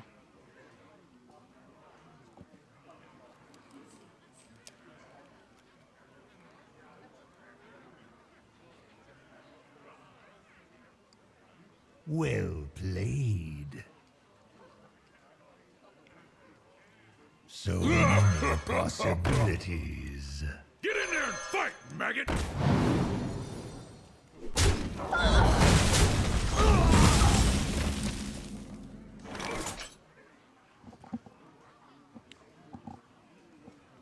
I think we'll probably see a Feral Rage here for 4 damage to finish off that Dark Ire. He's going to be able to finish off the entire board, but Conrad will have the initiative at that point. So if Conrad picks up some real steam, he'll be in a good spot.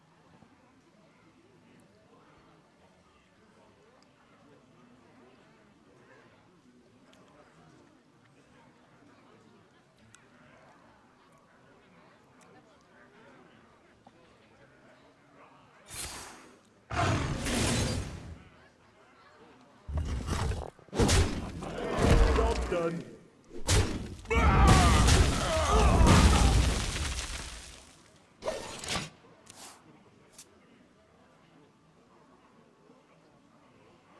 think Conrad needs a tap. The light protects me. No, Conrad is going to go for maximum board pressure. I'm guessing this is telegraphing that Conrad is playing a Call of the Wild version of the deck. I mean, a Doomguard version of the deck. I don't know what Call of the Wild came into my head. Because he's trying to dump his hand in anticipation for Doomguard. That's all I can think about. I wonder.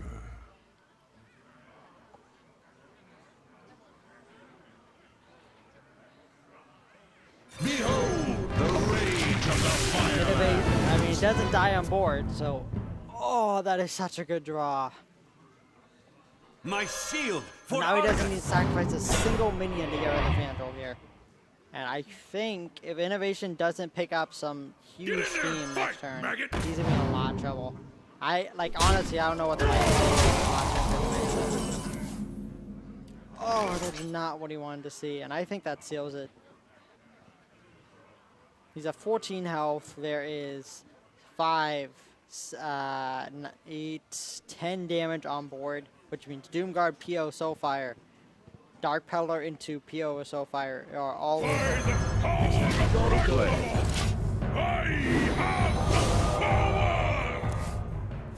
And there we go. That is exact lethal. Conrad.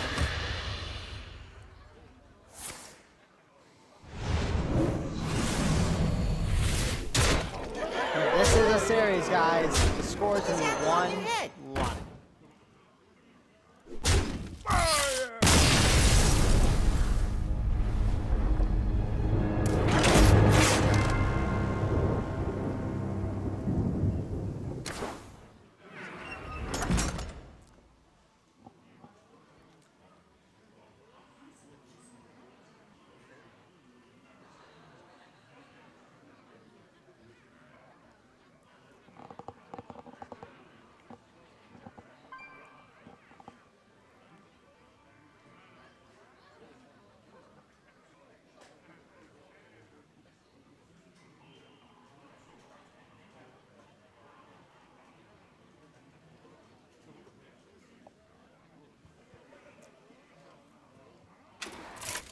Okay, so sorry about that.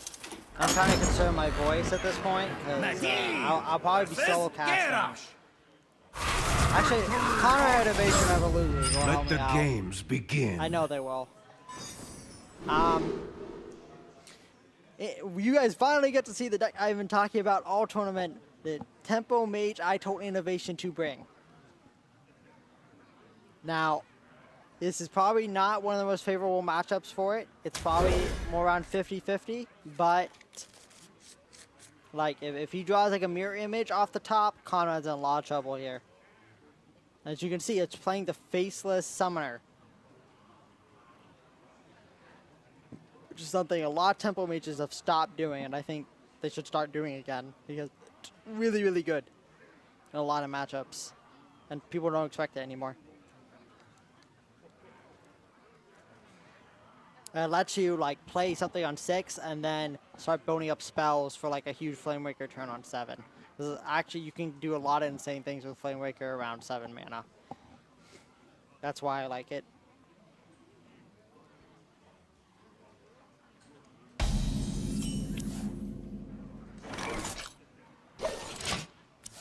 Ah, hello there.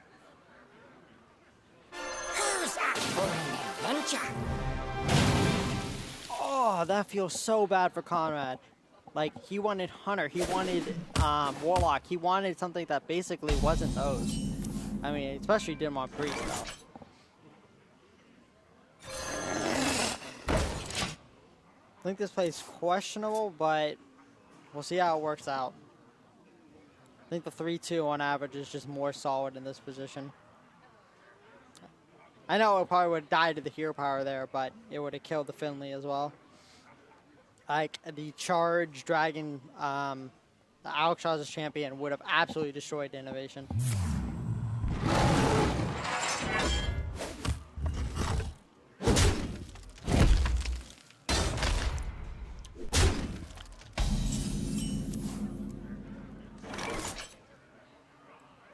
So I think he needs to go for the Sorcerer's Apprentice Arcane Missiles here.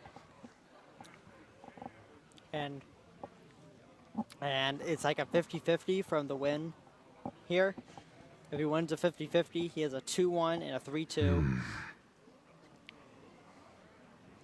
And that become I mean the two actually it doesn't really matter, to be honest, how this works out, because Conrad's just gonna play Ghoul next turn. And the 2-1's gonna die. Conrad, though, is maybe tempted to play this War Axe here. But I think like you're not going to get better ghoul value than this, and he should go for it.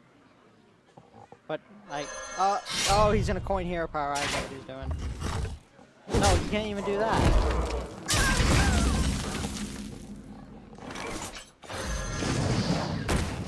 I'm sorry if my plays aren't, like, I'm really tired at the moment, so I may not have the best casting right now.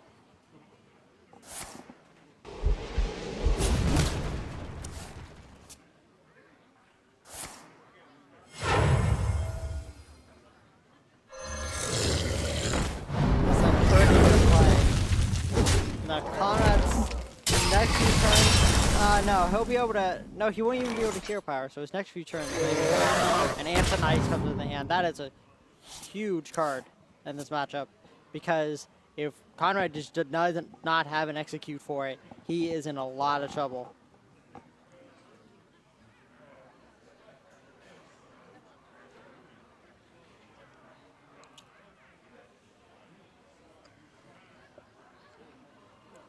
He can inner rage. What now? So probably the play here is frothing, inner rage or ghoul, and then trade.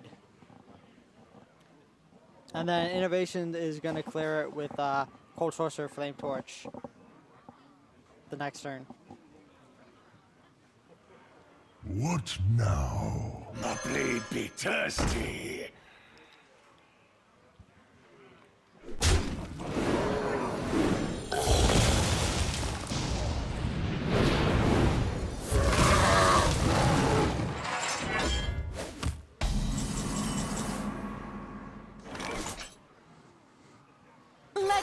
magic. The second, the Zerdrake is also pretty good, helping control his hand. One of the issues with this Temple Mage deck is that the only cards it runs for draw are Arcane Intellect and Zerdrakes, so it can easily run out of steam. Especially in an attrition grind like this. Thirsty. Innovation may be forced to Flame Strike here.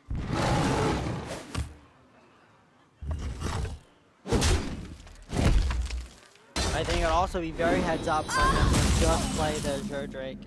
Yep, I think that's what he's going to do. The Zerdrake and ping, and then next turn, he's going to make his opponent commit to a bigger Flame Strike.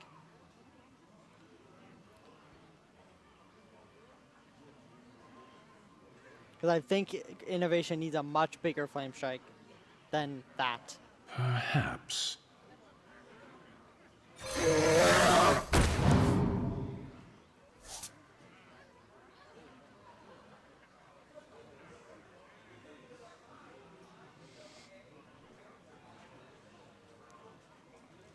Yeah, I like the ping here.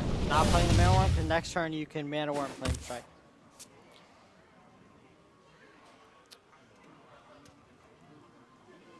Now, Conrad should know that this runs a Flame Strike, because I gave this exact list to Conrad to bring today. I told him he should bring it, so he knows this list card for card, so he's probably going to play around that Flame Strike. Because he's like, how do I lose this position? Flame Strike. That's Conrad for you. And even if Innovation's going to have to Mana Worm Flame Strike here, which is a good play, but then Conrad's going to follow it up with a Rag, which is going to be definitely troublesome for Innovation. At this point, it's definitely looking in favor for Conrad. Wow, Innovation is deciding to conserve his Flame Strike. The thing is, I think Innovation's trying to get to the point of the game where the minions are going to stop dying to Flame Strike by this warrior, and he's and the Flame Strike is just going to feel dead later, when the individual removal spells could help remove a bigger minion later. But we'll see how it works out for him. What now? We're probably going to see the Twilight Guardian, the Alexstrasza Champion, Hero Power return. We're probably going to Hero Power For the lifeline. Mana Worm.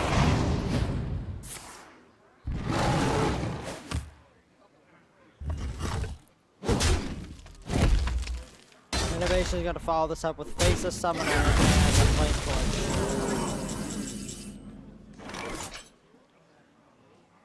Arcane Blast. After playing both the Zerdrakes and both Full Sorcerers, that's something that... Ooh, that's a good one.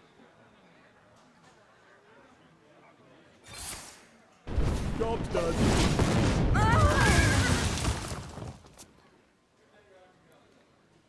So Conrad cannot get a 9/9 yet, so he's forced to basically play this Rag here, and he is praying that it hits the 5/5. By fire we die, insert. Oh, that is such a big deal. So, if he Flame Strikes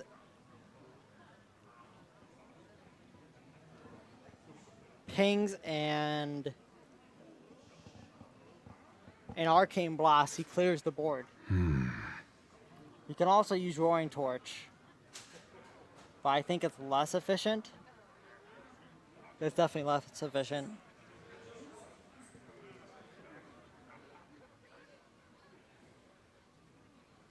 Basically, he Flame Strikes. This guy... Perhaps. This guy is left to 4 HP, which then lets you Arcane Blast and trade here, and then you do this and ping. Get complacent. Why am I thinking? What is he saving the Flame Strike for?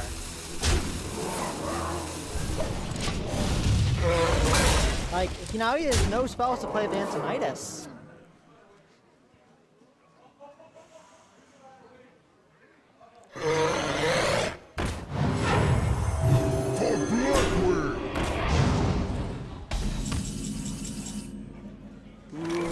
These juggles are a big deal.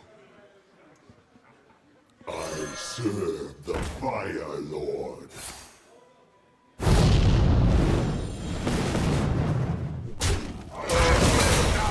Oh, that is the best one drop to get.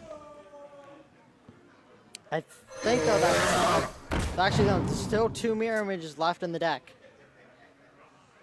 So Conrad, I think, was going to feel forced to get rid of this Flamebreaker instead of going face.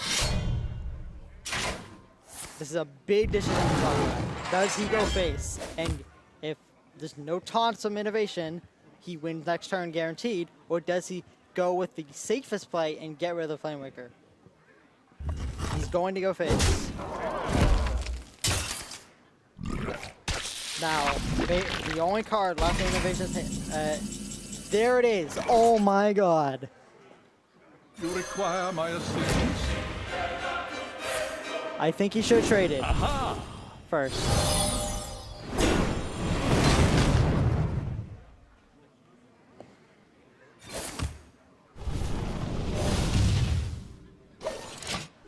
And Conrad is kicking himself. Does he have... Well played. If he had a dragon, that would be lethal, but there is no dragon. There's only one draw in Innovation's deck. That one hit back.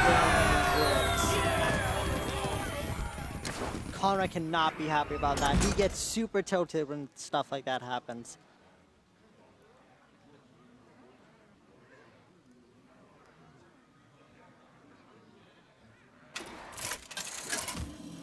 Did Innovation win this Shaman? Yeah. Sorry, I didn't have that mark. Victory or death! I must protect So now all Innovation needs to do is win with his Druid. Conrad and he needs to win 2 games over this Druid.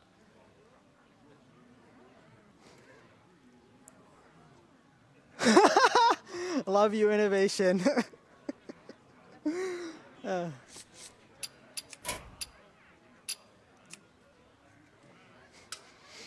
Yep, I told Innovation to bring that Tempo Mage deck, and it did not lose a game the entire tournament so far, so...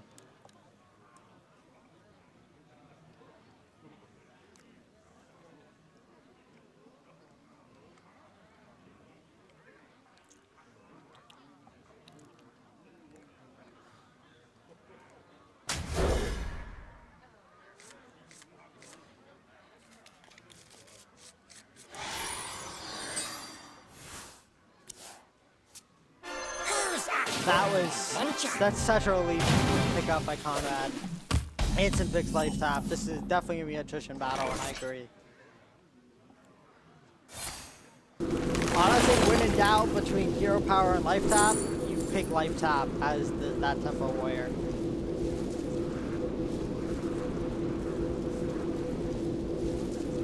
Like, the only time you pick Hunter hero power is when your opponent is like at sub 15. Or like you have enough damage in hand with it to like finish the game. And you basically don't need to draw at that point. You have everything you need to win, and the Hunter power just helps you close it out guaranteed. That's when you go Hunter power. This is a difficult decision for Innovation. I definitely think it should be Claw. He definitely does not want to go with Astral Communion because he does not want to discard Yogg in a Yogg Druid. Mark of Yasharaw's honor is rare for that to really get value. I think Claw is definitely the way to go here. But Innovation just taking his time to think it through. Oh god. Yeah, I'm not dealing with that.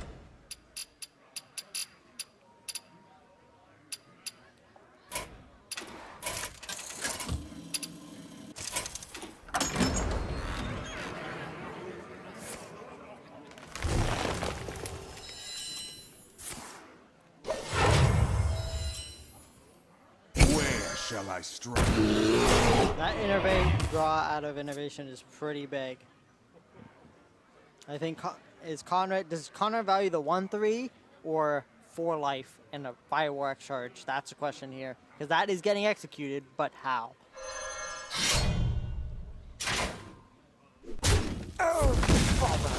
agree with this from Conrad.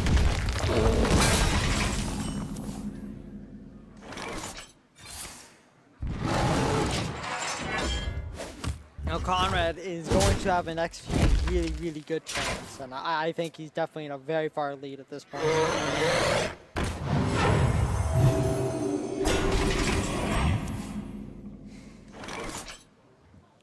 You don't want to mulch that. You know there's such bigger things in the deck, but I think Innovation may be forced to.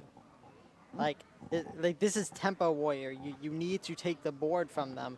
And if you were to like give Conrad, for example, something really bad, like let's say a target dummy or like a wisp or something, you'd be in a very, very good spot.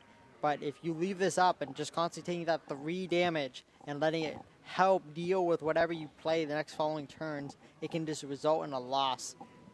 There is a small chance that Nourish will win the game based on what it gives Conrad, but I think it's honestly worth mulching there, just for tempo reasons.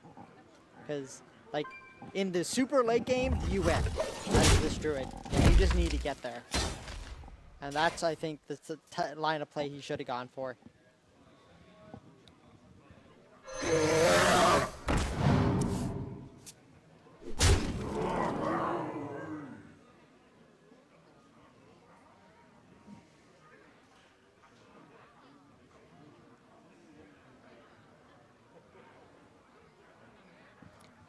But then Conrad came very close last week at the Forge. Like he came pretty much, I think, this close. Semifinals last week at the Forge, and he really, really was upset that he didn't qualify. So he is like on a war path right now. Conrad has not been doing so well lately in tournaments, and he's a very, very good player. Like he's gotten honestly very unlucky in a lot of tournaments he's played in lately. So for him, winning this Tavern Hero would be so huge to his mindset in the next coming weeks. To get when he went 1-2 and scored today, he was about ready to lose the tournament. Because his mindset just wasn't there because of just how unlucky he's been getting. For the War Chief!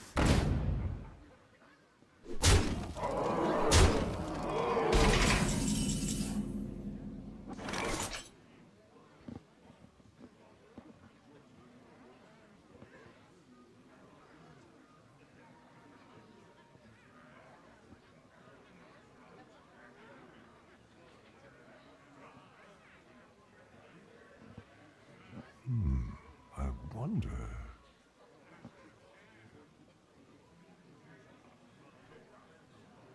I wonder what Conrad is shaking his head about. He's in such a good position right now.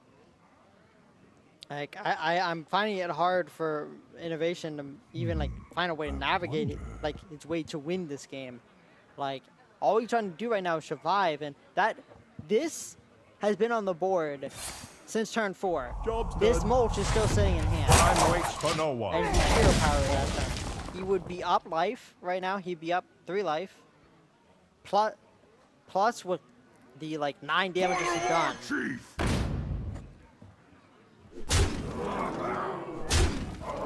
The blade be thirsty. What's up, Bob Face? How you doing? That is a good draw from Innovation, but I don't think it's going to be enough. Because that swathing is about to get very big because of this ghoul. That, Well played. Oh, that was a slam. That was just a bug, I guess. Blood Dicker. Ghoul. For the Life Binder. He's not going to even show I the ghoul. concede. Innovation just immediately concedes. We are down to the rubber match.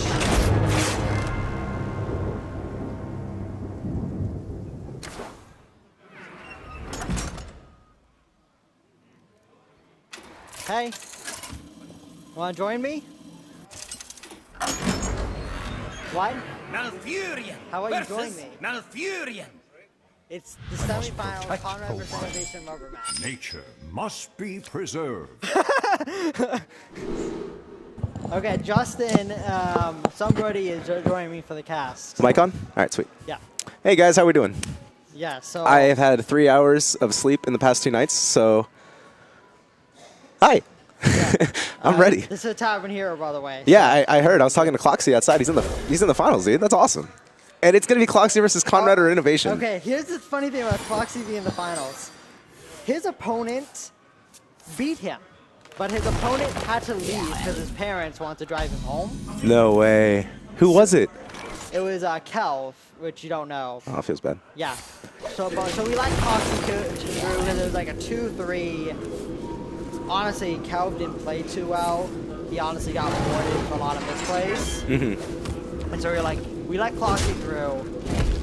And dude, that's why he was like ecstatic outside. Mom, yeah, you should definitely watch the VODs. You made a lot of misplays. You did really good tonight, but you made a lot of misplays. Damn, man, the roast. Yeah. So yeah. Wow. Winner of this goes on to the finals. This Yeah. literally this game, the Druid Mirror. That's insane. Yeah, and you know how Conrad's been talking in chat. Yeah. Dude, Conrad needs this. Oh no, yeah, Kelv, you did insanely well tonight, but you made misplays. Oh, is he talking in chat? Yeah, he's talking in chat. Is he mad at you? You did very, very well. I'm not just See, that. see, you have a way of roasting people that potentially rubs them the wrong way.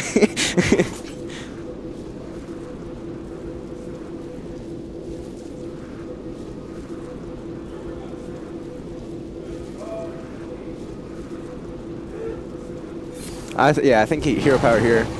Next turn, coin Drake. Then after that, innervate into the ancient for innovation.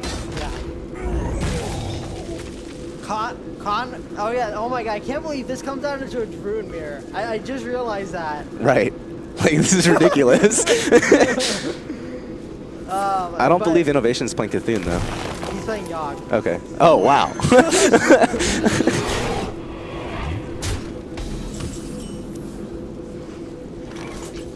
Now, Innovation's gonna one-up him here. Hey, what's up, King? What's up, King? Go, Conrad, go, you know. There you go. Way to sit on a fence, buddy.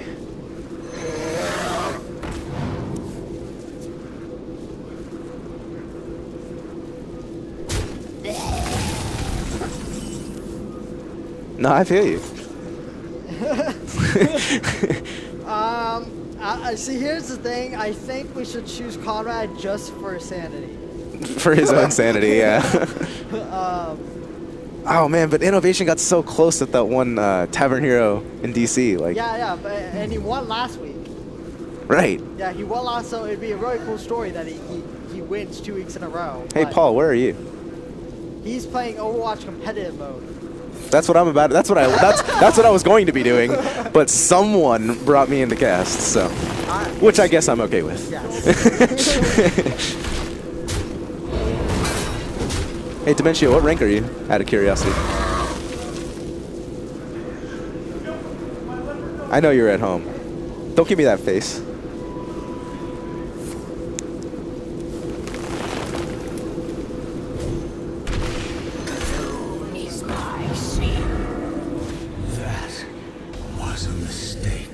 Okay, nice. I'm 44 right now. I got kind of screwed by placements. I'm whatever, like, you start out as. You have 10 placements to do first. Oh, okay. Yeah, and then you get placed. Honestly, it's kind of funny. I was playing with the pre-made of 6 for like the first like 6 games, and then they all like decided to take a break. And the last 4, I just decided to solo queue.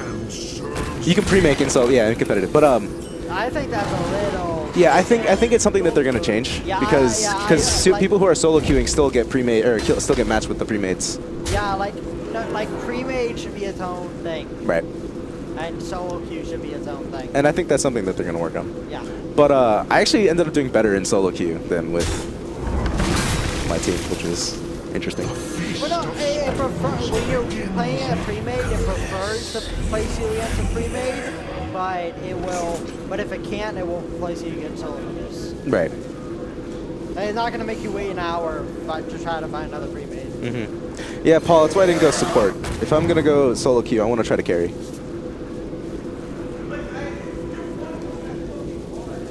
No point in getting single reses off the entire game. Like, your team's just not gonna be able to, play as a unit. Like, no point. Anyways, enough Overwatch. No, there's never enough Overwatch. But this is a really interesting decision for innovation. I think, I don't know. I'd want to hold it just because I'm greedy and I want to get Fandral volume, or Stag Helm value. But I think he needs to just get on the board. I think he wants to play it as a 3-2. I think, yeah. Or I I wasn't even better. But like he needs like +1 better, yeah. But like I think he just needs to get on the board as much as possible. And that is such a big pickup by Conrad. I mean, so next turn he's going to be able to do do some crazy things with Drake Swipe. So maybe not crazy things, but fun things. If that Drake survives, that's the #1 card. Well, he's going to be able to. I mean, if he gets a double, well, assuming Conrad doesn't kill it from hand, which is.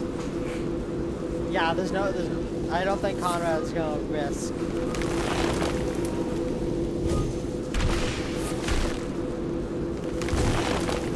Yep, and Conrad's setting up for Cthulhu. What side is that Cthulhu? 6, it's still 6-6. Come on, man. And yeah, see, like I said, this is a full clear. Full clear. And he uses the one off the top. That's a Till Conrad. We have taught him well. Yes, we have taught him very well.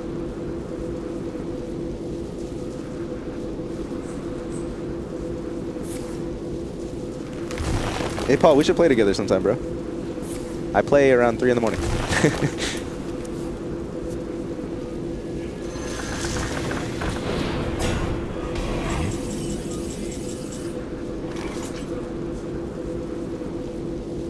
Breaks my heart to see Staghelm just sitting in hand this entire game. Well, by the way, I'm only leaving up this Druid bug because I like you. Know you like it. Thank you. I've literally been getting rid of it all day. You can get rid of it if you really want to. Nah, at this point, we're in too deep.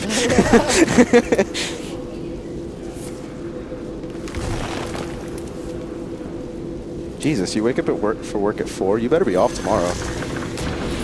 I'm off tomorrow. I'm not. And you're here. But I work at night, so. Oh, okay.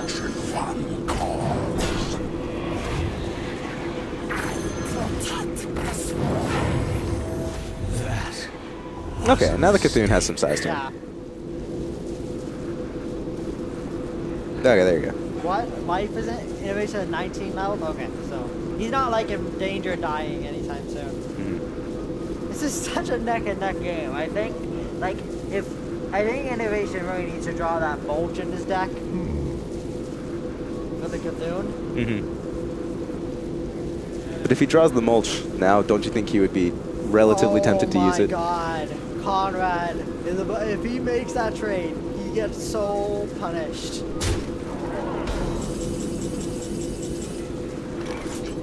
Oh man. Okay, I think you. Violet Teacher. I wanted to say Staghelm, but I think Violet Teacher's better right now. Yeah, well, you just want board pressure. That's all you want. Come on, nourish. I mean, mulch. I meant to learn. Innervate. Starfire is good. Saboteur is better. I don't like that. Whoa. What? Yeah, I like Starfire. Or is there a way he clears this using the living roots? That we don't see? Has to be what he's thinking of. Oh, yeah, he can. Yeah. He clears the entire board here. Oh, okay, wow. Okay, nice. Well played. Heads up by innovation. Look at the look on Connor's face. He's like, what?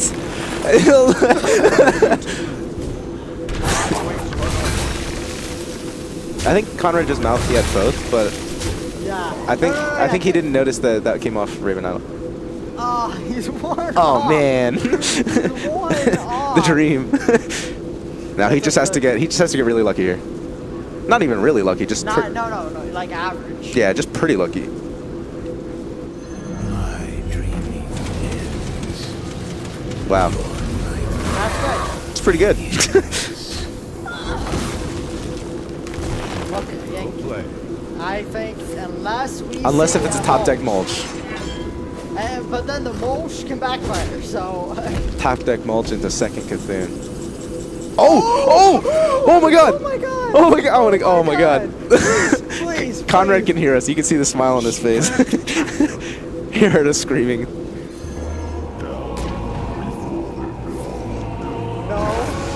That's a spell. Okay, that's something, but Humility, what? Okay. Not enough. Arcane intellect. Okay, he gets to attack. okay, yeah, he can attack. Mirror entity. Okay, that's something. Commanding shouts. Nothing good yet. Natural. Oh! How much life is innovation at right now? Oh wow, that's amazing for him actually. Yeah. Cursor of Fall. Drain life. Hey, it's good for him, regardless. He heals up. Heroic strike. Wow, what an amazing Yogg. Conrad must be like, that's the only way he wins. Oh my god. That must be so tilting. Well, I mean, you can see the look on his face. I think because it's innovation, he's like, you know what? No, I would be so tilted right now as Conrad. Oh my god. That is not the face of a tilted Conrad. I mean, you and I have seen Conrad tilted many times. That's not what he looks like when he's tilted. He might just be accepting him. Yeah, I think he just loses.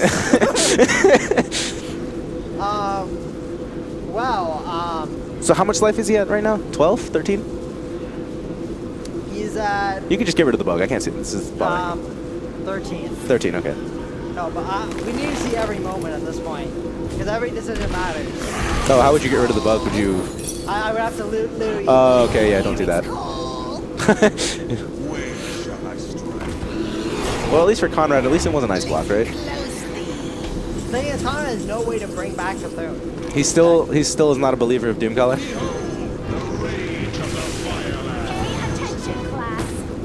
Yeah, I think that's it. How does Conrad win at this point? I don't know, but that is now... It's slowly starting to look like the look of a Conrad tilt face. Yeah, Conrad's dead. Like, Cthulhu is gone. And there's the mulch, just for good measure. I'm ready to learn. I'm ready to learn. How many players did we start with? 18. Okay. Alright, Conrad.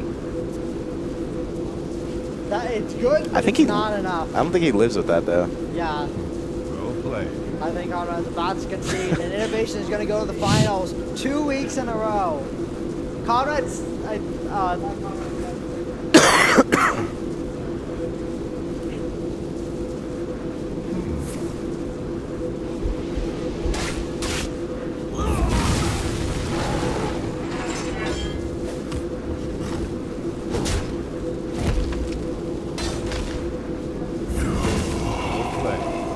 Oh yeah, Innovation won with another top deck earlier this match. The top deck, the mirror images, and prevent the Conrad having lethal. I mean, Innovation is just a better player, right? Like, that's clear. Oh, man. Obviously joking, but, I mean, you know, he's just fated to win. It was just in the cards for him, literally. Yep, okay, so Cloxy versus Innovation in the finals. We're going to get straight to the finals. Yeah, we're going to take as literally a small break as possible, maybe even no break. Try to get in there as fast as we can. So, All right. be right back, guys. Bye.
It's on or not? Oh, there, I can hear Okay. myself now. Hello. We Hey, are there we go. live. It is Cloxy versus Innovation, and this is the grand finals. They are good to start, and I am torn with who wins. I want Innovation to win. He's my practice partner. He won last week, and he just beat deserves you. this. Yeah, he just beat me. I mean, he got some crazy lucky top decks, but Absolutely. I mean, yeah, but the thing, I get it for you because you have to say the person I lost to won the tournament. Exactly. That's what I was going for, right? Yeah. Be like, I mean, I didn't really. I mean, I pretty much got second place, right? But for me, it's like Cloxy has never won before. yeah. He is a player who's come many times. He brings different decks to me. Like, I am torn completely between Cloxy and Oh, Innovation. there you go. That's how you play Druid right there. That is a Yeah. solid druid start. Is there any reason to keep Nourish? Oh, did he just keep all that? No, I think it's like sort of. No, I think he kept all of it. Oh, okay, cool. Because My greeting. Being able to coin innovate into a nourish is pretty sweet. So you can. coin, innovate, nourish, wild growth. Innovate, coin, nourish, wild growth. He No. would have gained 3 mana. Wait. Wouldn't he have just had 4 mana if he did Innervate Coin? Innovate, coin, nourish. That's 4 mana. Okay, so 2 plus 2 from innovate, right? And then plus 1 from a coin. He had 1 mana. 5. No, No, he had 2. He was at He had 2. 2. He was on turn 2. Oh. Yeah, so he would have been able to make that play. Where shall I strike? But he still doesn't nourish. Why not? Slam, execute, definitely coming down. Unless Cloxy wants a double slam. Maybe he knows this matchup and knows he can win without doing cute plays, and he just wants to play it the way he's seen it been played. But then why keep the nourish? Yeah, I don't know. I draw cards here probably. Or you can teacher innervate, teacher innervate I wrath. was gonna say I kind of like innovate war. Oh. Because you just saw it come down. That's actually a good point. Slam, Slam it just like an instant execute. I'll slam. lose my mind. Nope. Oh, okay. Never lucky. Do you just smack into this with your war axe? Feels bad, but maybe. I think you decide to take 10 from it. And I think you have to just trade in right away. Wait, you're gonna be taking 15 from it. Yeah, you have to Yeah, there's no way you don't trade if you're making this play. Yeah. Like, there's 0 way you do not trade. I think now you're safe to play Draw. or draw. Yeah. Yeah. You draw. Job's done. Yeah, that war was better. Reading that he just used The execute. But I mean, if he had second a execute, then he's clean just a better Emperor player than gets to us. come down here. So. Yep. He's got a few ways to deal with it. Yeah, but honestly, all of them suck. Yeah, because you want to be. You want to like Want a take minion. the board. Yeah. Yeah, I don't see a way to. Someone's obviously very. The happy. only way to Israel. make a board is to Feral Rage, Hero Power, and then Power the Wild.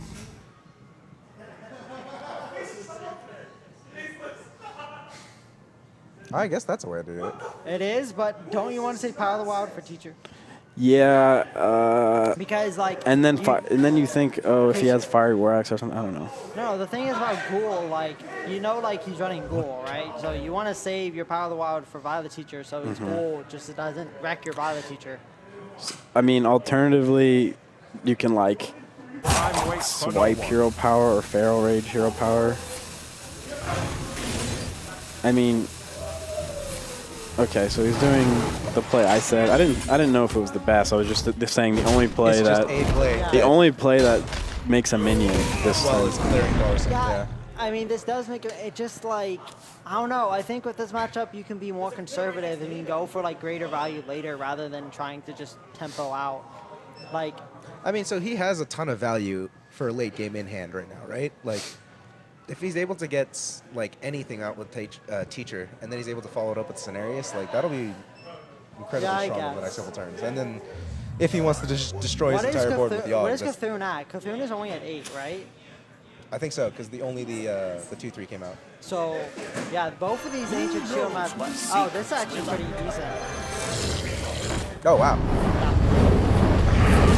It feels really bad to use Brand like this, but...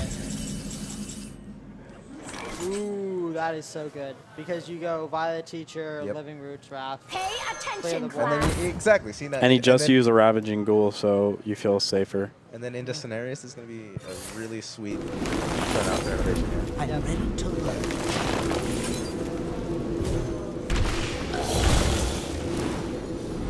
I'm ready to learn. Foxy, Noah has the mana to Justicar Armor. I'm still kind of like shaken up by my loss. Yeah, I mean, did you lose 2 games to 2 top decks? Well, you Yeah. lost 1 game that I saw. I mean, I only saw that game. I don't even remember what the other Why game wouldn't was. you just go Justicar Armor? I mean, it's the same thing, right? You want to be able to clear the important minion while placing a minion in Yeah. front. And I don't see any way where Cenarius doesn't come out here. I mean, he could Right, be because- greedy with it. Right, but you're versing a warrior, so if you be greedy with it, you're going to get brawled. Yeah, I think you go with Cenarius and you get +2/+2. Yeah, you go with the play that you've been setting up for the Yeah. past 2 turns. Because technically, though you have Druid of the Claw and Swipe are kind of like 8 charge damage. Yeah. This is guaranteed like really good Cenarius value now, and I think you get it in. Like, Yeah. how does he really punish you? Like, Brawl isn't that big of a deal. Like, There you we have a go. 1 in 3 chance for the Cenarius limit. And a 3/3 is better than a 1/1, so. Well, that's a very important draw, because now both Ancient Shield Masters will be activated after this is played. He can play. I can't tell what mana that Justicar is. I think 5, so he's going to do the double armor play. I might have played more minions. I think Yeah.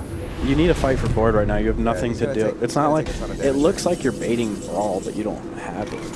But I think maybe that's his plan, is like, hey, I've got 2 Brawls in this deck, and like, Innovation knows that I play 2, so Starfire. he's not going to Or overcommit. Soul if of the I- Force is actually pretty good. It's I think really Soul of good. the Force Soul is of the the way you Force. can't counter brawl. I think Soul of the Force is the absolute Yeah. play. Then you can safely play the Mire Keeper, get the 2/2, Soul of the Forest, and you're gonna Wow. have a ton of minions. That is crazy. Yeah, but Innovation may not see it. I think- But Both this these is players are Innovation really is tight. Greed Master. He should be able to see this. I think he'll see it. I mean, Starfire's Oh, I decent. didn't know if I could do that. He's been really taking his time. The fact that he was taking his time helped me take my time, and I really enjoyed our last series. I mean, despite the fact. No! No, he sees it. He could have been more greedy. He could have got I like- extra. I like this more. I like this a lot more. Yeah, how does Warrior is come probably back better, from yes. this? Like Brawl, I mean, yeah. you Brawl, and then you're just like dead the next turn almost. Like, and I'm just saying the best hand they could have. Yeah. I mean, Cloxy's not dying anytime soon, I'll say that. Because he's got 20 armor. And a Justicar active to continuously. And a Vec. Oh my gosh, this is gonna It's be like a to what long point? game. It's like to what point are you overextending? Like I feel like you like maybe teacher swipe and then trade the 2/2 into the 6/6. Yeah, but it just... I might not even play teacher. I would just. Yeah, I would just swipe, to be honest. Like, I would... Like, I'd be I feel- so scared of Brawl Yeah, I'm right now. afraid right now. Like, you... I would get- not do that. That is not the play. I But get. you can't do I know. that. I've I tried guess- to do that so many times. Sorry, go ahead. Yeah, I guess he just wants to have board like or a hand to refill his. Yeah, like, all you need to do is keep, like, your point. You don't need to I go think you Just make a face. value trade. Yeah, you trade with No. Cenarius. I I like making a value trade there. see. I don't like this play because it leaves him open for a really, really bad outcome for Brawl. I mean, Brawl won't be that good, but I think Brawl is better the other way. Maybe he's saying I don't want him to have an execute. Like if he has execute, he needs a proc for it, or else I'm gonna hit him a lot more damage. Feast of souls begins. So Power of the Wild might be good here. Oh, you are such a god. Oh man, talking to both Conrad and Innovation there. this is overextend, or it's pretty much overextending. But he's on He three. hasn't- and he He's on hasn't 3 seen- cards and he hasn't done it. He hasn't seen Brawl in so long. Like, I think maybe last. And you one can also- hero power here and finish off the rest of the other ones. Plus, Yog is going to lethal him, right? After the brawl. I hate ever playing Yogg in these situations where you're way ahead. No, what I'm saying after the brawl. Yog is just going Right, to either after refill the board or. Yeah, like, refilling the board is best case scenario of What's Rog that versus one, like, controller. 5 silver hand recruit card? Yeah, that's game. That's like game right there. Yeah, like there's no brawl. How many cards are left in deck? 11. Bottom 11, 2 brawls. Cloxy, the games I've seen of Cloxy, he's seemed to be pretty unlucky. Is this the first game, by the way? Yes. Oh my god. So, I mean, there's a way he stays alive, right? Like he has to execute. Executes one. Oh, I was thinking armor, and then execute. I guess he lives. He does live. 11, 13, 14, 15, 16, 17, My lord. 18. You don't play that. Just face and let him deal with whatever's left. I would hero power, kill the 4/2, and then Kill the 4/2 with the token, yeah. yeah, and then go face with us. Like I'm not killing. Oh. Uproot. Oh, come on. If he's doing that, he has to trade. You have to trade. Oh my god. I kind of want to see Cloxy drop brawl just so innovation learns better. No, he trades. He trades.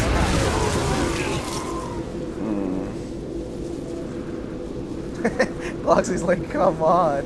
In Dementia, I'm sorry, no uproot.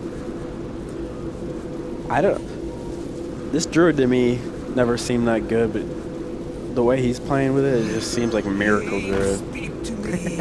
Like he gets crazy teacher turns, and when he's gonna lose, he just top decks Yogg. Now Brawl could be good if he wasn't like almost just dead. So 9, 10, 11, 12, 13, 14, 15, 16, 17. I would go all face I mean, and then innervate Yogg. You just play Yogg. You just play Yogg into Savage Roar, right? No. You just go face, hero power, pass. No, it'll be Yogg into Bloodlust. Yeah.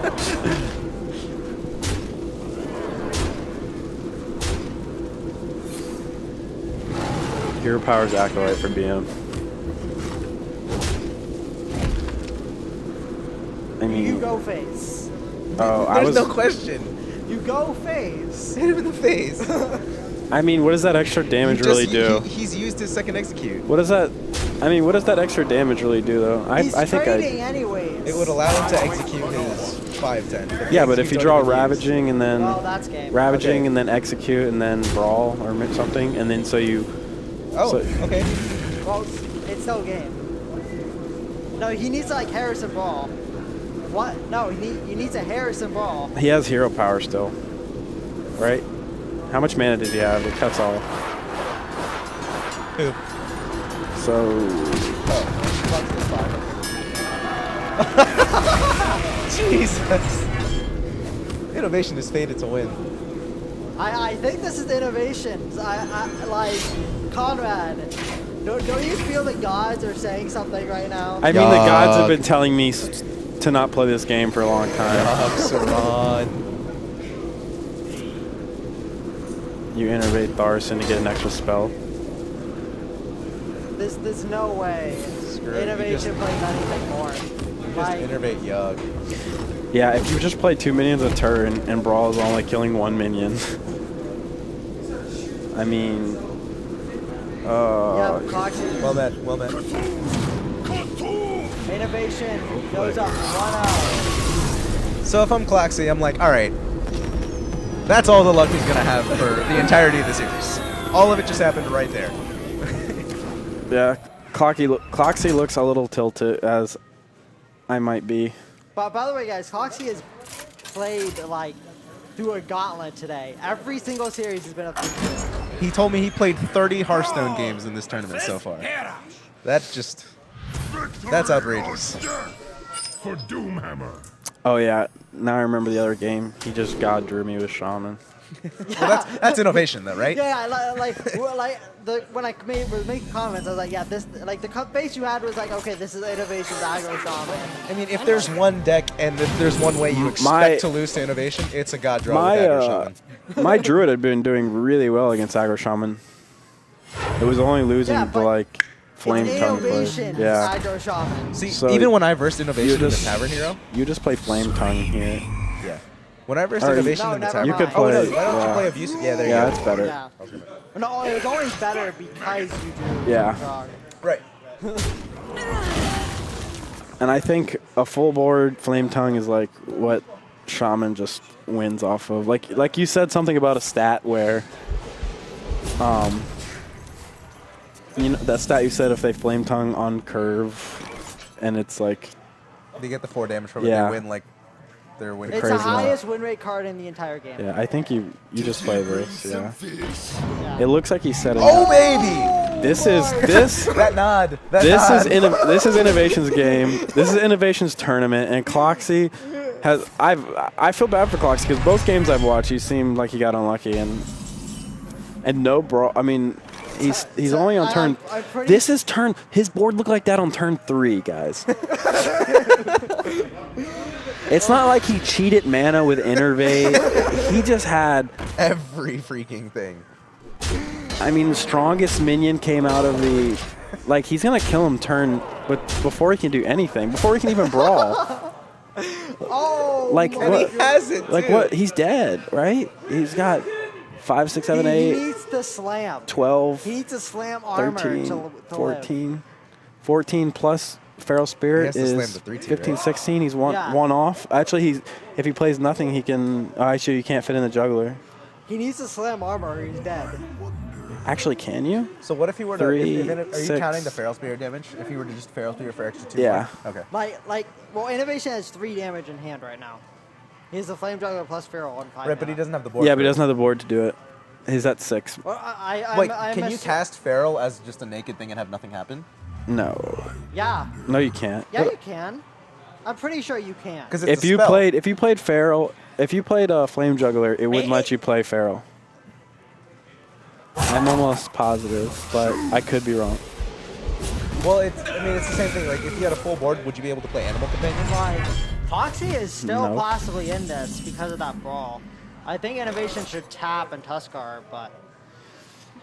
But Innovation... I mean, tapping sounds good because you can draw into Lava Burst. I guess, yeah, he's going to get into 2 additional damage here. I like getting in the damage. that look on Innovation's face is like, seems good. He seems can't good. play it next turn anyway. Well, That was awesome. But the fact that he has it is the thing. I mean, the fact that like he's gonna get more damage in no matter what, unless the Flame Tongue survives. And with Innovation, I don't think one. Oh my That's god, lethal. Innovation That's is such lethal. Innovation is such a mean person. He literally won every RNG, and it's not even like winning RNGs like a 50-50. To get the totem golem, the best one at that current time was a 1 and 8, right? 1 and 7. 1 and 7. 1 and 7. Vitality totem has been cycled out. Yeah, 1 and Okay, 7. Guys, 2 weeks ago, Innovation was talking about quitting Hearthstone. Just saying. Like, I mean, he might be getting that RNG back like he had back in the days when he was winning a bunch and got sponsored. Like this. I mean, he's making flawless plays most of the time, but But he's at the also same time, they're also flawless plays mixed with great RNG. right. Like a lot of times, the flawless plays are So what helped do you by the keep fact here? that you have Usually, everything. I keep like all the spells that do damage on board. Why not keep everything? I don't keep... Well, no, maybe I not don't- Arcane Blast. I don't keep Or Arcane Intellect. missiles. I don't keep intellect. That's it. Usually. Yeah. I think you can pitch the Frostbolt as well. Wait, what deck is this? It's Tempo Mage. It's Okay. my Tempo Mage that has not lost a game this tournament. Interesting. Yeah. I told Innovation to bring it. I told Conrad to bring it too. Well, we were all wrong, Well, but Innovation was right. I mean, getting Mana Worm is way better than. Anything that we said. except when there's a Fire War accent. Yeah, Oh my god. No!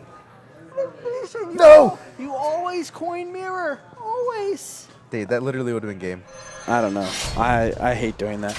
Against Control Warrior, I actually like this matchup. I save my spells for Antonice, and I get like 50 fireballs. No, I so disagree. Like, every single time you coin mirror, because, like, if they have fiery and that was their turn 2, you win the game on the spot.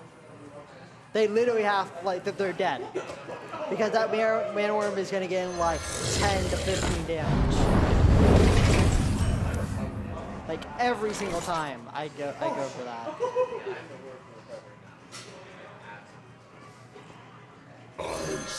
Coin into, yeah. So you get 4 missiles. It's less than 50% to kill it. Let's see how good his RNG is. Actually, he might just nope. Less than 50. Well, at least that was a decent result. So, is there any way Caloxy can remove it? No. Yes. No. How? Yes. No. How? I said There's no way. Oh, I thought it was yes, but now it's no. At 5 mana, If, yes, yeah, if it you had one is. more mana, then yes. I think you play.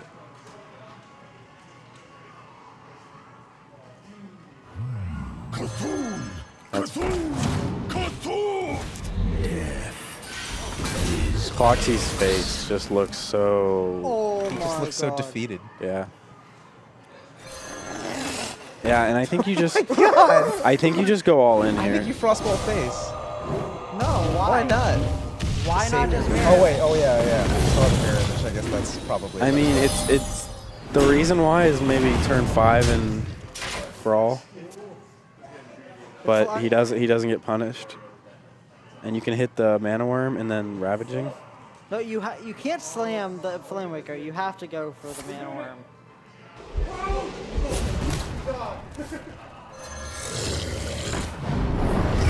And to me, this matchup used to be so favored for control warrior, and I think the non-Cthulhu version is probably a lot better. I disagree. Like when I played a lot of Control Warrior, I was actually having a lot of I struggled a lot against Tempo Mages, especially the ones who ran Antonitis. Because like you're so often forced to like execute something small, otherwise you die, and then they play Antonitis and you're fucked. Yeah, I like Cult, and then I like Bolting. Azure. Like I think you develop the Azure and you go face. Like he's not gonna be able to remove the Flame Waker without committing mana next turn.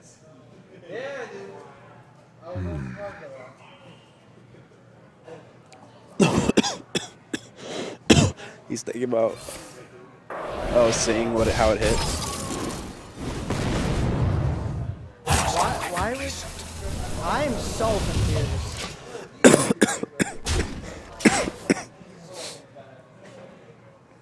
It gives him an extra turn with those mirror images. That was a pretty good draw. It was, but I think that's like a game-losing mistake.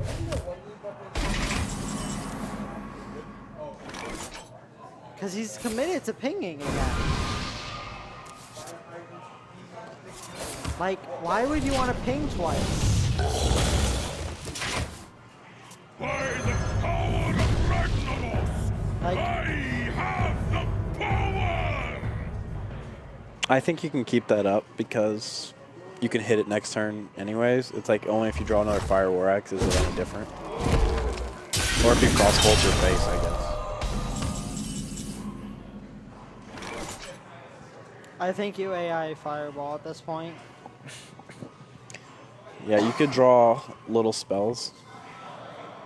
He wants tempo rather than. He wants to buff his Cthulhu. Oh, okay, no, here's the thing. He should have gone for tempo earlier. Now this is just an inconsistent game. Like line of play. This is so inconsistent. Like, if he would... Wait, do you play the I taunt? have no time for games. No, he couldn't have. I think Cloxy's starting to feel. Why couldn't he? Who? 3, 5, 6. Like, He could have, right? No. No. Okay, no. never mind. No, but what, like... Yeah, it would have been 9. There was two very, like, inconsistent lines of play here, and this is why Innovation is going to lose this game. Like, he should just play the Azure Drake, like, forever ago. Yeah, now it's bad.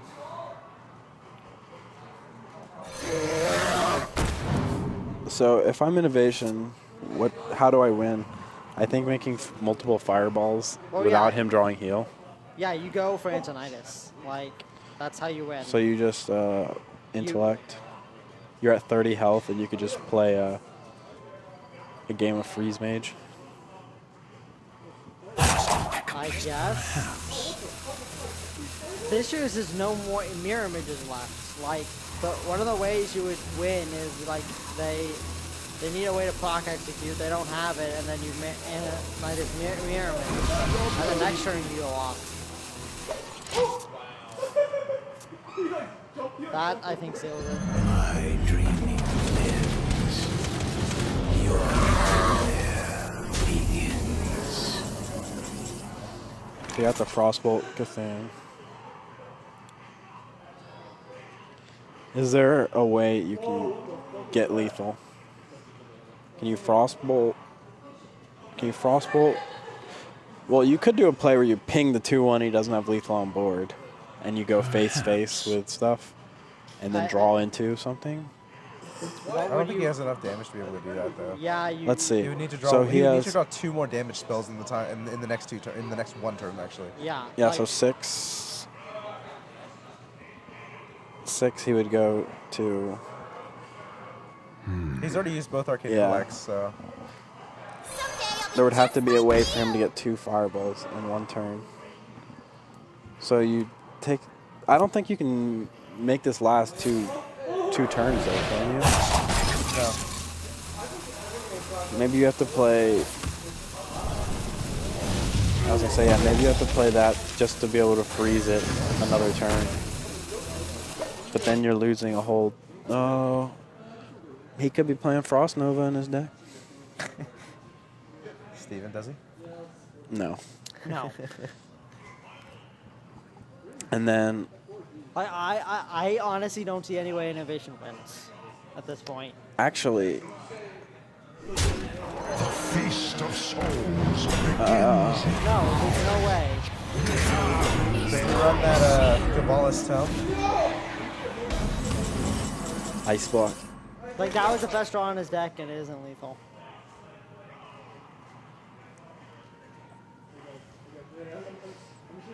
I think you just concede, you don't show any more cards, and you move on to the next game. Yeah, Antonice is the only thing you really conceal. Interesting. I guess Forgotten Torch he hasn't played yet either. Yeah, I'll just concede.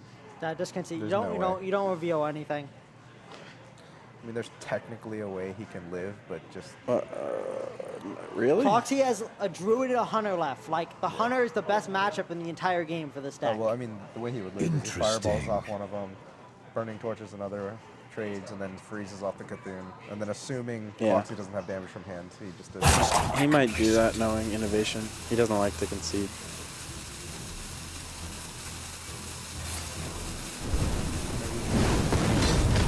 Nope.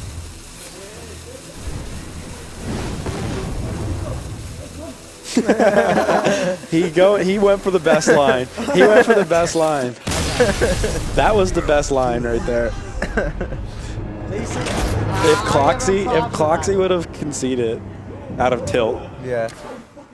There's no way Cloxy would do that. I've seen Innovation. Hey, but if there was a series that would make someone do it, this would be the one. I've seen Innovation lethal me at the last bit of the rope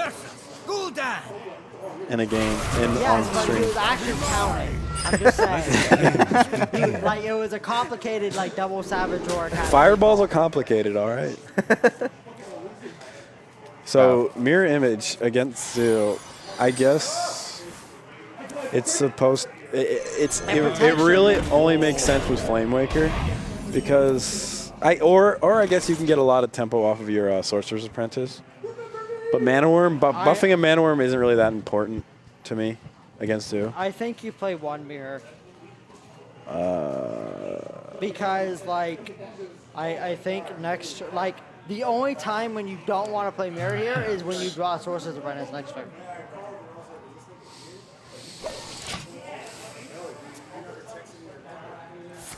Yeah, I'm really not the best with mirror. That's the card he won it with mirror. Yeah, but And wow. you play. I guess Imp Gang boss is. Oh, I think you always play Imp Gang Yeah, boss you first. always play Imp Gang boss first. Now we're gonna see Flame Waker. Is there maybe he coined fireballs though? I think you Flame Waker. Wait, why are you coining first? Oh. No, water elemental. Okay. Oh, okay. This is fine. I like coin to be arcane missiles when you can, especially because if he played something else big, like he could fireball it the next turn, or he could fireball the 1/5 next turn. That might not be a 1/5, but yeah. And you're just missing out on 2 missiles. And the earlier it snowballs, the better.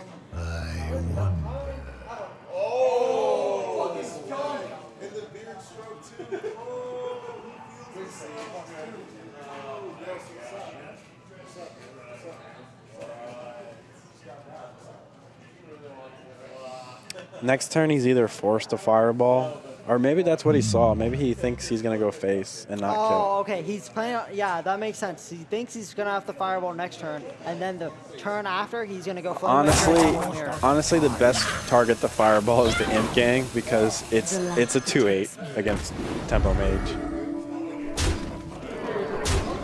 But that other card is going to get way too big. See now, if he would have done it the other way, he would have had a fireball with a tempo or with a flame waker out. No, that's still the best play. We're gonna see a PO here. And this is supposed to be a counter matchup. Yeah, the zoo is much My better. seal for Argus. It's the hunter innovation needs to win. And once Zoo gets enough hit points on the board, they can't do anything really, unless I guess Flame Strike is This an deck out. runs Flame Strike. Yeah. But yeah, like that Imp King boss makes it so innovation. I fireball Imp King boss every time when I'm playing Tempo Mage. Like, it's like an 8 damage fireball because with missiles it's gonna be 8 health. I think innovation is forced to go for Flame Waker double damage. Is there? Yeah, this is fine. I was gonna say, is there a play? Oh man. Where you hope you get Flame Strike? Well, I guess you have to wait for Flame Strike for a while. And then next turn you could get a lot of missiles. Well, 4. I don't think there's any way the Flame Waker lives. We have Alchemist in his hand. He has Alchemist, he has a PO, there's no way he lives. And even if he didn't have that, if he was super desperate, he has Doom Guard. Like, that's how Cloxy loses, is he leaves that out. So many. Well, he's already attacked with 1. How do you have the PO? You have the PO, right? Yeah, And it's perfect. It's perfect mana too. Yeah. Maybe he forgets what Crazy Alchemist does. I mean, sometimes I blank out when it's a weird card I don't play a lot. And he's really tired. I don't think he sees He's really tired. Like I said, man, he went through the Oh, ringer. you can't play the 3 mana guy because your board's too full. Oh, okay. But you still could have man. PO'd and this might be just better though. This is pretty Yeah, good. It puts a ton of pressure on the board. we weren't seeing that he couldn't kill off any of his minions. I think you need to go for good Faceless Summoner. What are you hoping for? Felguard. Felguard, Injured Blade Master. I mean, it doesn't protect your face, but it's a big body. And you can, like, drop deck Flame Strike next turn. Like, Innovation can, like, live at 2 HP. And just Cloxy never draws lethal. Yeah, After a Flame Strike. I don't really see a way he wins. I think he needs to go to Faceless Summoner and top deck Flame Strike. I guess this is better for top decking Flame Strike. Yeah, I think I would go for that play as well. Wow! Wow. Oh. That's incredible. That's 7 targets. Is that So lethal? 1 in 49. That's Is that what 8, happens? 10, 5. That's 2 off. There's lethal. That's not lethal. Cloxy's like, that is justice. Sweet, sweet justice. I mean, I don't want my good RNG in a good matchup. I want my good RNG in a bad matchup.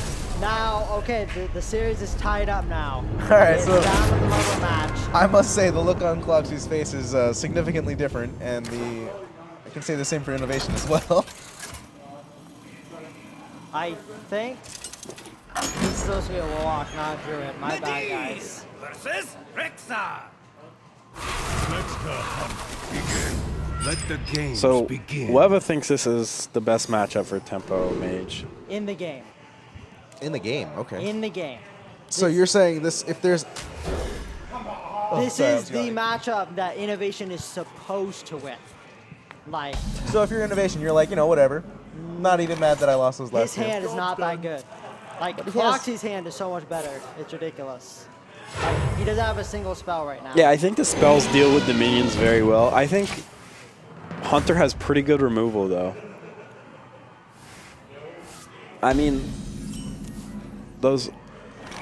I literally was going to say that I bet you he's going to draw Arcane Missiles. I'm mad I didn't I say think it. or maybe I play a 3-2. No, or you play just a play the 3-2. 3-2, You play just the play the 3-2. 3-2. Like, It's just a body. your opponent is going to trade. No, holy shit. What?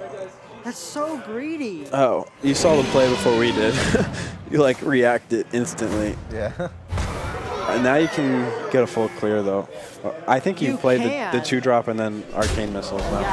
Yeah. Well, that's. But he might just go for the... Yeah, I like this. And then next turn you can set up a Waker and Mirror Image if you want. Or even just... I like developing the Elemental because you have... Wow. Freaking wow. Yeah, I mean, it's pretty standard for Innovation right now. I don't know what you guys are wowing about. Innovation's gonna play one elemental. He's Not gonna the get last punished. 2 games. He's gonna get punished. I mean, that's the right play. It is, but he's gonna get punished. Yeah, I told you, they have pretty good removal in this deck. And so now do you just play the Crazy Waker? Yes. Yes. Yeah. I mean, yeah, you Flame Waker double mirror image. He's thinking about Unleash, but then Unleash can't really clear everything. Yeah, Unleash can't it'll clear. leave it up with like, 1. Like, come on. Unleash alone at the very least can't clear. What? This is why I hate to take my time sometimes because Steven is so rushy over here. Wait, do that right play. You know that's the right play. Come on. Don't think. Do it. Now. Sometimes trusting your gut is the right decision, but this is fine. I think on average you want to try to take your time, think your plays out. Yeah, you know, it is. It's just like... I really liked my last series because it was the first time I freaking took my time in a while. Like, and it actually felt like I played decent. So he's playing around Unleash, but like we had said, O2 taunts don't really, and Flame Waker don't really work well with it. Yeah, I think he just lost out on basically 2 damage, and his next turn is more awkward. I'm still okay with just Azure Draking your image.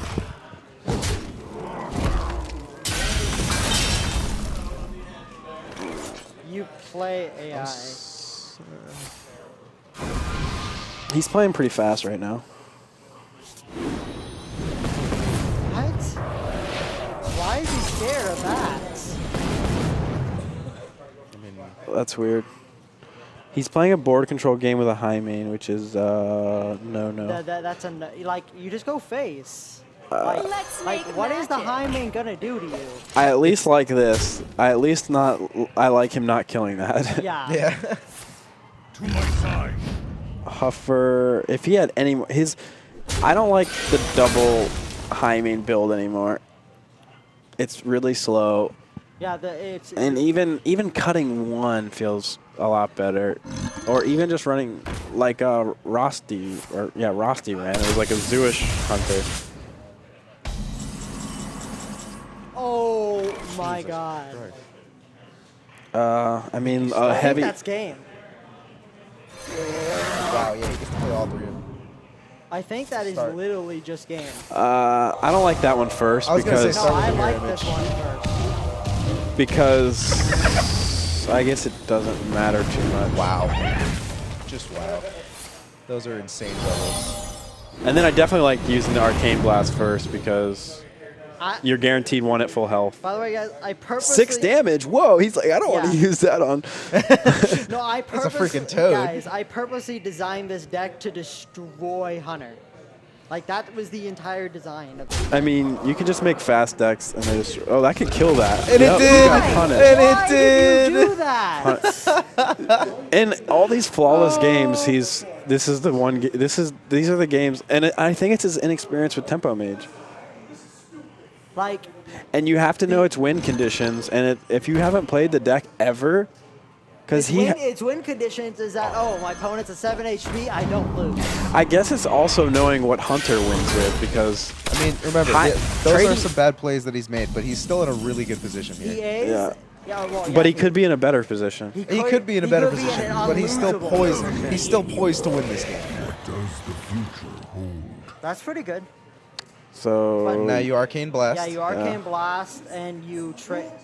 Do you take the value trade? Probably not. No, you know, you don't take the value. You go like here. The strength of Tempo Mage is my opponent's at 7 HP. I have 4 fireballs in my deck. Get screwed. I might Like, have actually done that differently. I might have. I mean, couldn't you put him at fireball range, maybe? Yeah, you could have put him in fireball range. Okay, that's. But I mean, you have a board anyway. Dementio is like, Magic, please stop misplaying.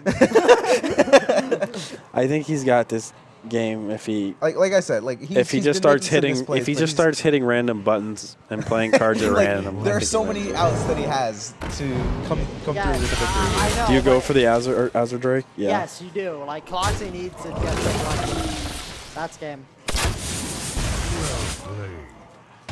Well fought. Congrats, Innovation. He is so happy right now. That's it. Yeah, he won. That's a tavern. He's a tavern hero. He just won a Tavern Hero. He Innovation. So this is 3 tavern heroes in a row. I lost to the winner.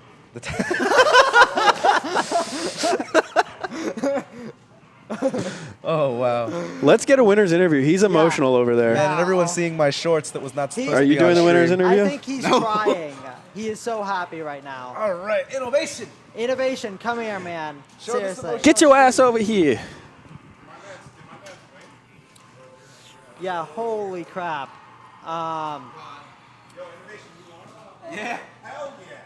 Representing the cave, the sponsored player winning the tavern hero. How do you feel right now? Pretty good, pretty good. Full of emotions. Those games were crazy. You seem to be misplaying a bit with the Tempo Mage, but It's my first time playing. yeah, I mean, it was still pretty solid. Yeah, it's pretty good. Thanks, Steven. Champion. It literally lost 2 games the whole tournament in the finals. That as is you guys- crazy. Yeah, as you guys saw. and okay, first the Warrior game. Why did you not play the Drake on 5? That was just the play. You made this weird ping play that made you ping the next turn. Like You like arcane missile and then pinged his minion after it only hit it the 3/3 once, the ravaging. Oh yeah, that. I mean, you were going for a clear, but I guess playing the minion's just better because you still had a taunt up and it probably guarantees 4 damage to his face. Yeah, I don't know. I like using. I haven't played this deck a lot, but I wanted to get the spell damage like for something better, and Okay. I mean playing the minion. no, you just play the minion. Yeah, Like, well, when it comes to Azure Drake, the spell power is like secondary on it. You just think Yeah, it was. 5 mana 4/4 draw 1. Like that's what So you think about. I'm super excited that you have a chance to play in the prelims, a very good chance, and we're gonna prep for that, and you're gonna be playing in the prelims, and you're gonna do well. You have a chance to be, if you think about it, you have a chance to be BlizzCon champion if you went all the way. Yeah. And you laugh, but That's insane. you could do it. Yeah, big thanks to this guy right here. Yeah. Yeah. He's been. We've been playing a lot together, and he's been. I don't know. We've been playing a lot, but and I really, this community is really insane. All my friends and all the people that I can, always message and ask for help or see what they think of my deck, and always all the support when I play here. It's really bringing a brand new deck you've never played in.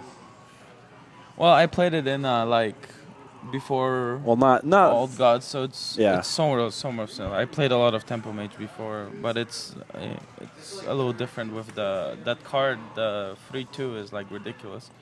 Yeah, I think it's a little weaker than it used to be. Yeah, it is. I feel like it's a little weaker, but I killed today in the tournament. I killed a zoo on turn 5 with that. Wow, deck. And that's the bad matchup too. Yeah, that's the worst matchup it has, and the guy just drew terrible. He like tapped on turn 2 and then played Councilman and 2 Councilmen. So I think the zoo game, I liked playing on turn 4. Or it was turn 3 to play Flamewaker Coin. Mirror Image. Yeah, I was considering it. I just wanted to. I thought he's gonna play the more minions and then I'll get better Flameworker shots, but the Flameworker shots. I mean, he would have been able to get through the taunts anyway, so you would have got Flameworker shots anyway. Yeah, that was probably. What did I do? I coined. You something. coined Water Elemental. I coined Water Elemental. Yeah. And then Imp King Boss has 8 health against Tempo Mage pretty much because of the way missiles work. I mean, at that point, I was already like so far behind. I had to get lucky with it not hitting it, but the chances of it are pretty low. Okay. Zoo is like the worst matchup for it. So guys, it is 2 a.m. I'm gonna close off the stream here. Congrats, Innovation. Seriously. Anything you want, both of you want to say before I close out the stream? Praise Yogg. I just want to. I would just want to thank everybody for coming out and all the casters. I know Steven was casting the whole time. Somber D, Justin showed up at towards the end, and all the players that casted. Matt for always helping taking the loss. Always helping me and losing to ridiculous Yogg RNG. Yeah, Conrad. I know I'm gonna win a champion. I'm gonna get a message tomorrow from when Matt is at work. It's like, you remember that Yogg? I will. No, like you won that game. If that did not happen, you would be in the finals. Basically, if that did not it's happen. either that or mulch, but it's like.